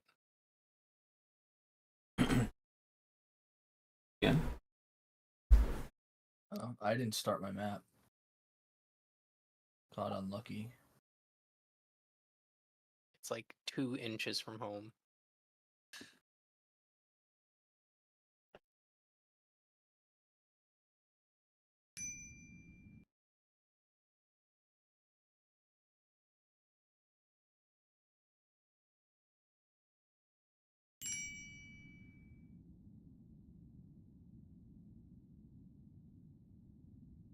I think I'm back in.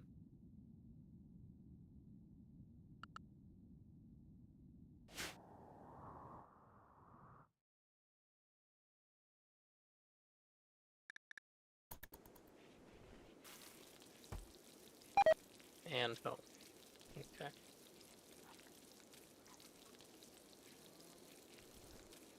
Extreme exhaustion? Justin, are your people okay? Wait, mine? Isn't that yours? You probably forced it to do an activity. Yeah. Who's Kuahara? Oh, that's mine. Is a construction plants medical guy. Oh, I know why. Yep. God The damn it. second John started. The second.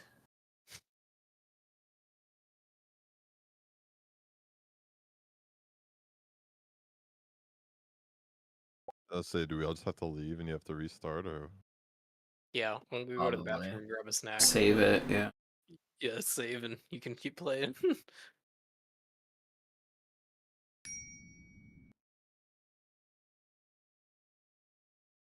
Thank you so much, Seth. I will repay you with weapons.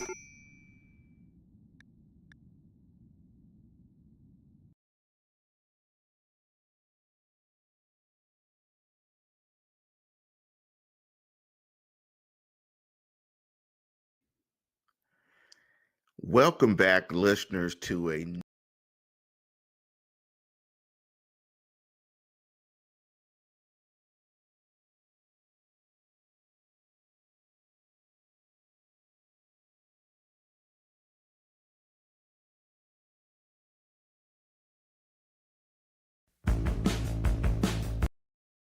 personal career, as it was for Rudolph, I guess. But I mentioned it on our last podcast that I just found it kind of odd that on the same day, Sam Howell and Desmond Ritter, who are in the same draft class as Pickett, drafted later, of course, but had a lot of starts under their belt for being young players, much like Pickett. Traded the same day, and I just mentioned it on the last podcast. I found that peculiar. I mentioned it with Pickett. I think I said I don't think it's gonna happen to him, but you can see why, because you're a young player that had the building, so to speak. Like, this isn't fantasy football, that it gets to be a strange dynamic when a once starter was told he's not good enough. Now he's in the building still. How do the players view him? How does the quarterback meeting room work? And I think that has a lot to do with what's going on here. That I think the writing's on the wall that Wilson's going to be the starter. Although I thought, to be honest, if it was a fair fight, that Pickett had a chance. I mean, I'm not saying he would have won it, but I thought he had a chance. If the rumors and reports are true, which I tend to think they are, about him not handling the competition well, things like that, and not being up for the challenge, that rubbed me wrong. And by all accounts, I didn't think that's who he was. Because if you're not up for that challenge, this isn't, Wilson with the Jets and Aaron Rodgers shows up that you just give multiple huge picks for. This is a guy that's been struggling, that's trying to resurrect his career, and you don't think you have any chance to beat him out, then you don't have the confidence and he might not be the guy. You know what I mean? Like, I want my quarterback to attack that challenge, not, I want to get traded, I don't like it, So that part is hard to decipher for me, but it does sure seem like it's the case that he, backed down from a challenge, didn't want the challenge, however you want to say it. So he's gone. I thought they'd get more in return. I mean, did he have to go? Was it a fire sale? Just get him out of here. Can't have him here no matter what situation. If so, the whole league would know it, and you wouldn't get much back. On the other side of things, I do want to talk about the compensation a little bit, where that leaves them. I want to talk about Van Jefferson. I also want to talk about wide receiver options. You know, as it stands right now, the cupboard is quite bare in Steeler land right now for wide receivers, which is pretty important.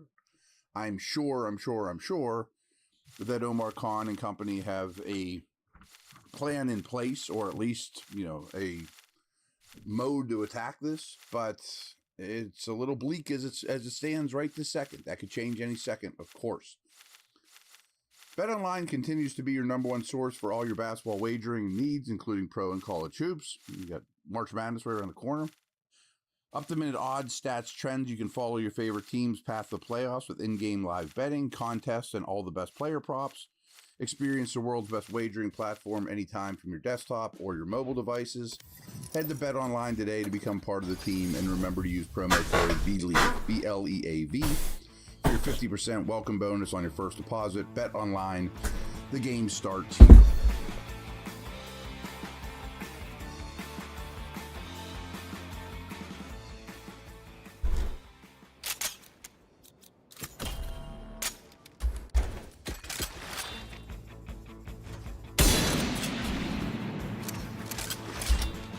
So I should have probably started the podcast by saying the whole Pickett thing, I don't want to say it saddens me, but it disappoints me a little bit, because I did have hopes. I really wanted to see him in Arthur Smith's offense and not Matt Canada offense. Even if it's a backup, I mean, just to see how functional he could be, you know, what he could do. But result-based business, obviously, and this is kind of unbelievable. And I'm not picking on him as he's out the door, but 13 touchdown passes. That's half of what we're working through last year. And they sat him the last 2 games. That put the ball in the paint. And he just never did, you know, and I think that's telling. You mentioned Van Jefferson. They signed him since, you know, we talked last.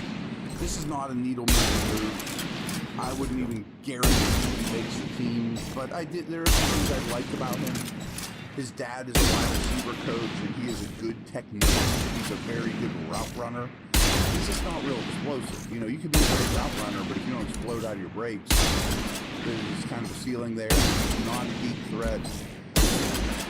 Kind of has some Tyler Boyd-like qualities. Yeah, I know wants to talk about Tyler Boyd. We'll talk about that a little bit more too. I don't think about it. I'll consider it.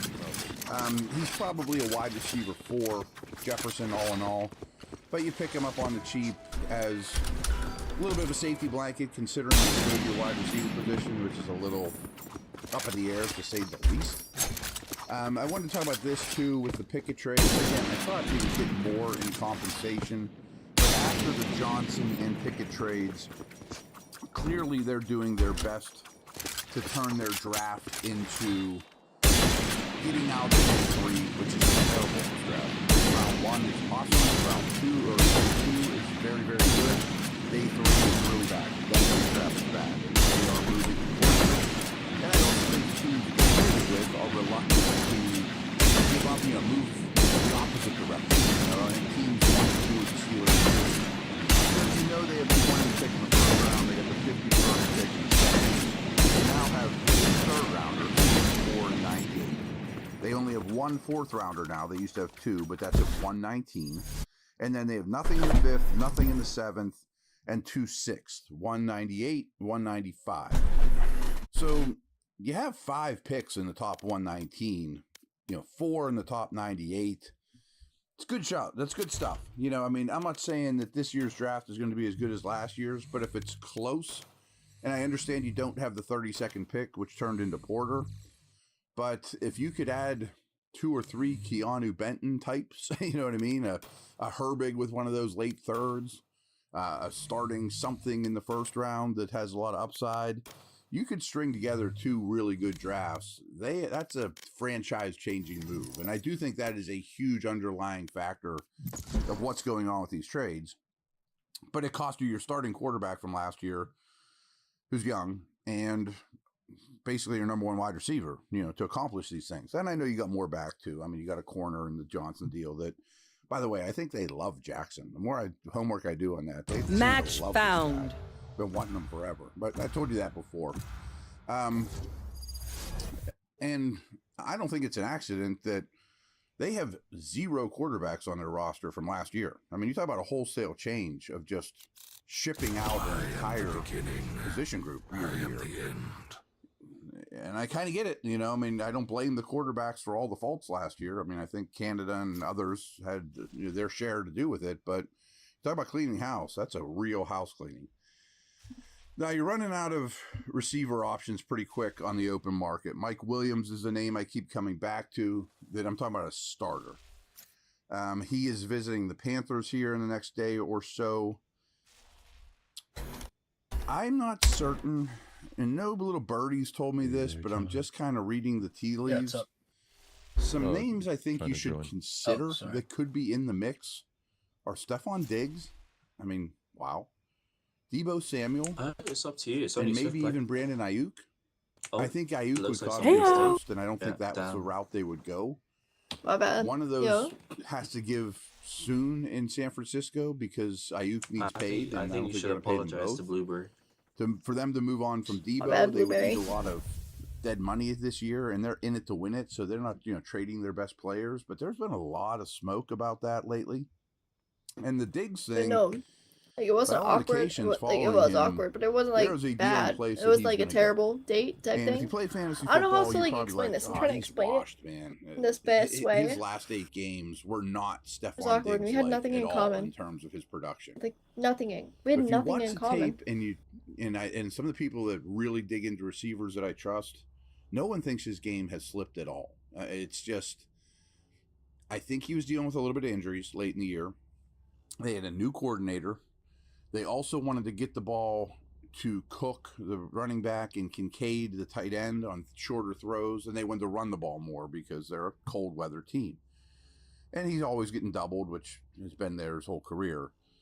But I'm just saying there could be a big fish out there at the receiver position before the draft.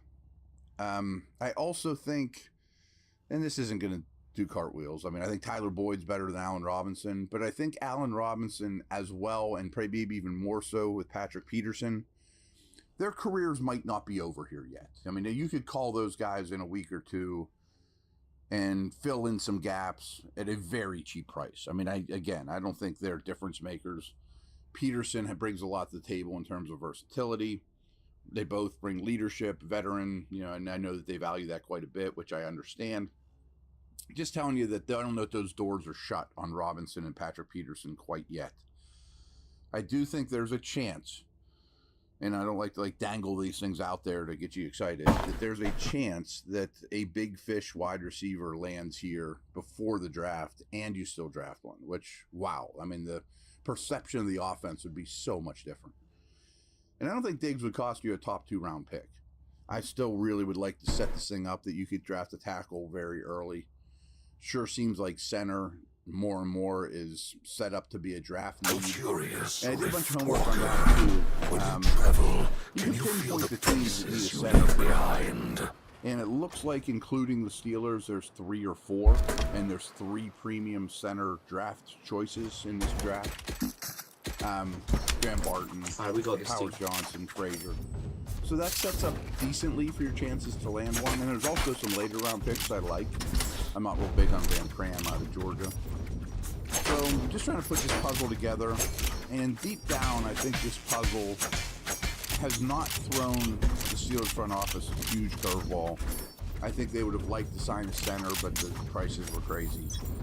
And I do think there's going to be a big shoe to drop here after these 2 trades. And maybe it's Stephon Diggs. I mean, even if it's Mike Williams. I mean, I think a bigger shoe than Tyler Boyd. So that's what I got. I'm going to make sure I got in touch with you guys because of this big news. They're all I was shocked but, at the pick and stuff. And a little saddened, to be honest. I wanted to see what he could do here. No, I'm still chasing But me. that's the way it is. Over and out. Take care. Cover going out.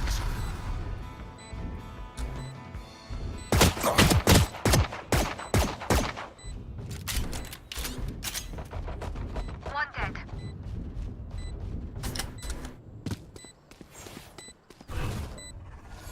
Shadows traveling. Blinding. Last player standing. One enemy remaining. My bad, y'all. No, you good. Don't worry about it. Listen up. Kill them before they kill us.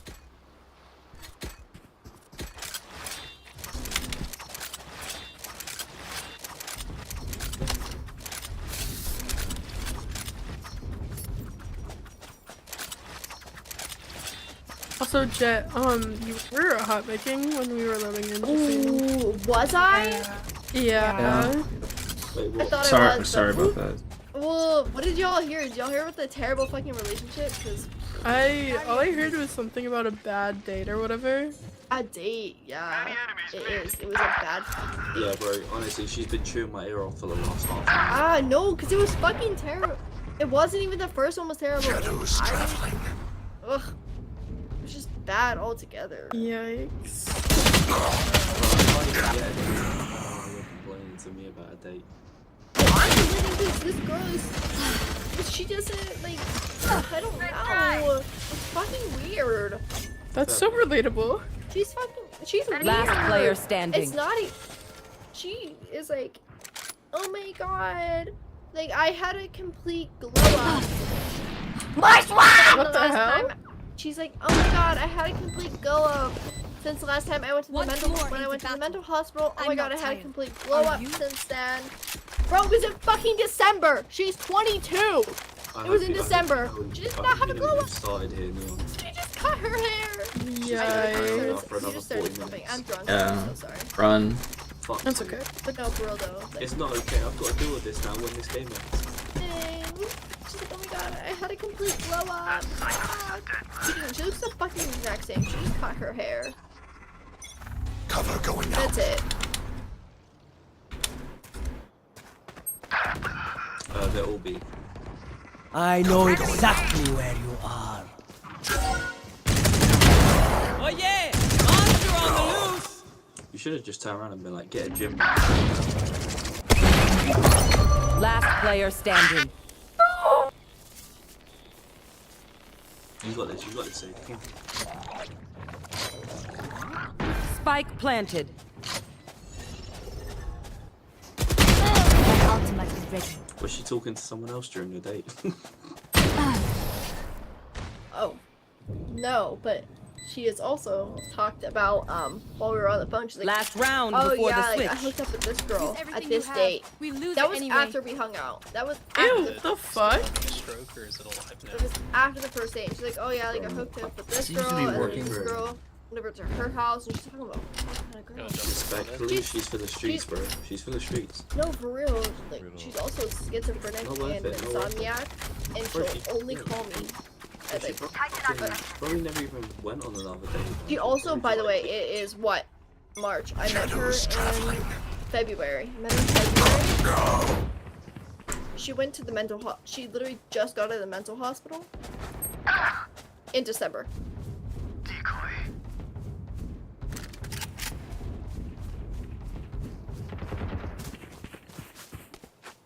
What am I listening to? Spike planted. this is a swift play of Valorant lobby. This is what it's like. Enemy A. Get lost. She just Here we go. So you missed everything else. During the loading screen, the girl, like I guess she's a streamer, she was talking about the date that she went on, Last player and standing. the girl that she was on a date One with, enemy remaining. is schizophrenic and just got out of the mental hospital. Excuse me, babe, if you want. She's schizophrenic and just got out of the mental hospital, but she says she's having a glow. I don't know. It's the whole thing. You're right. You're right. Oh, lucky, nice try. Okay. It's a disaster. Switching sides. Match point. Pick something nice to kill them with. It's okay, we It's the least we can do. No, go on, Shade, go off. Go on. Call them out for it. Call them out for it, go on. You got this. Fuck it, I'll back you up. Hey, I got you too.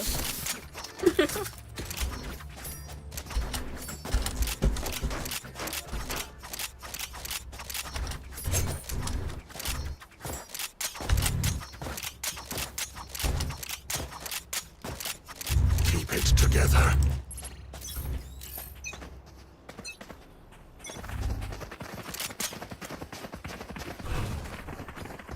Shadows traveling. Enemy spotted A. Enemy spotted mid. Cover going out. Time to jump. Enemy B.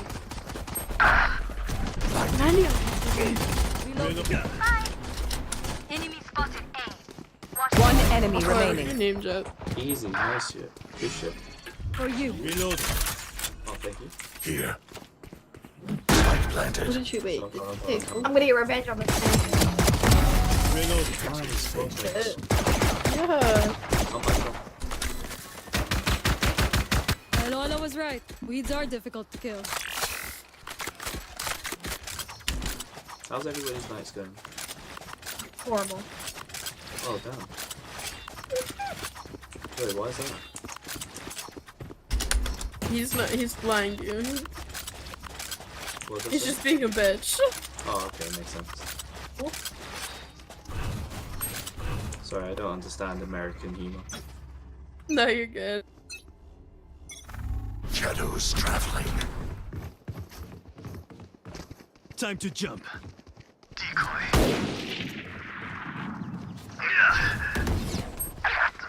Shadows traveling. 52 KJ. Hold on, please. where was she? Hush. Nice job, Owen. Enemy killed. I got scared. Jet, you're better. Planted. Nope. Yeah. Last player standing. No! 74 faith. I like it.